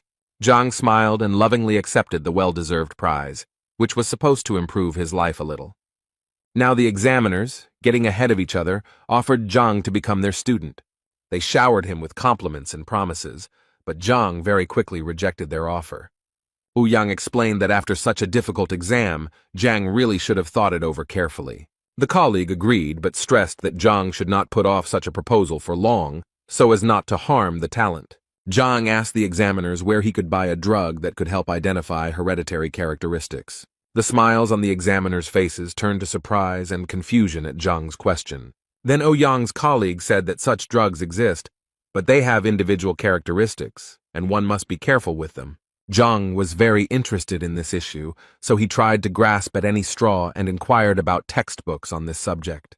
Ouyang assured Zhang that there were many such textbooks, but they were all in the advanced section of the library.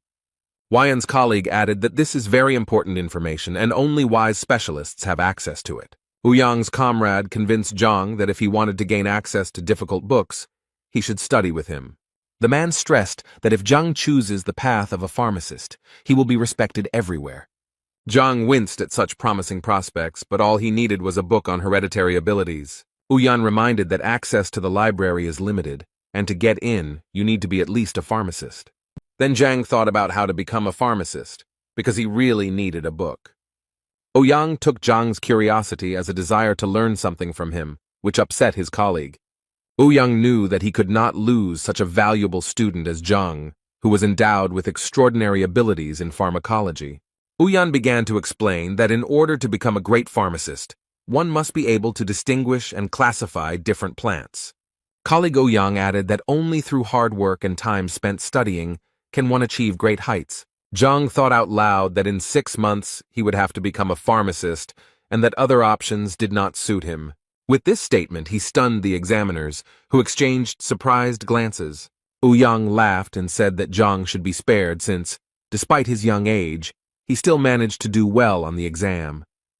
Zhang sighed heavily and said that he was not ready to spend much time on studying, so he would look for another option. Ouyang tried to stop Zhang from making a rash move so that the wasted years of alchemy would not be erased. Zhang didn't know how to react to such statements, because it wasn't a matter of wasted years.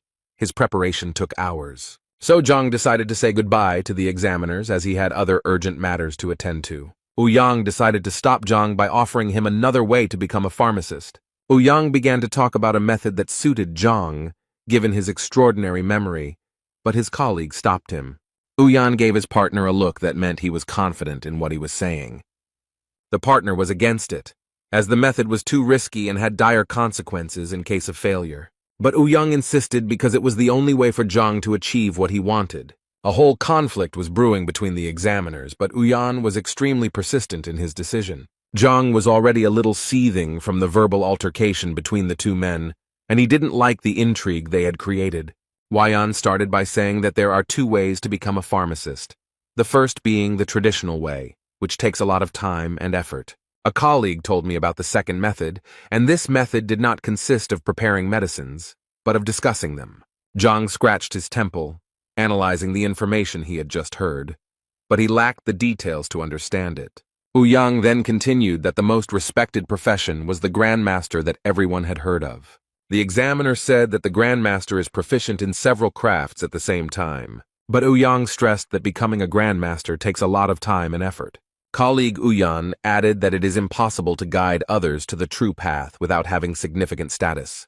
That's why Ouyang decided to share a quick method called pill talk.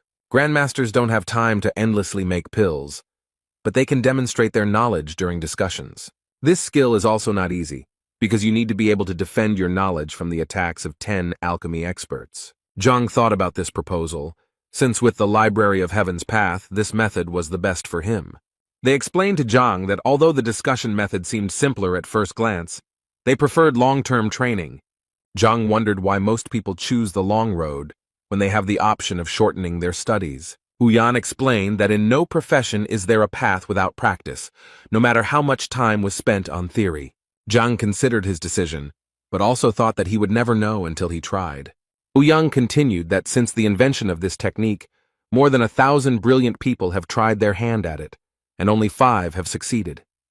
These statistics frightened and upset Zhang, because he was sure that everything was much simpler. Therefore, Ouyang once again emphasized the difference between theory and practice, and many generations have not used this method, and it is considered forgotten. Zhang thought positively. If people who tried failed, it didn't mean he couldn't do it too. So the teacher gathered his courage and declared his intention to take part in the pill discussion and become a pharmacist. He stunned the examiners with this answer because they didn't even have time to tell Zhang about the consequences. Zhang looked at the examiners with childish innocence, hoping that the consequences would not be too dire. Zhang was told that no one would judge his abilities lightly, especially experienced alchemists. According to the rules, a student who fails the discussion pays each alchemist about 100,000 gold. Zhang listened carefully to the fact that after paying, he would also be punished with divine strikes and a 10-year ban on taking exams. Therefore, the expert emphasized that it is precisely because of such cruel punishments that this method has remained unnoticed for many years. Therefore, Ouyang reminded Zhang that with his skills, it was better to choose the traditional path while minimizing the consequences. But Zhang was confident and decided for himself that he would take part in the discussion and was ready to prepare for it. With his desire and determination, Zhang stunned the examiners, from whom he had expected help in organizing. Zhang just smiled back and was completely calm, giving the impression that he was ready to move mountains. The examiner pointed out that Zhang had just become an assistant and had not even studied the program yet, but was already moving forward so confidently. Zhang simply wondered if he could get into the base section of the library to study the material.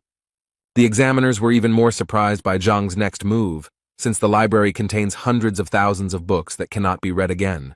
Zhang was still smiling and assured the teachers that he would be able to absorb such a volume of information. The examiners were even more shocked by this information, because they did not believe that such a thing was possible. Zhang stood his ground, arguing that he was capable of learning the material and that teachers just needed to organize everything. The examiners' arguments to convince Zhang were exhausted, and they simply accepted his decision. Then Ouyang promised that by tomorrow he would take over the organization and manage everything. Zhang thanked the examiners for their help, then said goodbye to them and prepared to leave. And then he suddenly came back and asked how he could get into the library, frightening the examiners. When Zhang finally left, The men began to discuss among themselves whether it was too risky to reveal the method during the discussion. But Ouyang emphasized Zhang's talent and special tenacity, which could help him. However, Ouyang's colleague did not believe that Zhang's persistence had any basis, and would he regret it? So the examiners decided to send someone to the library after Zhang to observe his methods. After a while, Hua, who had followed Zhang in the library, returned to the examiners. When the men asked him what he could tell them, he scratched the back of his head and could not find the words. All he could say about Zhang was that he was simply leafing through book after book, much to Ouyang's surprise. Hua said Zhang studied books such as Basic Methods of Alchemy or All About Alchemical Cauldrons. After listing the books, the examiners looked at each other and were surprised by this choice. After all, Ouyang understood that these were ordinary basic textbooks that every pharmacist's assistant should know. Hua was then asked if he had mixed up anything and if Zhang had looked at any other books. Hua assured that he saw everything correctly and made a gesture with his hands, demonstrating how Zhang was studying books. The examiners were unable to figure out exactly what Zhang's method was, as he simply skimmed through the textbooks. They then suggested that perhaps he was looking for a specific book in this way, studying it by its cover. Meanwhile, in the Hongting dormitory, Zhao Yao was sitting in her room, deep in thought. Her thoughts were interrupted by Uncle Yao, who came to say that he was leaving on business and that the girl would not be disturbed by unfriendly people. The girl became wary and wondered who her uncle was talking about, focusing on the unfriendly people. Then the girl realized that they were talking about teacher Zhang, whom the girl began to defend in front of her uncle. Yao was convinced that his niece had not yet experienced the world and did not see evil in the people around her. Then the girl took the wooden box and showed it to her uncle, who was very surprised by what he saw. Zhao Yao explained that Zhang gave her the sprout because he knew her health was not perfect and it could help the girl feel better. Uncle Yao couldn't understand where Zhang, given his status, got this sprout from. The girl was confused by her uncle's persistence and asked if everything was okay with the gift from the teacher. As Zhao carefully examined the plant, his uncle explained that it was extremely valuable and was the ancestor of the ice sun grass. Uncle continued to say that the ordinary ice sun grass did not have much value, unlike its ancestor. The girl was very shocked by the information from her uncle and asked him if he was confusing anything. Yao then assured his niece that this was the most expensive herb he had ever seen and that he could not be mistaken. The girl carefully examined the sprout, holding it in her fragile hands, which for some reason were now trembling. Meanwhile, Uncle Yao wondered how Zhang managed to get such a valuable sprout and why he shared it with the student. Zhao Yao was warmed by the thought that teacher Zhang had not only developed a customized training method for her, but had also given her valuable medicine. The girl got out of bed and pressed the sprout to her chest, realizing its true value. Then the girl asked her uncle how much money he had with him now. The uncle rummaged in his pockets and answered his niece that there was not much money, namely 20,000 gold pieces. Then the girl asked her uncle if he knew where teacher Zhang had gone, since he had been gone for a long time. Yao replied that he had been following Zhang and last saw him at the apothecary guild, which led Zhao to believe that he had acquired such a valuable gift there. Zhao Yao closed the box containing the plant and confidently walked towards the exit, taking Uncle Yao with her. Zhao Yao and his uncle arrived at the pharmacists' guild, where they learned that Zhang was taking the exam to become an assistant pharmacist. The saleswoman who met with Zhang before the exam just passed this information on to Zhao. Yao explained to his niece that this was not easy to do, since an alchemist's apprentice needed to remember the properties of more than 1,000 medicines. Therefore, Yao doubted that Zhang would be able to pass the exam without many years of training. The saleswoman then added that Zhang had passed the first part of the exam without making a single mistake. The first test tests knowledge of the properties of medicinal herbs, and a significant number of people fail this step, so Yao was surprised by Zhang's skill. The puzzle in Yao's head was not completed because Zhang gave Zhao a stock worth at least 100,000 gold and asked for nothing in return. Yao knew that Zhang was once a genius and had reached the 3rd martial rank at the age of 16, but that was where his progress ended. The saleswoman pointed out that theory without practice is meaningless, so Zhang needs to go through the 2nd stage by describing the herbal samples. The girl added that if at the 1st stage it was possible to make several mistakes, then at this stage there were none. The conversation was interrupted by the footsteps of 2 boys leaving the examination hall, where the exam had already ended. It was Sun Tao and his friend, with whom the saleswoman was asking how everything went. and if there was any good news. The boys hung their heads, sighed heavily, and replied that they had failed this part of the exam. The saleswoman asked about Zhang because he had not yet left the examination room. Sun Tao said with a sad expression that Zhang had passed the exam and would now be an assistant. The saleswoman did not expect such an answer, as she did not believe that Zhang would be able to pass the second stage. Zhao Yao ran to Sun Tao to ask when Zhang would leave the auditorium as she needed to talk to him. Sun's partner told the girl that Zhang had gone to the library to prepare for the pill debate. Now the girl was shocked that Zhang's career was developing extremely rapidly. The boys said that when they were outside the door, they heard that Zhang had been asked to take part in the debate, but at some risk. The saleswoman remembered reading about the dispute and how complex it was, almost beyond comprehension. Yao also didn't understand why Zhang was in such a hurry when he became a pharmacist's assistant at such a young age. Sun Tao's companion also didn't understand this, but added that he heard that Zhang needed a book on hereditary abilities that only pharmacists had access to. Sun Tao also said that Zhang was limited in time and had only half a month to find such a book. Zhao Yao remembered that there would be a teacher certification in half a month, and perhaps that was why Teacher Zhang was in a hurry.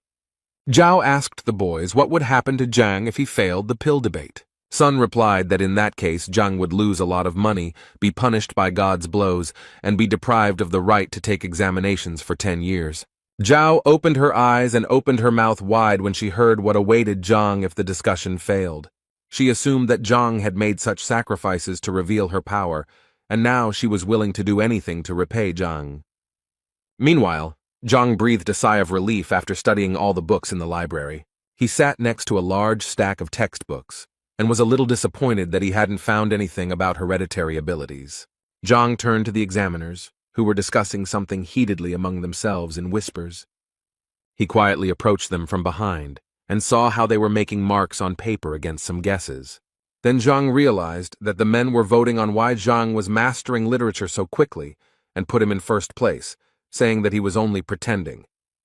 Zhang decided to settle the dispute between the two examiners, and said that he was simply looking through the books looking for something that was not lunch, but found nothing. After this, the examiners felt awkward and apologized to Zhang for doubting him. Yang informed Zhang that everything would be ready for discussion about the pills tomorrow. Zhang thanked the examiners for their help and warm welcome and said goodbye to them. He left the examination room laughing at the fact that pharmacists of such status were arguing about such trifles. When he looked up, he saw Zhao Yao kneeling in front of him and uttering words of gratitude. Zhang approached the girl and asked her to stand up, not understanding why she was there and what he was thanking her for. He asked Zhao if she had drunk the tincture of the ice heart grass sprouts and if she felt better.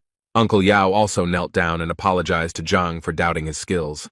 Zhang couldn't understand what was going on, because he had just passed the exam to become an assistant pharmacist. And why did he receive these honors? He assumed that the girl came here because she found out that he was planning to activate her body. Zhang thought about how he had previously seen his students as material from which he would make perfect warriors, but now he realized that they had feelings. He now felt a deep responsibility as a teacher for what he did for others, because it had an effect on him too. He approached Zhao, thanked her for her trust, and assured her that he was willing to do everything possible to develop his students. After these words, it was as if a new section of sacred knowledge in the library of the heavenly path had opened up for Zhang. Yao decided to thank Zhang and wanted to give the money for medicine for his niece, emphasizing that this was only a part because he had nothing else. Yao did not want Zhang to go bankrupt because of such generous gifts, but Zhang insisted on selflessness. However, Yao insisted that Zhang accept the money, as he had spent an insane amount of 100,000 gold. When Zhang heard how much the stock cost, he hesitated for a moment, because if he knew the true price, he would have resold the shoot. Yao seemed to sense Zhang's suspicions and wondered if the teacher knew about the preciousness of the gift before handing it to him. Zhang collected his thoughts and assured Yao that he respected his students very much, so the amount of expenses was not important to him. The saleswoman who brought Zhang to the guild watched the entire conversation and scolded herself for her biased attitude towards him. When Zhao Yao returned to the dormitory, his uncle decided to find out more about why Zhang had given this filming. The girl told her uncle that all this time the training was difficult for her. She could not release the yin energy, and sometimes it hurt. The uncle asked the girl why Zhang was such a capable teacher, but at the same time had a negative reputation. Zhao revealed that Zhang had passed Yang Li's will detector, where the truth about Zhang's reputation came out. Yao was shocked that Shang Bin dared to tarnish teacher Zhang's reputation. Yao clenched his fist in anger, convinced that Shang was a selfish man, and his grandfather was the same. Therefore, Zhao asked his uncle to show respect to teacher Zhang after the truth was revealed. The uncle laughed, and assured his niece that he would not step on the same rake twice. But now Yao was thinking about how to teach a lesson to the Shan family, who had made Yao form a false opinion about Zhang. Zhao Yao asked her uncle to tell people the truth about Zhang from now on, so as not to tarnish his reputation.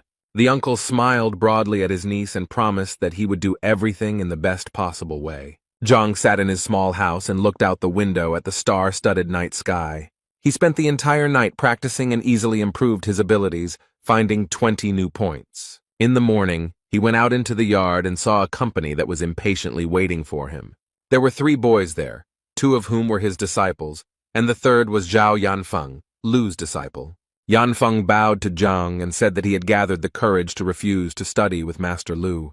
Now Zhang understood why Lu was angry with Zhang and called him for teacher evaluation. Zhang decided to leave Yanfeng to listen to the lecture that Zhang was going to give to his student. So when everyone had gathered, Zhang took the notebook with his work and began to tell the students the information. The students were delighted as Zhang explained completely new teaching methods and techniques. The lecture lasted quite a long time, almost until sunset, and when it finally ended, the tired but satisfied students went home. But Zhang had a test ahead of him, the debate that was about to begin. Zhang arrived at the guild where he heard a familiar female voice calling his name. It was the same saleswoman from the store who said that the masters had arrived for a conversation, but Zhang still had a chance to refuse. Zhang assured the girl that everything was fine and that he was determined, so he was ready to participate. The girl smiled back and made an inviting gesture to Zhang. As Zhang walked down the hallway, he reflected on the importance of this test, since the success of his students was at stake. When they finally arrived at the examination hall, Zhang saw Ouyang with a semicircular table and a large bronze cauldron standing behind him. Ouyang also decided that it was necessary to remind Zhang that it was not too late to withdraw from the discussion. Zhang smiled back and convinced Ouyang that there was no turning back. Then Ouyang also smiled and replied that he would no longer dissuade Zhang and wished him success. Ouyang decided that it would be a good idea to invite respected pharmacists who would appreciate Zhang's skills. A few minutes later, 10 respectable people, young and old, tall and short, gathered on the threshold. One of the judges asked Ouyang, pointing to Zhang, whether he really decided to participate in debates at such a young age. The other judges who took their seats at the table also picked up on this, mockingly claiming that Zhang had studied alchemy in his mother's womb. Ouyang said that despite his young age, he passed all stages of the exams with honors, scoring 100 points on the test. This information surprised the judges, but they quickly stated that it no longer mattered. One of the highly respected people was convinced that alchemy is not only knowledge of herbs, but also understanding the principles of their action. Zhang was outraged by the judge's behavior and thought that if age affects knowledge, then maybe he should get a few from the ground. Gathering his courage, he congratulated everyone present and emphasized that the discussion was not about his age. Zhang then tried to cast aside all prejudices about his age, because he was confident that his knowledge was no worse than that of the judges. One of the judges, who was an adult, did not appreciate Zhang's story and advised him to choose his words better. Ouyang called on all the judges to get down to business, as everyone was here to discuss pills, not discuss Zhang's age. Ouyang clarified the rules of the discussion, according to which Zhang had to give clear answers to the master's questions. He also added that if both parties are unsure of the answer, then the truth can be found out by making a pill. Ouyang also noted that the questions should concern only pharmacology without classified information. Ouyang made sure that everyone understood the rules, and all participants responded that they were ready to begin the discussion. Ouyang was ready to start the discussion, but Zhang made it clear that he wanted to make some adjustments. The masters laughed at Zhang, saying that it was too late to give up or declare defeat. Zhang smiled at the masters and assured them that he was not at all afraid of their questions. One of the masters did not like Zhang's behavior and became wary, waiting to see what would happen next.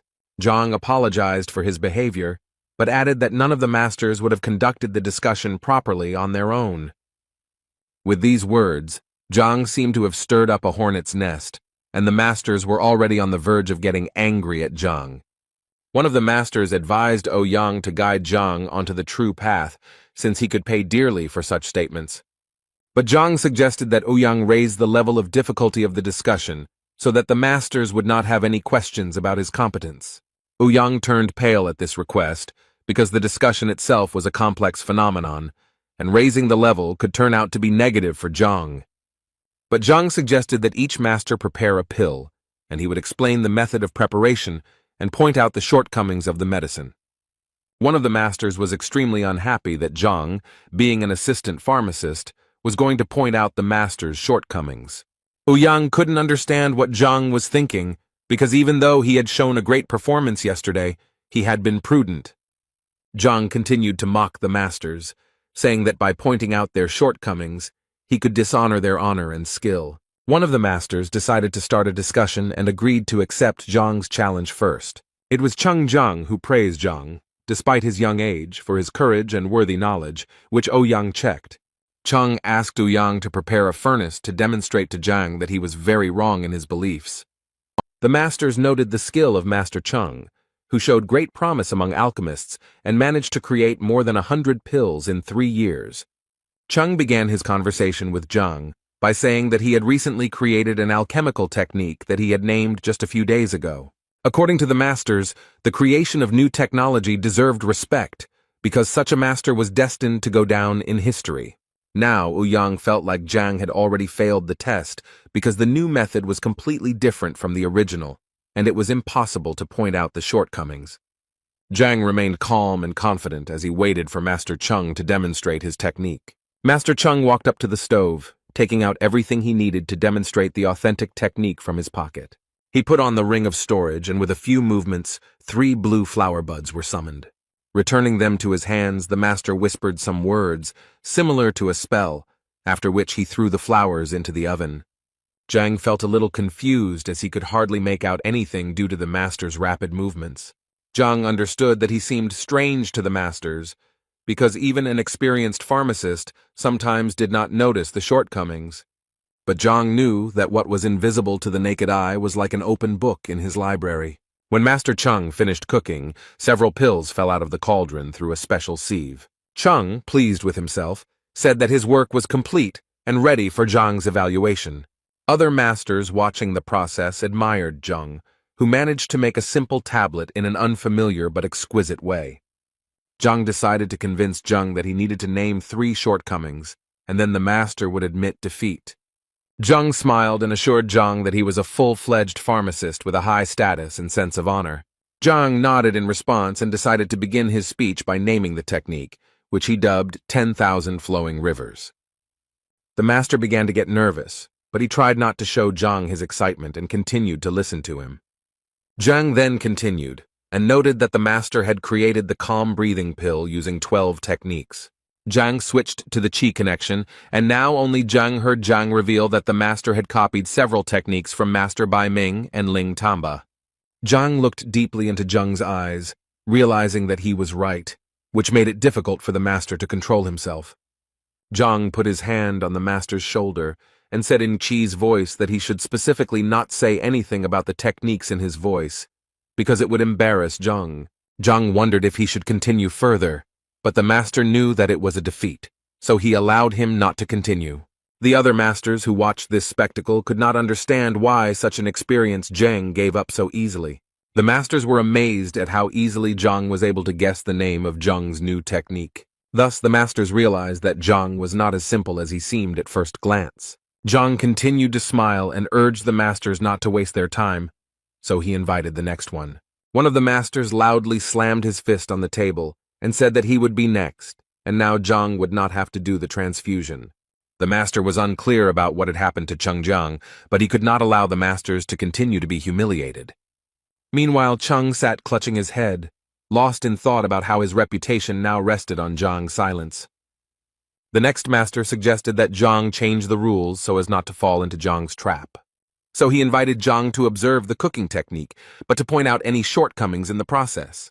Ouyang felt that Zhang would not be able to escape from such a trap, and would definitely fail the test. Zhang slowly remarked that there was no point in wasting time and that it was better to get down to business. The master began to get angry at Zhang's overconfidence, but he was still convinced that Zhang would fail. So the master concentrated all his internal energy, and then with a few movements created hundreds of tongues of flame around himself. Zhang, who had been closely observing Bai Ming, guessed that he was using the multiple mountain hands technique. The masters sitting at the table did not hide their admiration for the skill of Bai Ming, who created a pill for relieving pain at acupuncture points. Bai Ming took a deep breath and told Zhang that he could begin his part of the test.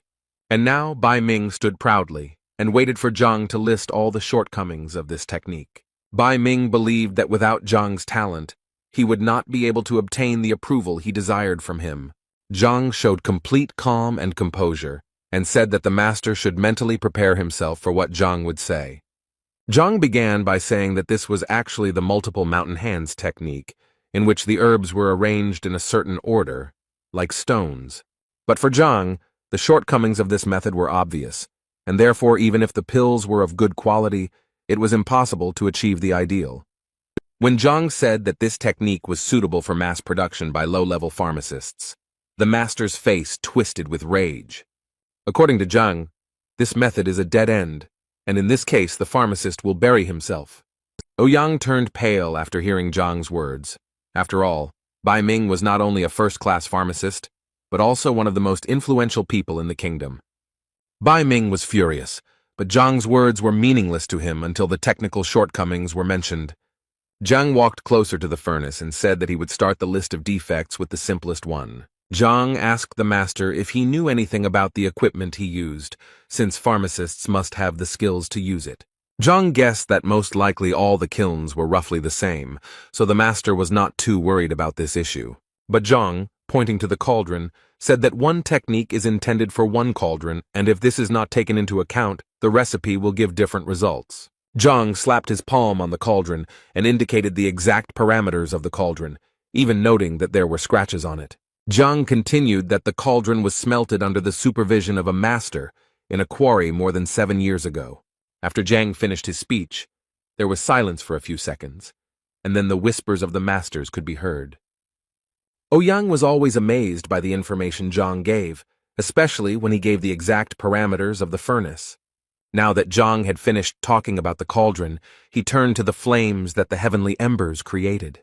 Zhang noted that ordinary coal, passing through the walls of the boiler, gives off only a third of its heat, while heavenly coal gives off almost half. Zhang smiled at the master and said that he had only reminded Bai Ming of the basics of alchemy. Bai Ming was seething with rage because if he had taken into account all the factors Zhang had listed, he would have had to prepare the pill for 3 days. Zhang moved away from the cauldron and approached Bai Ming to continue explaining the process. Zhang noted that 47 herbs are needed to make the pill, and some of them are incompatible with each other. And if you don't follow the process, the pill will lose its properties. And then Zhang gave the example of the heart herb, which is resistant to heat. In addition to the fact that it needs to be cooked over high heat, Zhang also noted that the master used the young stem, which contains all the properties. Therefore, Zhang said that it was necessary to change the order and add the split palm herbs slowly along the side of the pot. But according to Zhang, the properties of these 2 herbs compete, and to avoid this, the herbal collection scattered flowers should be added. Zhang continued listing herb after herb, causing the masters to be amazed as he spoke about each one in turn. The masters thought that Zhang knew absolutely everything that was needed to create the perfect pill. The little things Zhang pointed out caused some masters to admire them and understand why they were not improving. Bai Ming turned pale and froze, analyzing every word Zhang said about alchemy. He clutched his heart and thought that he had wasted all this time of precious herbs on useless pills. Bai Ming hated himself, fell to his knees, and started vomiting right in the middle of the hall. He sat and told himself that he saw no point in his career because he was a tumor on the body of alchemy. So, kneeling in front of Zhang, Bai Ming raised 3 fingers and vowed to never make pills again. With this statement, Bai Ming stunned all the masters present, who had never doubted his skill before. The masters could not understand how a pharmacist, who was simply told of the shortcomings, was ready to give up his life's work. Zhang continued to maintain his dignity, while the others were discussing him heatedly and casting sidelong glances at him.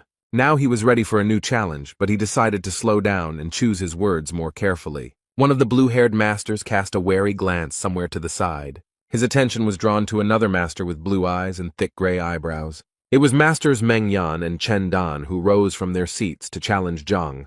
Zheng was still recovering from the round, but the masters decided that Zhang would not be able to face two professionals at the same time. They informed Zhang that they understood that his knowledge was no worse than their own, so they decided not to ask Zhang about the shortcomings of the technique. Instead, they asked Zhang to determine the quality of the meditation pills they had prepared that morning. One of the masters protested, as this meant that the masters had forgotten the honor of the apothecary. Meng Yan and Chen Dan looked back at the displeased master, pierced him with an angry gaze, and advised him to shut up. Zhang said he was willing to consider the pills, especially since the debate was still ongoing. So he approached the masters, took the pills from their hands, for which they thanked young Zhang for his help. Zhang first looked at the pills carefully, then clenched his fist, analyzing the flaws. He later said that they cannot be called meditation pills because they have negative effects such as rabies and death. The masters were stunned by Zhang's statement and looked at the young master with apprehension. Zhang noted that it is important to remain calm while preparing pills, as preparing medicines is not only a technique but also an emotion. The young man said that one of the pills was prepared by a man with an overly ardent heart, and it worked. Zhang suggested that the masters test his claim on the guild's experimental animals. Master Chen Dan immediately rejected such a proposal, much to the surprise of his colleague. Chen Dan actually recently noticed that his meditation pills had a detrimental effect on test animals. Chen Dan told Meng Yan that he had doubts deep down in his heart, so he didn't regret checking the pills. Meng Yan turned to Zhang and asked if he could tell him more about the pill. Zhang touched Yan's shoulder and pointed out that he had become very irritable recently due to some emotional distress. Zhang was glad that he had used his abilities well to collect data for the discussion, but he didn't even know that he would be able to extract skeletons from the examiner's closet. Zhang advised Meng Yan to face the problem head-on and draw appropriate conclusions, then everything would be fine. The masters were very polite to Zhang, thanked him for the information, and admitted defeat. Now it seemed to Yan that at some point the exam had ceased to be an exam. Now the masters admired Zhang and wanted to ask him the questions that had been troubling them for so long. This caused a verbal altercation between the masters, as they could not decide who would be first. It reminded Zhang of a kindergarten where such respected people had made a mess. But before, Zhang's job was to find flaws in the technique or ingredients, so there were no takers, unlike in those cases when Zhang could solve some problems. Some of the masters already regretted that they had called for a discussion earlier, because now they could ask questions to which they had no answers. But Yan hoped that he would still have the opportunity, as an examiner, to ask a few questions after the debate. A loud sound on the table made everyone present turn their gaze towards the one who did it. Master Lu stood up and reminded everyone present that the discussion was ongoing and that questions should be asked and not shy away. Master Liu looked at everyone coldly to make sure no one had any questions. Zhang knew that he was facing a serious opponent, because Master Liu was head and shoulders above all the masters. Everyone knew that Master Liu was famous for his ruthlessness, so they expected that Zhang would be unable to resist. The master approached Zhang and stopped in front of him, creating an atmosphere of pressure with just his tall stature. The question that bothered Master Liu was also related to the meditation pill. He agreed with Zhang about the need to have stable emotional energy to create a pill. The master created a certain intrigue with his silence before asking his question, and then there was no stopping him. He showered her with question after question, and all of them were connected with his daughter's unsuccessful love. When the questions were finally over, the master finished by asking Zhang if he needed to make a meditation pill. There was silence among the other masters at the table, because for a moment they did not know how to react to them. And then they seemed to explode one after another, reminding Lu that questions about his daughter were irrelevant to the discussion. Some of the masters began to say that Liu had gone crazy and was simply trying to find out something about his daughter. Liu lashed out at the masters, saying that this was bothering him and that he could not prepare the meditation pill. Zhang, who hoped that the conversation would be about alchemy, was very much mistaken, because the masters began to quarrel among themselves. When everyone finally calmed down, Yang, wiping the sweat from his face with a handkerchief, announced that a new one-star specialist had appeared in the guild. He took out a wooden box in the middle of which a golden alchemist's badge shone. Zhang took the badge in his hands and examined it carefully, listening to Ouyang's story about the benefits of this title. When Ouyang finished, Zhang asked if he could show her where the extended section of the library was. On the way to the library, Ouyang told Zhang that there were about 10 pharmacists in Tianshuan, and they only came to the library when absolutely necessary. Upon entering the library, Ouyang noticed that it was usually empty, so Zhang should not hesitate to take any book. The library was impressive in size, so Ouyang advised Zhang to seek help if the need arose. Ouyang wished Zhang a good time, congratulated him again on his new achievement, and said he would ask some questions later. Zhang was pleased with himself and happy that he finally had access to the library he needed. Although it took him several hours to find the right book, he still found the material he needed. Zhang managed to find information that long ago, King Shenling's daughter, Princess Shenchu, had a yin body, which she successfully activated with the purity-revealing pill. Zhang took this information into account, but decided to look for something else about the horned dragon blood. Zhang found what he was looking for, and learned that a single person could not release such energy for a long time until he used the blood of the giant rhinoceros. With the help of the Library of Heavenly Path, Zhang decided to test all the shortcomings of such methods. In the library, he was told that only 10% of the power could be activated with the purity pill and the blood of the giant rhinoceros. But for Zhang, it was better than nothing. And besides, he decided to combine these techniques, and now he just needs to find everything he needs. Zhang returned to Ouyang as he was sitting in his office, sorting through various documents. Zhang announced his intentions to purchase the purity pill, the meridian rejuvenation pill, the body nourishing solution, and the giant rhinoceros blood from the guild. Ouyang replied that everything was possible except for the purity pill and rhinoceros blood, but perhaps those ingredients were in the main branch. But since the main branch is geographically located quite far away, the delivery will take 10 days. Zhang tensed up, because there were 14 days left until the teacher's evaluation, and if the materials would only be available in 10 days, then he needed to get it together. Zhang accepted Ouyang's proposal and asked him to submit his application as soon as possible. Zhang also asked how much he should expect to pay, and whether he should pay for the product now. Ouyang began to count out loud, listing the importance and difficulty of obtaining the necessary items. So, taking into account Zhang's new status, after completing the calculations, Ouyang announced the amount of 23 million. This price turned out to be beyond Zhang's means, because before this he considered himself rich after the incident with the appraiser. But now, he was unable to pay for the goods. Then Zhang decided to deceive Ouyang and blame everything on the new status, thanks to which he wanted to pay for the goods later. Ouyang declined the request, arguing that the materials were extremely valuable and the guild could not be in debt. Ouyang combed his beard and thought about how he could help Zhang with the necessary things. Ouyang then suggested to Zhang to prepare a meditation pill with a complex composition and an acceptable price on the market. But Zhang was not satisfied with this proposal, because according to Ouyang's predictions, under such a scenario, Zhang would become rich in 2 months. In this regard, Zhang asked Master Ouyang if he had any other suggestions for earning money. Ouyang thought for a second, and it occurred to him that the profession of a grandmaster, who could charge a lot of money for his advice, was very profitable. Zhang smiled at Ouyang and asked him to order everything he needed for him, and in 10 days, Zhang would pay for everything. Zhang thanked Ouyang for his kindness and help, said goodbye to the master, and quickly ran away. The market was rich in variety, such as the Sunny House, which could be rented and admired in a luxurious location in the middle of nature. A nice man approached the seller who was so actively advertising the Sunny House. Zhang, who had decided to pose as the great master, was a little embarrassed when the boy called him a highly respected person. Zhang informed the seller of his intentions to rent out the house. The salesboy asked Zhang about his preferences in order to choose something good.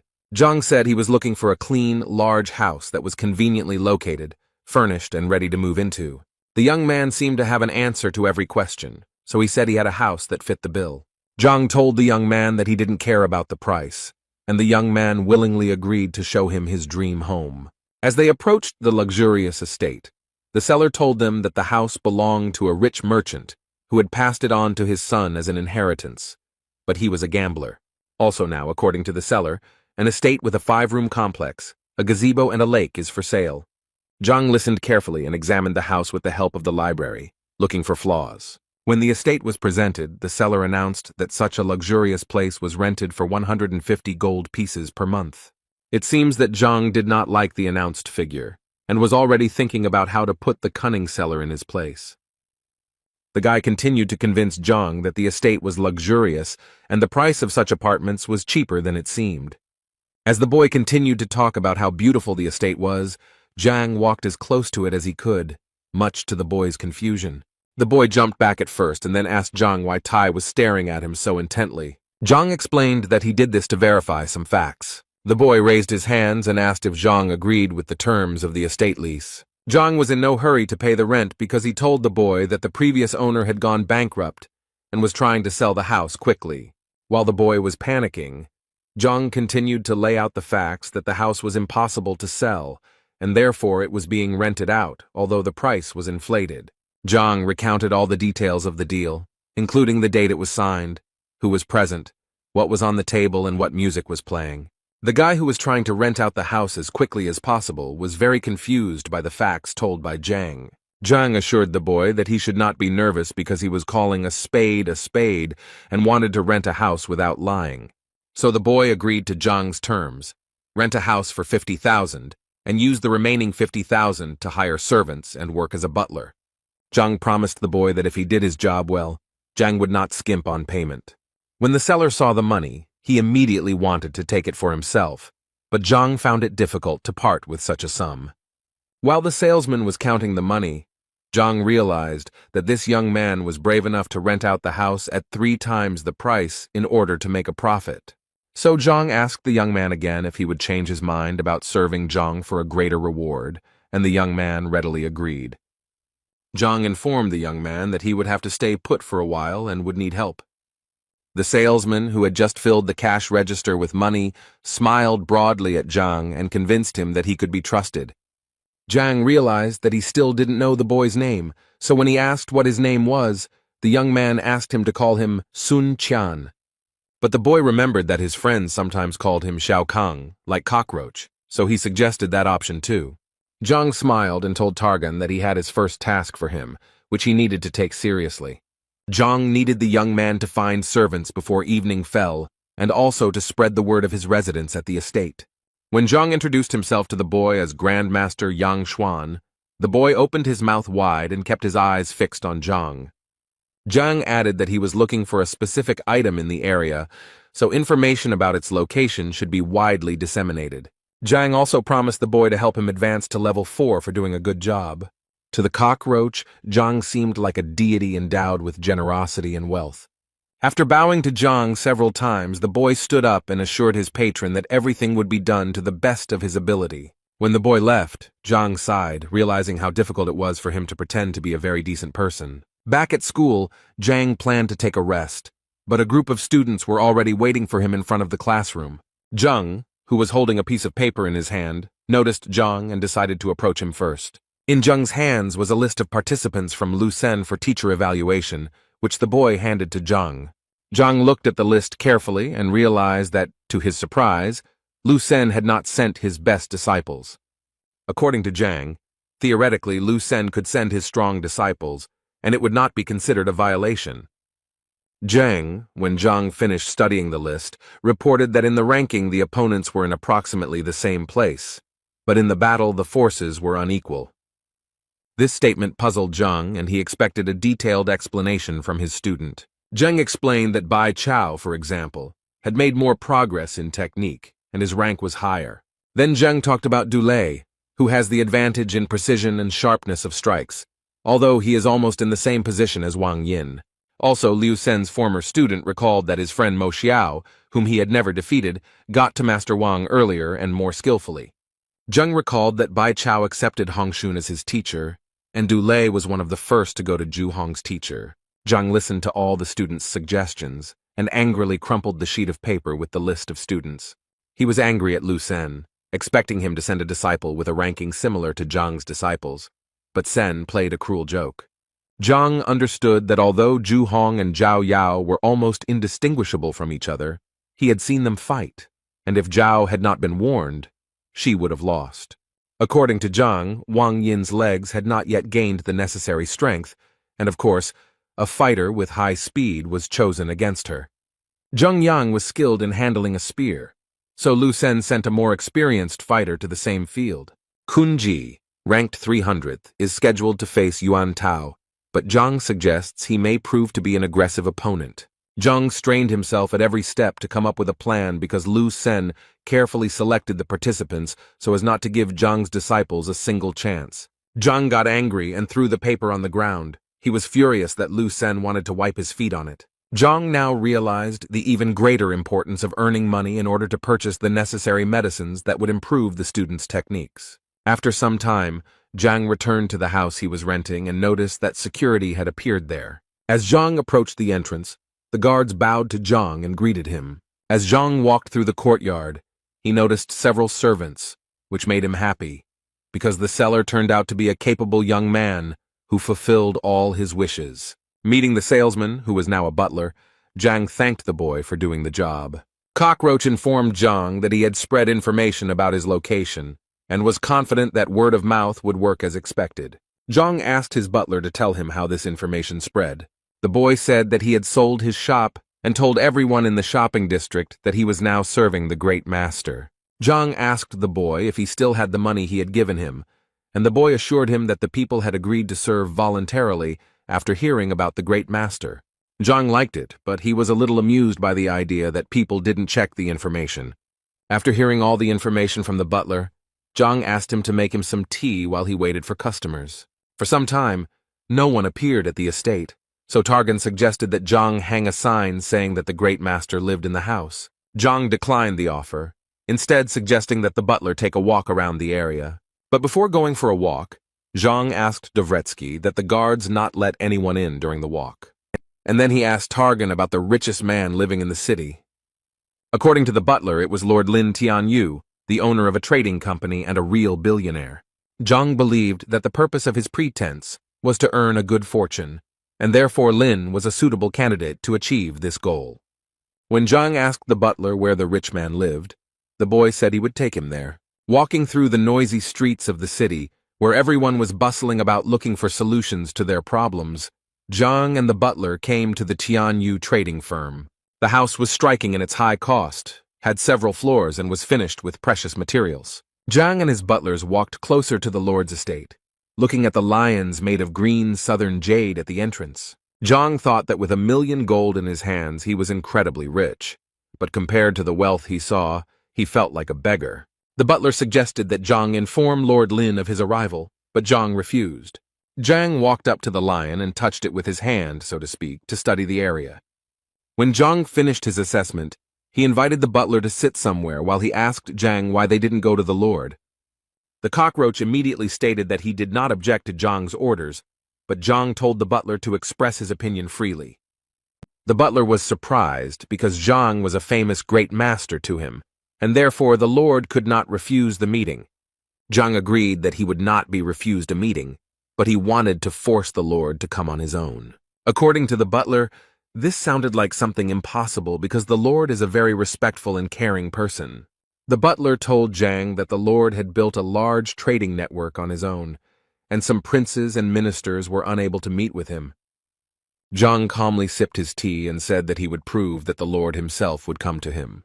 But in order to carry out such a plan, the butler must do everything Zhang says without objection. The boy agreed, and Zhang asked him to cut off the head of the precious stone lion. The butler was shocked to hear Zhang's wish and almost fainted. He knelt down in front of Zhang and began to say that each lion was worth millions, and for such a prank, the boy would have his head torn off. Zhang looked at the boy with a stern and cold gaze, reflecting the boy's distrust. The boy didn't know what to do, but Zhang convinced him that if he broke the lion's head, he would protect the boy. The boy sat on his knees for a few more seconds, then gathered his strength and fulfilled Zhang's request. The cockroach took a sledgehammer lying near the construction site and approached the lion, daring to take a bold step. Swinging with all his might, the boy delivered a powerful blow that knocked off the stone lion's head. Passers-by noticed something was wrong and began to discuss what happened to the boy. A group of 5 guys with red armbands decided to stop the riots. They ran up to the butler, who looked extremely frightened and confused. They threw the butler Zhanov to the ground and began to beat him severely with their feet. Zhang did not expect such a quick reaction, as he assumed that they would first go and complain to the Lord. So while the boy was being kicked, Zhang decided to stay away so as not to get hurt himself. Hearing the noise, Lord Lin went out into the courtyard to see what was going on. One of the boys told the Lord that he was patrolling the street with his friends and noticed a boy who had injured a precious lion. The Lord leaned towards the beaten boy, recognizing him as Sun Qian, and began to wonder why the boy did such a thing. Covered in bruises and with a black eye, the boy could barely speak, but still said that such were the orders of his patron. Zhang sat with his back to the Lord and the others, but he felt the Lord's piercing gaze on him. The Lord ordered the boy to stand up and walked over to Zhang, who was still sitting motionless. When the Lord approached Zhang, the first thing he was interested in was why he gave the order to crush the lion. The Lord knew nothing about Zhang, so in order to get to know him better, Zhang offered to sit next to him. The Lord listened to Zhang's proposal, but was still puzzled as to why he had crushed the lion. Zhang was in no hurry to explain his predicament and calmly sipped his aromatic herbal tea. The Lord insisted that Zhang give a rational explanation for his impulsive actions. The butler approached Zhang and informed him that in front of him was Lord Lin himself, who was a businessman. Zhang sat silently for a while, then smiled at the Lord and asked about his family. The Lord became angry at this question, and even broke the corner of the wooden table with force. The butler, who was ordered to crush the stone lion, did not understand why Zhang calmly asked about the Lord's family. The Lord became angry and did not want to answer Zhang's question, holding the table fragment in his hands. But Zhang insisted on his own, so after praying to the Lord, he repeated his question about the family. The Lord angrily replied that Zhang should not worry about his family's condition, because it was none of his business. After taking a sip of tea, Zhang said that he had an obligation to help God save his relative's life. The Lord still looked confused, while Zhang calmly put the cup of tea on the table and began to talk about southern jade.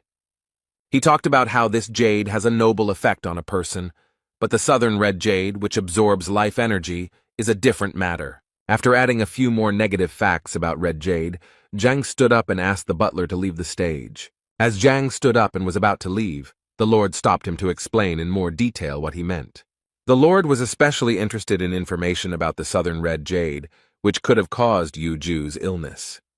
Zhang stopped, and with his back to the Lord, said that his wife was just an ordinary second-rank person. Now the Lord was even more puzzled by the fact that Zhang knew about his wife's rank and occupation. Zhang reported that red jade was able to absorb qi energy, and the second-rank power was unable to resist it, causing his wife's condition to worsen. So Zhang, passing by, saw the stone and decided to prevent the disaster by breaking the stone. Zhang said he was in a hurry, so given the connections the Lord had, it wouldn't be difficult to find Zhang when needed. The street guard asked Lord if Zhang should be stopped, but he said no. Instead, he asked the young guard to immediately call appraiser Chen Yuan to the estate. The assessor arrived at the scene as soon as possible and asked what the urgency was. The Lord pointed to the fallen head of the lion and asked the appraiser what material the statue was made of. The appraiser sighed heavily and replied that he had appraised the monument a long time ago, but he clearly remembered what he had said. But when he looked closely at Leo's head, he was frightened by the realization of new information. The Lord commanded the appraiser not to intrigue and to tell the whole truth about the material from which the lion was made. But the appraiser looked confused and could not find the right words, and the Lord himself guessed the truth. He made a hand gesture to use one of his fighting moves and smashed the lion's head into tiny pieces. The Lord came closer and took one piece of stone in his hands, realizing that even the master himself did not know the origin of the stone. The Lord inquired whether red jade was really capable of absorbing life energy, to which the appraiser replied that there were legends that spoke of the stone's negative influence. The Lord turned to the street guard and asked if he knew anything about Sun Qian. The guard scratched his head and remembered that Sun Qian had sold the store, saying that he was going to serve the great master. The guard thought that Sun Qian was bragging, so the boy was laughed at when the famous great master took him into service. The Lord was upset that he had missed the opportunity to make amends with the Grand Master who could have helped the family. The guard, realizing the sadness of the situation, asked the Lord how he could help. The Lord ordered the guards to immediately find out where Zhang was staying and then prepare transport to his estate. Walking through the streets of the city, the butler did not understand why Zhang, who was posing as the great master, was returning home. After all, just recently Zhang asked the boy to arrange a meeting with the master, and after the broken lev they talked for only a short time. When the sun had almost set, Zhang returned to his estate, where he was kindly greeted by the guards. Zhang told the guards that he was tired and was going to rest, so he ordered that no one be allowed into the estate. The butler, who was still recovering from the kick, heard someone calling him. It was the Lord's guard who brought Qian the news that the Lord wished to have an audience with him. The butler was very surprised that Lord Ling Tianyu had called him for a dialogue, given the recent events. He ordered the guards to call the Lord immediately, and he himself wanted to go and find Great Master Zhang. But the butler suddenly stopped the guards and changed his mind about calling Zhang because he had gone to rest. Now the butler was tormented by doubts, because his Grand Master had given the order not to let anyone into the estate, but from the other side the Lord came out to meet him. Therefore, struggling with fear and anxiety, the cupbearer decided to meet the Lord alone. When the butler left the manor, he saw that not only the Lord, but also the appraiser Chen Yuan had arrived to meet with Zhang.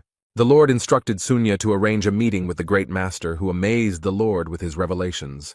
The cupbearer did not understand what was happening because he thought that the Lord had come to avenge the gutted lion, but instead, he was in a good mood. But the butler realized that the Lord had changed his mind about him because he learned that the boy served the Grand Master. The butler pretended to be serious and informed the Lord that he would have to decline his offer since Zhang was resting.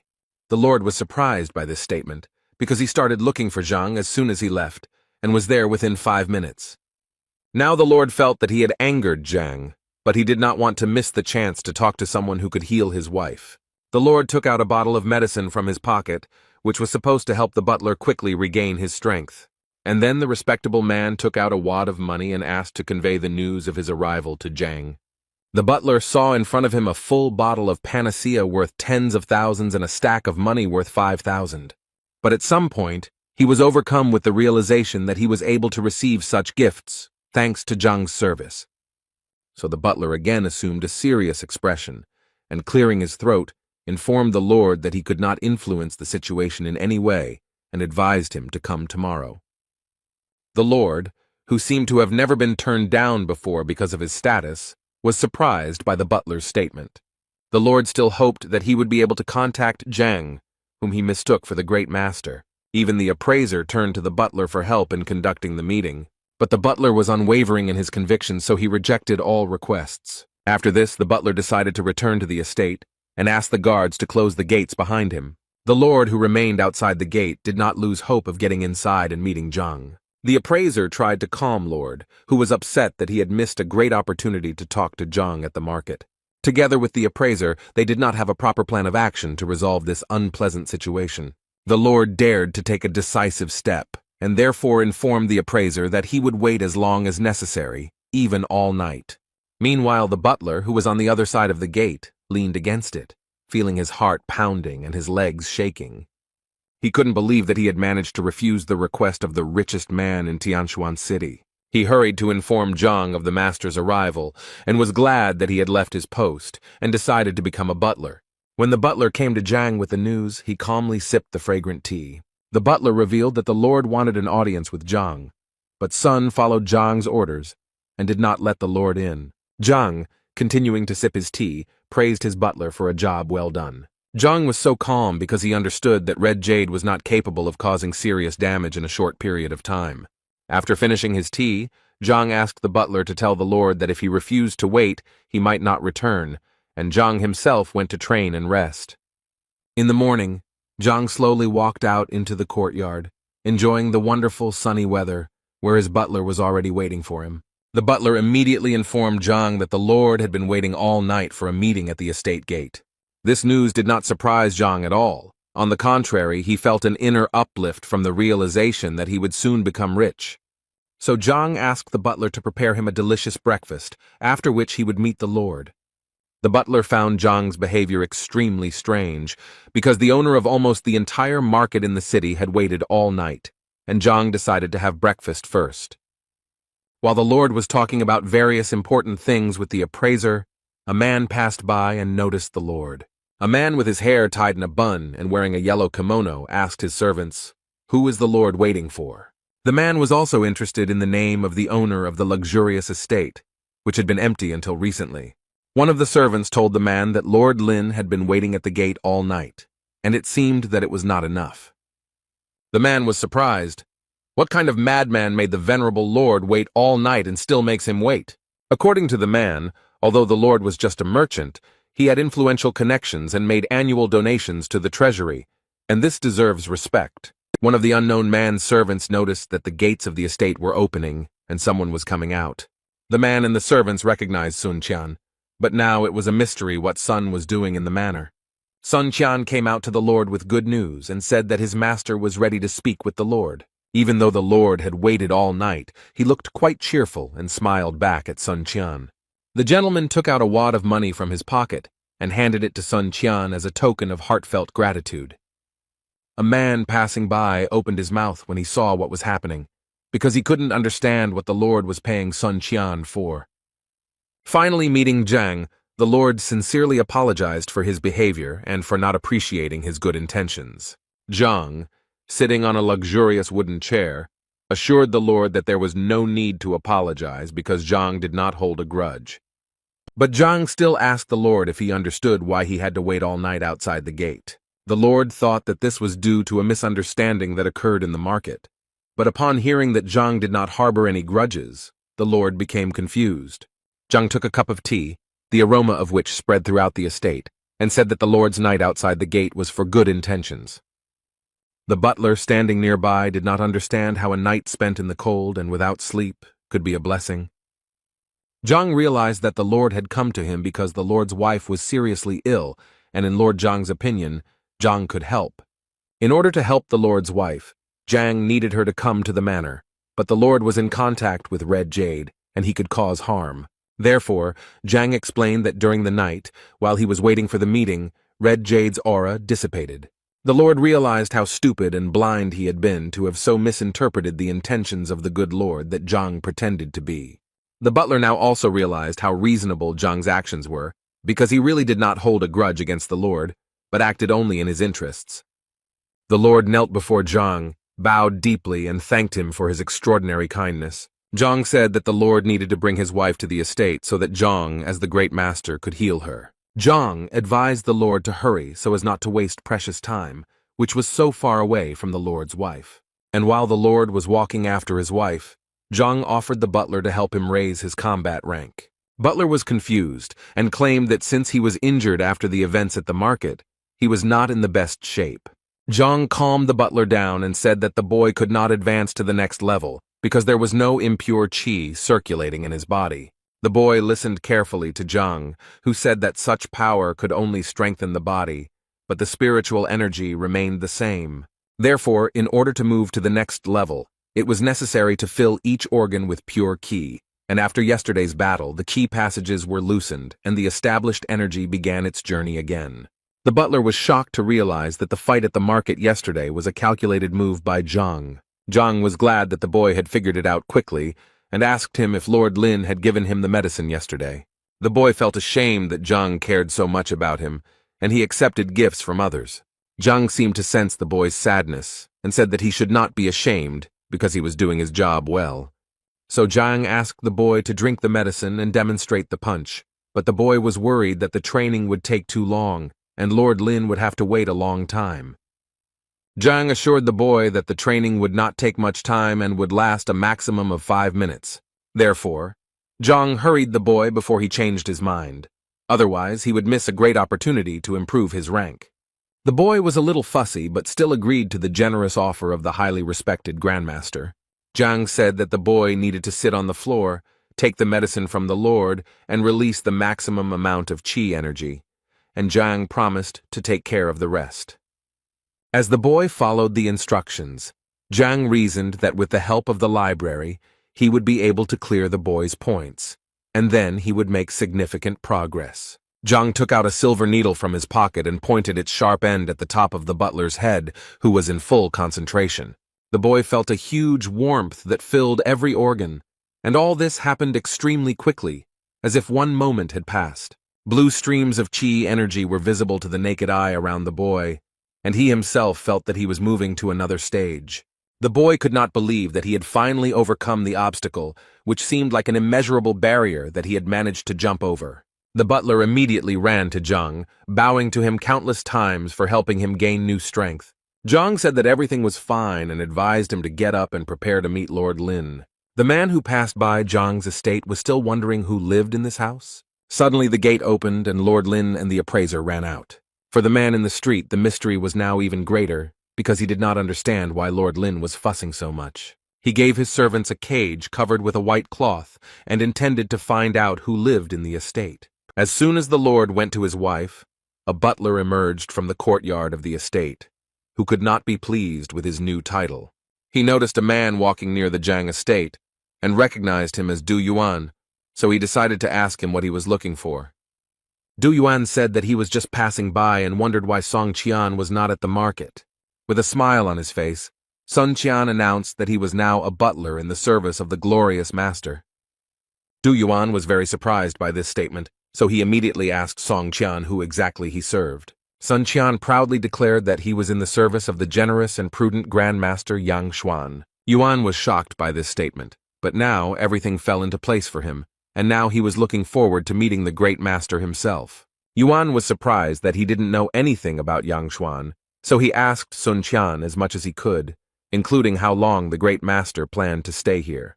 Sun Qian pretended that his master did not like too much attention, so he briefly answered all of Yuan's questions but advised him to keep his mouth shut.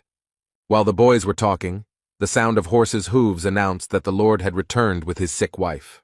The cupbearer approached the lord and informed him that everything was ready to examine his wife and help her to be healed. While the lord's servants carried the feeble woman on a stretcher, Yuan carefully watched the events unfold. But he couldn't understand why Lord Lin felt so delighted and so sad about his wife when all the other doctors had given up on her. When the lord entered the estate, his wife was laid before Zhang, who listened to the lord's pleas for help. As Zhang approached the unfortunate woman, he noticed that the situation was much worse than he had imagined, as the woman already had one foot in the other world. Zhang thought deeply, as he expected that once he crushed the lion, a book that could cure such an ailment would immediately appear in the library. But this did not happen. But the lord did not allow Zhang to collect his thoughts, because every second he asked Zhang if he would help. Zhang, who had boasted of his abilities before, could not afford to lose face, so he said that he needed to conduct a thorough check. As he walked from one end to the other, Zhang thought about how to avoid tarnishing his reputation and losing everything he had achieved. And then it suddenly dawned on him, and he even exclaimed out loud, which surprised Lord Lin. He leaned over to the woman and asked the lord to help him touch her, a woman who was poor and exhausted by illness. The lord reacted to this request from the Grand Master rather violently, since it seemed somewhat unacceptable to him. Even the butler was shocked by such a sudden request, but tried not to show his surprise. Zhang noticed that there was no initiative from the lord to help, so he decided to literally take matters into his own hands. The lord was already clearly angry that the Grand Master wanted to commit such atrocities against his unconscious wife without his consent. The lord was about to interrupt Zhang's actions, but noticing that he was only touching his wrist, he changed his mind. In his tension, the lord twisted himself with various shameful thoughts, while Zhang only checked his pulse. The butler also exhaled, because after Zhang spoke quite directly, everyone froze in tension. Zhang smiled to himself as he felt the woman up, as he finally had a clear plan on how to help the weak woman. Zhang remembered that when he competed with the appraiser Mo Yang, he could find out information about an item just by touching it. But now, Zhang doubted whether such a trick would work on the lord's wife, because the objects he was evaluating were inanimate, but the necessary book was quickly found in the library. Zhang began studying her to learn more about the weaknesses of the lord's wife, and found information that she had weak meridians. For Zhang, this was just what he needed, as the protective energy shell had been destroyed by the red southern jade, causing the meridians to become blocked. The lord, who had been closely monitoring Zhang's actions, was always worried and wondered if Zhang would be able to help her. After finishing his analysis, Zhang let go of the woman's hand, stood up, and assured the Lord that his wife's illness was quite easy to cure. The Lord began to make low prostrations, uttering various prayers and petitions aimed at saving his wife. Zhang, combing his false beard, informed the Lord that he was here to help. The Lord was ready to give Zhang everything he had, was ready to become a beggar, but the health and life of his wife were a priority. Zhang advised the Lord to calm down and explained that his wife had been suffering from the effects of jade for too long, so she could not be cured in a short period of time. She needed to take the medicine for 10 days. The Lord was ready to get everything necessary for the preparation of medicines, so that they would only help his beloved. But the Lord immediately realized that in such a matter it was better to trust the Grandmaster, and therefore decided to trust him completely and entirely. Zhang nodded in agreement, took a silver needle out of his pocket, and announced that he was going to perform the first procedure. Zhang stuck a needle into the top of the sick woman's head, and blue streams of light appeared around the needle. A second later, the woman came to her senses, taking a loud and deep breath, which slightly frightened Lord and Zhang.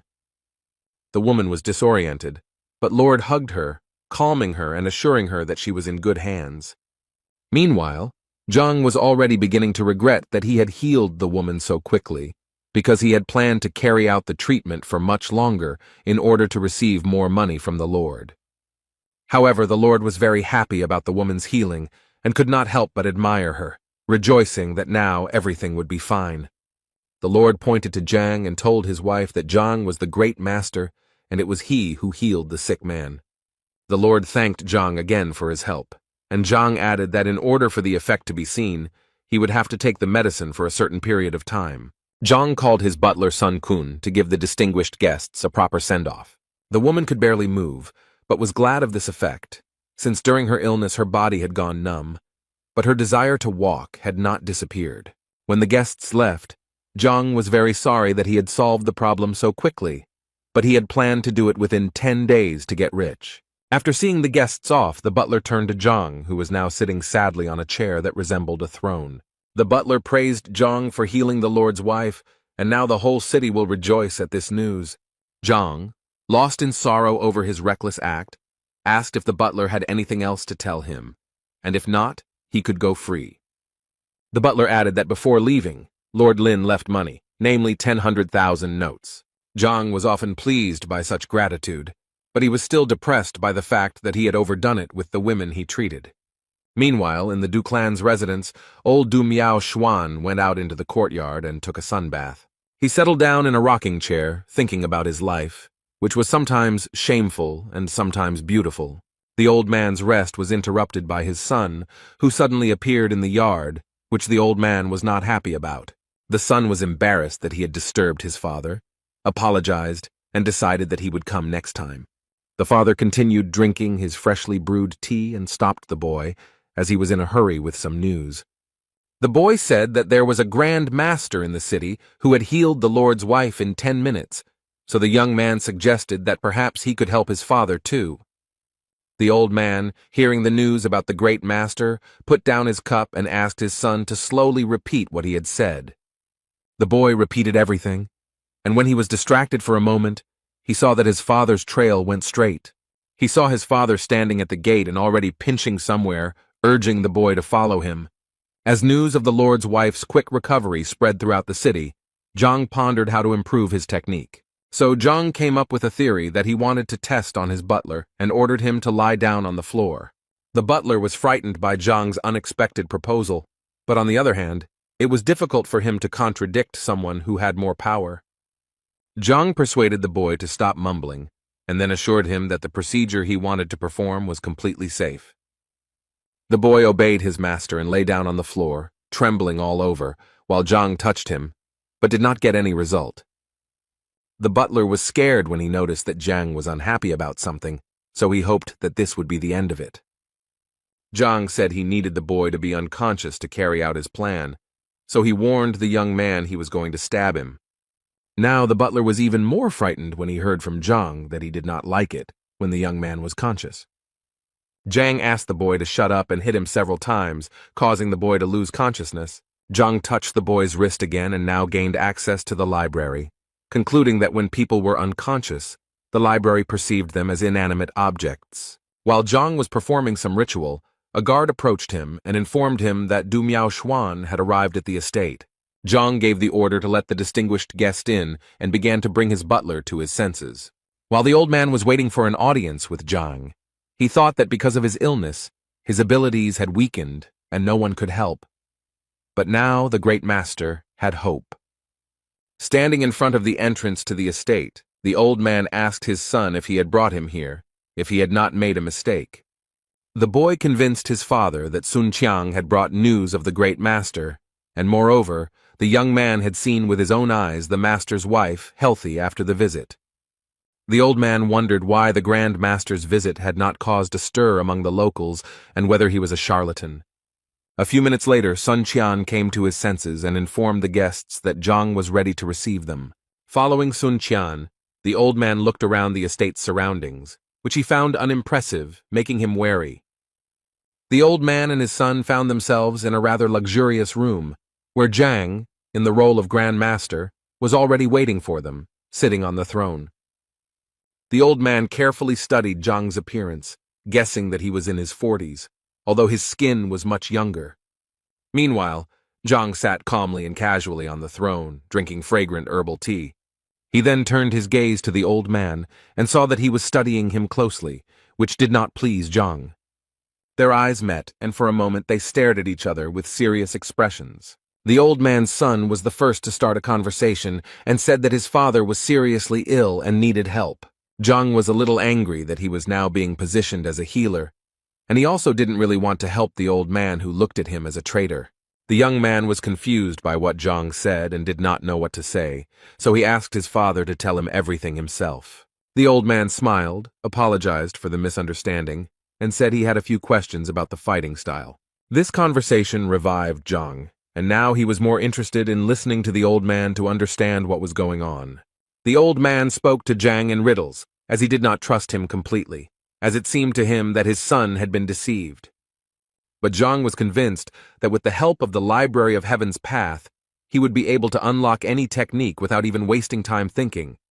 The old man said that he had recently mastered a new style, but had not yet mastered it well enough, so he asked for help. After this, the old man decided to demonstrate his level of skill to Zhang, who was posing as a grandmaster. Zhang watched the old man's movements carefully, trying to notice any flaws in the technique and how they could be avoided. And as soon as the old man made a few movements, Zhang stopped him, because looking at the old man's posture, one could tell that the old man had been familiar with the fast fist technique for quite a long time. But Zhang noticed something else. The old man was having trouble controlling the power he was endowed with. And Zhang assumed that the old man was not who he claimed to be. Zhang even thought that the old man was not a human being. Zhang's butler and the old man's son were stunned that Zhang called the old man inhuman. The old man's son told Zhang that perhaps his father had been disrespectful, but to insult him by calling him inhuman was too much. Zhang simply smiled and advised the boy to ask his father if he was offended by what he said. The boy looked at his father in surprise, expecting some logical explanation from him. But the old man simply remained silent for a while and seemed to have no intention of explaining anything, and then fell to his knees. He began to bow to Zhang, begging him for help and saying that Zhang was his last hope. The butler was surprised by Du's behavior, who had just been impudent and cruel, but if Zhang called him not a human, he would fall to the ground. Zhang sighed heavily and asked the butler to escort the distinguished guests out the door. The butler immediately began to carry out Zhang's order, accompanied by the cries of the old man, who tirelessly begged for forgiveness. Zhang was outraged by the guests' behavior, because his words should not have been empty words for them. The butler called for help from the guards to help take the respected Du out of the estate. 2 guards grabbed the old man by the arms and dragged him out of the gate, and he shouted that he was ready to wait as long as it took, if only they would help him. Now the old man sat on his knees outside the estate, thinking about the big mistake he was about to make. The son did not understand why his father was going to wait under the estate for at least an eternity, and why Zhang's words did not offend him. The old man told his son to sit next to him and explained that he had shown disrespect to Zhang, whom he now considered the true great master. Song Du didn't understand why he had to kneel down next to his father, but the old man insisted in a harsh tone because he wanted to apologize to Zhang for his behavior. Now the old man was 100% convinced that only Zhang in the role of the great master, could heal him. The situation became even more confusing for Du's son, but he couldn't argue with his father, so he knelt down next to him. The butler, who had just escorted the guests out the door, also didn't understand what was going on because Zhang's behavior seemed somewhat superior to him. Sun came to Zhang and told him that Mr. Du was kneeling in front of the entrance to the estate, which Zhang advised the boy to ignore. The butler then asked Zhang what he should do now that the last visit had failed. Zhang sighed heavily, thinking about only one problem: money, and 23 million at that. Then he stood up abruptly and told the butler that he was going to settle some business and that the boy must remain at the estate. But before leaving, Zhang told the butler that he had a separate important task. He walked up to the boy and began whispering instructions in his ear, even though there were only 2 of them in the estate. When Zhang finished, the butler was very surprised, but Zhang assured the young man that everything was fine and that he trusted him. Meanwhile, old Du sat in Zhang's estate and told his son that he was not doing this for show, but only because he sincerely regretted what he had done. The guards of the estate passed by, gossiping that Lord Lin had given 1 million gold coins for the sake of his wife's health. Old Du began to listen carefully to every word and heard from the guards that they were somewhat envious of such a gift, because the amount was quite large. Hearing this, the old man ordered his son to immediately return home and take all the old man's savings over the years. The gossiping guards began to talk even more actively and were already saying that Zhang was dissatisfied with such a gift because the Lord had valued Zhang's prestige too cheaply. When Du's son was already walking home, following his father's instructions, the old man shouted after him to grab the precious pills and sell them, taking with him all the skins of wild animals and doing the same. The servants could no longer be stopped, and they discussed how Master Yang, who was Zhang, had only cured the master's wife because she was on the verge. These words seemed to pierce the old man, and he ordered his son to sell the sword, and the elder of the Du clan to sell the business that he had long wanted to appropriate. The gossips also started talking about old man Du, who, according to their version, was completely healthy and simply wanted to make fun of the owner, without even thinking about taking a few coins with him for the sake of decency. These words simply destroyed the old man, and he ordered his son to take all of his mother's savings and come to this estate with the money as soon as possible. Zhang removed all the makeup he had worked so hard on, and that had helped him make his dreams come true. The large amount of clothes and other trinkets that Zhang had been wearing for more than a day had left him somewhat exhausted. In addition, he remembered that the Pharmacists' Guild had received the rejuvenation pill Meridian and the medicinal solution Body Nourishing, which he happily accepted. Zhang asked Ouyang about the pure breath pills, and also whether the guild had any information about spear skills. Ouyang thought about it and said that the spear is not as popular as the sword, so not many people try to master this skill. Ouyang added that most people would throw up their hands at such a request, but he knew one person who had practiced this skill his entire life, much to Zhang's delight. Ouyang said that this is his close friend, who usually sits at home and is difficult to reach from the street and is also reluctant to share information. So, Ouyang suggested that Zhang visit his old friend, to which Zhang happily agreed. When they arrived at the estate of the man who was good with the spear, his servant informed them that the master was a little busy, so they would have to wait. While the men waited, Ouyang explained that his friend's name was Wang Chun, and that this man had been practicing the art of wielding a spear since childhood, so there was no better master in the entire city.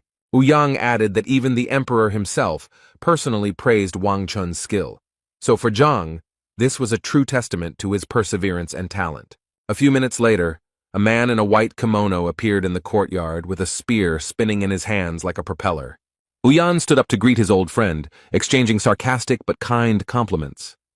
Wang Chun looked toward Zhang and asked Ouyang, who was this young man, or was he not the youngest son of that time? Ouyang then said that Zhang was a new member of the First Star Pharmacists Guild, a very capable and talented young man. Wang Chun was surprised by the fact that such a young youth was already a star alchemist. Ouyang continued to praise Zhang and said that he successfully passed the pill debate, where all 10 pharmacists recognized his talent. The information about the discussion shocked Wang Chun, but Zhang awkwardly said that Ouyang was too attached to him. Ouyang decided it was time to tell him why he and Zhang had come here. Ouyang said that Zhang also admired the spearmanship, so he would be grateful if Wang Chun could give him some lessons. When Wang Chun heard the information about the spear, he perked up a little and began to show more interest in Zhang. But Zhang decided to admit that he had never actually held a spear in his hands. These words surprised Ouyang and Wang Chun, because before this they thought that the young man had extraordinary abilities. Zhang said that he actually had a student who was interested in the spear, and Zhang wanted to give him more knowledge. Now the smile on Wang Chun's face disappeared, and he looked completely serious, not understanding how he could teach a student anything when he himself lacked knowledge. Wang Chun didn't know what to do now to help Zhang and his student, because mastery of the spear could not be mastered in a short period of time. Zhang then proposed an alternative, which was that if Wang Chun had books on this skill, Zhang would not mind taking a look at them. Wang Chun said that the books had enough theory and needed to be read, but it was not enough. But he would be happy to show them to Zhang. Zhang was extremely grateful to Wang Chun for his help and immediately followed him to the library. When they arrived at the library, Zhang noticed a spacious room with many shelves where information from all over the kingdom was collected. Wang Chun told Zhang to make himself at home, and in the meantime he invited Ouyang to have some tea so as not to disturb the boy. Zhang was very pleased to have a few hours of access to the important information he was able to find on the library premises. While Zhang was studying thousands of martial arts textbooks, Ouyang and Wang Chun, like old good friends, chatted about events that they felt they needed to share. As Zhang opened book after book, he was amazed at how large and informative Wang Chun's library was. While serving Ouyang tea, Wang Chun asked again about Zhang's abilities, to which Ouyang briefly replied that Zhang was a true genius. Wang Chun liked this, but in his opinion, just because a boy had talent for herbs, it didn't mean he had the same talent for martial arts. Ouyang smiled and agreed with Wang Chun that mastering the spear was quite difficult, unless there were some secrets in Wang's library. Wang Chun assured Ouyang that all the important secrets were only in his head, and only the chosen ones could know about them. Wang Chun added that his library only contains the basics to help beginners, and after reading the books, Zhang can put aside his naive thoughts about his student's education. Wang Chun continued to tell Ouyang that Zhang was young and did not realize the importance of life. Ouyang just smiled and was glad that if Zhang abandoned his thoughts about martial arts, he would return to alchemy, where he could reach greater heights. Ouyang was about to say something else, but Wang Chun became wary and turned away, sensing danger. A flaming spear flew at an insane speed towards the gazebo where the men were calmly chatting. Wang Chun seemed to jump from his seat, grabbing his spear to parry the powerful, life-threatening attack. With a lot of effort, Wang Chun tried to deflect the sharp spear flying straight at him. The spear exploded in the building behind the gazebo where the men were spending their time peacefully. The speed and force with which the spear flew gave a complete picture of what was happening when the men looked back at the wall, in which they saw a huge hole. Ouyang, lying on the floor, fearfully asked Wang Chun what it could be, and he explained that it was a spear of enormous power. Wang Chun explained that it was a decisive spear, similar to the decisive sword that swordsmen achieved through phenomenal swordsmanship. Wang Chun smoked his spear in his hands and said that the one who shot it was in the manor. Zhang stood in the middle of the library, his view now expanded by the fact that there was a huge hole in the destroyed wall in front of him. But Zhang was partly pleased with himself because he had achieved what he wanted, even though he had made many mistakes. Wang Chun rushed towards where the spear was supposed to come from, seeing a mangled wall in front of him. When the men arrived at the scene, they found a confused Zhang standing in front of them, who promised to compensate for the damage caused. Wang Chun was surprised by this statement, because to him it meant that Zhang was the one who used such a technique. Therefore Wang Chun asked Zhang once again, did he really just release the decisive spear? Zhang was surprised at first, but then decided to demonstrate what he had done before, and a second later, a huge fire spear appeared behind him. Wang Chun was sincerely convinced that it was Zhang's decisive spear, so he asked the boy to repeat the technique in a way that would not harm anyone. Ouyang, who stood nearby with his mouth open, couldn't believe how Zhang was able to reach the top so easily when his friend had been trained in spear fighting since childhood. After seeing this, Wang Chun didn't want to believe Zhang that he had never held a spear in his hands before, but Zhang insisted. Zhang smiled and insisted that he understood everything from the textbooks, and he used the resolute spear by accident without knowing it. Wang Chun had a slump because he spent many years refining his skills, on the other hand, The boy who read books was able to do it in a few hours. Wayan tried to cheer up his friend and said that not everyone is born with the same talent. Meanwhile, Zhang tried to find out more about the resolute spear, which he had easily dismissed. Wang Chun explained that the determined spear is the result of understanding the spear so that it becomes an extension of the hand and has great power. Zhang was happy that he could now share this knowledge with his student, who would surely win the duel. Inspired by the joy of having mastered the powerful technique from the book, Zhang intended to take more lessons from Wang Chun to improve his technique. Wang Chun didn't expect that Zhang would want to do anything after that, but Wang Chun was curious to see Zhang practically. Wang Chu took Zhang out into the courtyard and threw a spear into his hands for him to demonstrate his skill. Having taken a fighting stance, Zhang and Wang Chun prepared for a duel in which he would have to demonstrate all his skills. Zhang made a sharp kick to gather all his strength for the upcoming strike. When Zhang was ready, he charged into battle like an enraged fire dragon, ready to destroy everything in his path.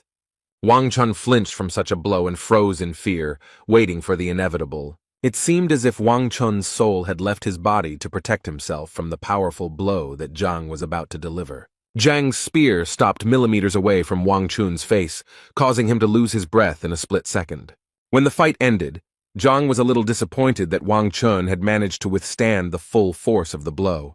Wang Chun still stood there silently, recovering from Zhang's blow. If Wang hadn't trained for many years, he wouldn't have reached the 7th rank, and who knows if he would have survived after that.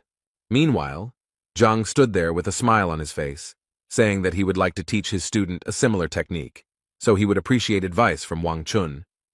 Wang Chun smiled slightly and told Zhang that he was not sure if there was any need for advice here, since Zhang was very skilled with the spear. Zhang was glad that he had mastered the skill in the shortest time, and now his student Zhang Yang would surely be able to win.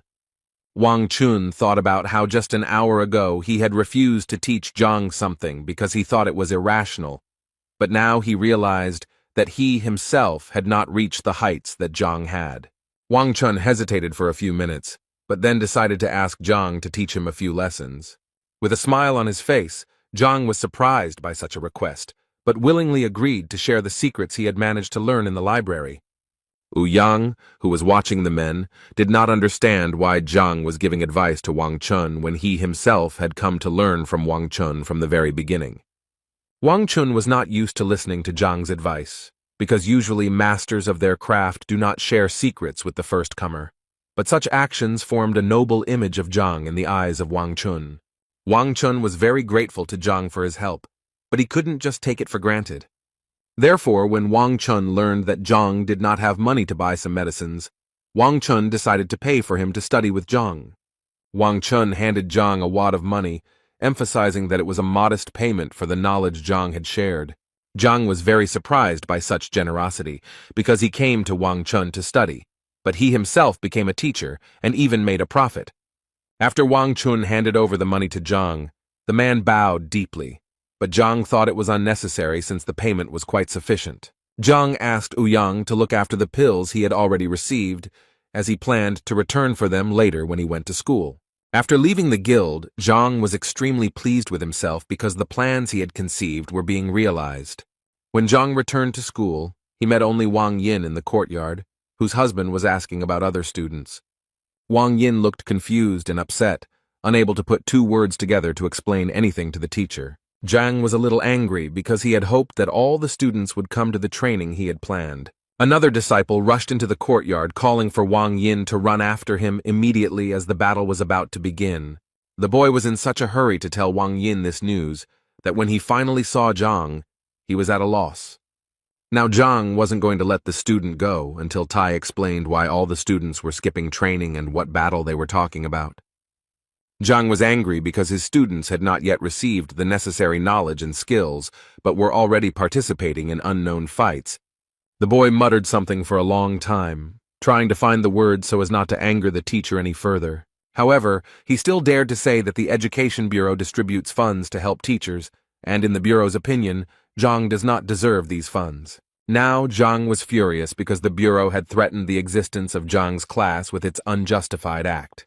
In the neighboring courtyard, there was a real mess with the participation of a large number of students and other unknown persons. Zhang's students defended the honor and dignity of their teacher, who had been unfairly slandered. The person in charge of distributing the financial aid was convinced that he was doing the right thing because he had no documents to exonerate Zhang. The man stressed that since there is no other precise data other than the exam results, in which Zhang received 0 points, there is no point in spending money on him. But the students were outraged by such statements, because Zhang remained their teacher as long as he had followers, and this was more than enough. The person who was supposed to allocate the funds agreed with this statement, but also emphasized that the charter stated that if a student was not worthy of the administration's expenses, then no assistance would be provided to him. Zhang's students were at a loss for words to express their emotions in response to such statements. However, the person responsible for distributing financial aid to students offered them an alternative. He invited all of Zhang's disciples to the lower arena to fight his disciples, and if Zhang's disciples won, they would be able to obtain the valuable pills. Zhang's students understood that the lower arena existed to resolve conflicts between students, and if they won, the teacher would apologize to the students. All of Zhang's students were convinced that this was their only chance to defend their honor and dignity. In their opinion, Teacher Zhang had done many useful things for them, so the moment of gratitude had finally arrived. Zhang may not need the pills that can be obtained as a victory, but for the sake of honor, a duel is inevitable. Everyone, as one, was burning with anger and ready to defend the valiant name of Zhang, no matter what it cost them. Therefore, all of Zhang's disciples agreed to the duel and were ready to fight to the end in order to preserve their existence and clear Zhang's name from slander. The man who suggested this option to the students warned the young people with a sinister smile so that they would not regret it later. And then he called his disciples, who were supposed to teach a lesson to Zhang's disciples, and who were much fewer in number.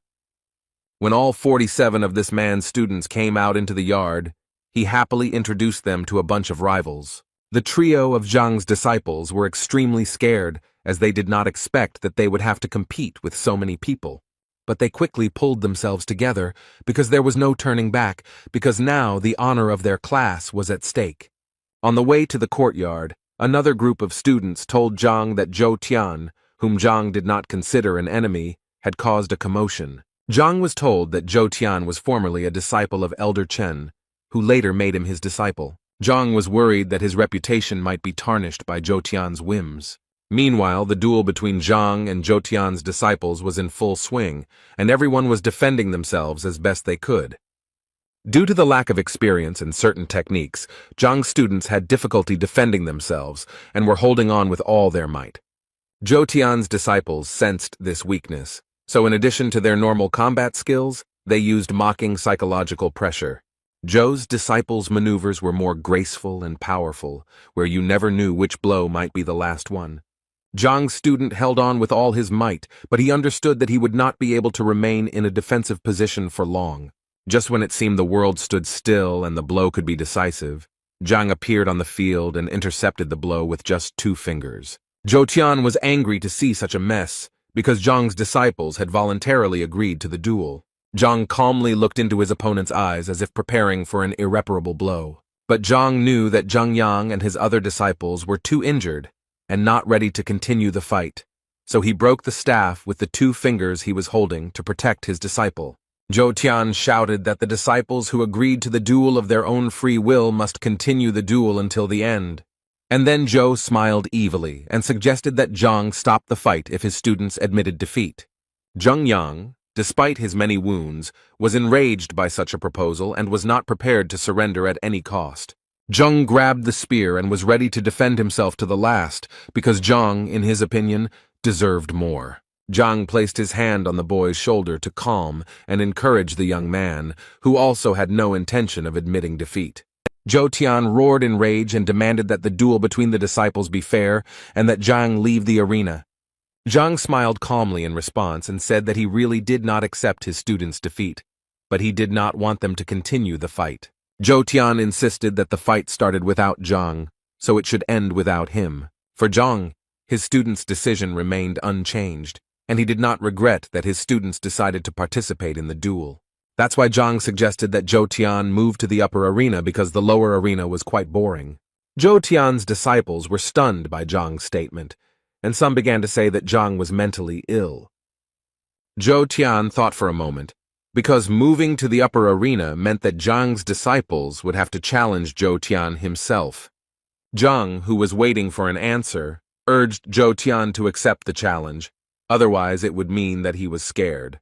Zhou Tian laughed, telling Zhang that he was burying himself, so Zhou did not mind this sight, so he accepted the challenge. Zhou Tian proposed to Zhang that if Zhang wins, Zhou will give him any 10 pills, and if they lose, Zhang will bow to Zhou. Zhang readily agreed to these terms and hoped that Zhou would not take his words back after the duel. Over the past few days, Zhang's disciples had indeed become stronger. Many had realized some things about themselves, but Zhang's decision to force the disciples to fight the teacher looked like a defeat. Zhou Tian gave his students the go-ahead to be released and asked Zhang about the details of the match himself. Zhang scratched the top of his head and pretended to do some complicated calculations, then replied that the match would be one-on-one. Zhang patted Chen on the shoulder and said that no one else had entered the duel, so it would be fair for Zhang to continue it. Zhou Tian was incredibly furious, not understanding what Zhang was planning by sending a young, inexperienced student to fight. Meanwhile, Chen was shocked by Zhang's decision, but Zhang quickly persuaded the boy to hold back his smile. Before the match began, Zhang announced that he wanted to teach Zhang a trick that would help him win. Zhou Tian tried to thwart Zhang's plans, but Zhang insisted that Zhang learn a technique that would allow him to win. Zhang approached the student and asked him to give him his spear so that the teacher could demonstrate his skill. Zhang tightly grasped the spear with his hand and asked Zhang to watch carefully what he was about to do. While the boy was concentrating hard to absorb some information, Zhang waved his spear in front of him like children in a kindergarten on a playground. Zhou Tian was surprised that Zhang's childish spear swings were considered a kind of winning move. A second later, Zhang had already handed the spear to his student, wondering if he had managed to remember everything. The boy thanked Zhang for the lesson, but he almost burst into tears when he realized that he would not be able to fight his teacher with dignity. Zhang wished the boy good luck and hoped only for himself, and again patted him on the shoulder encouragingly. After Zhang patted the boy on the shoulder, he felt his body fill with warmth and unstoppable energy. Zhang used Qi energy to tell the boy not to resist the new power, but instead to synchronize with it. He explained to the boy that he was going to teach him the breathing method of spear fighting. Chen listened to his teacher's advice, and now felt how each of his potential strikes could become many times stronger. When Chen finally came to his senses, he heard Zhang's voice again, asking him to continue pretending to be weak. And it seemed to work because Zhou Tian mocked the boy for barely holding a spear in his hands. Chen decided that there was no need to drag things out and took a defensive stance, showing full readiness. Zhou Tian was furious that Zhang was going to embarrass him with a student, let alone teach him a useless technique. Zhou Tian shouted threats at Zhang and promised that Zhang would pay for his behavior. Disciple Zhang wanted to replace Chen as he looked tired and weak, but Zhang insisted that he continue the fight.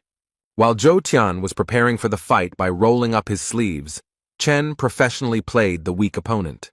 Zhou Tian said that he would not show mercy to the boy because Zhang himself had decided his fate, to which the boy agreed and added that he was ready to fight with all his might.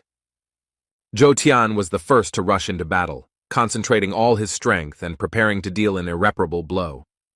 Holding the spear in his hands, Chen was in no hurry to attack or defend because he was synchronizing his breathing, which was what Zhang emphasized. When the boy felt he was ready to deliver a decent blow, his eyes, full of energy, opened wide. He swung his spear toward Zhou Tian, and the spear seemed to wrap around a fiery snake, ready to pounce on anyone who dared to oppose it. Zhou Tian didn't expect this turn of events, so he was very scared when he came face to face with the merciless snake. Choking with fear, Zhou Tian did not immediately understand what was happening, but in an instant, dozens of spears attacked his body. Each blow left its mark in the form of a bruise or a wound, and with them came the realization that Chen was not such a weak opponent. The final blow was so powerful that Zhou Tian's battered body was sent flying several meters into the air. When Zhou Tian finally landed on the ground, barely alive, the disciples gathered around him, not understanding what had happened. Zhang was glad that Chen was able to adapt to his new power in such a short period of time. Several of Zhou Tian's students helped him to his feet while Chen stood motionless in front of his teacher. Chen reminded Master Zhou that if he won, he would have to give up 10 breath beads. Through anger and hatred, covered in bruises, Zhou ordered his disciples to bring these beads. The disciples asked Master Zhou if he was sure of his decision, but he was persistent and asked not to repeat it twice. When the beads were finally brought, Chen took them and went to boast to Zhang about his achievements. When Zhou gave the beads to Chen, he knew that Zhang would never be able to accept them because they were only won by disciples. With a look of surprise on his face, Zhang carefully opened the box and looked at each bead carefully, as if studying it.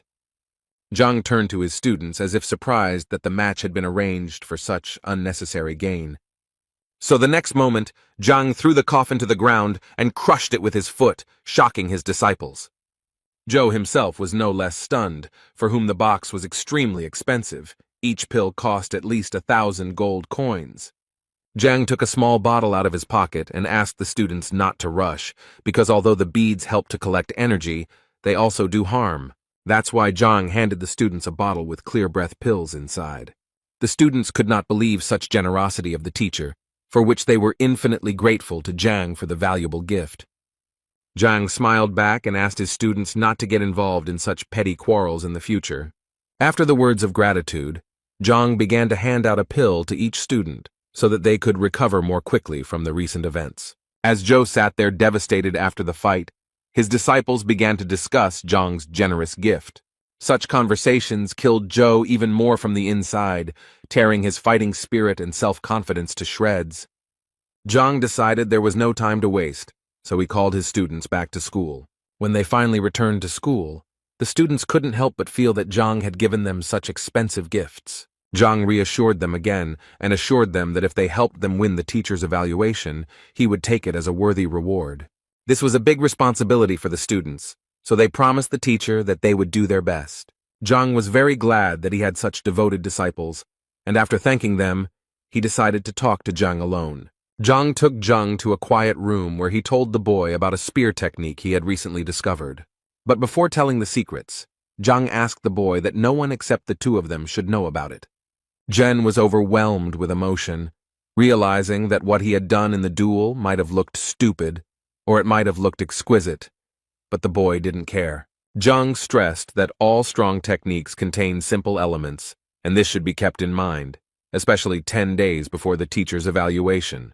When Zhang was telling the boy all the secrets, Zhang asked the teacher what he called this technique, and since Zhang did not have time to name it, he left it to Zhang. After several training sessions, Zhang informed the students that he was leaving the school and that his main goal until he left would be to train constantly.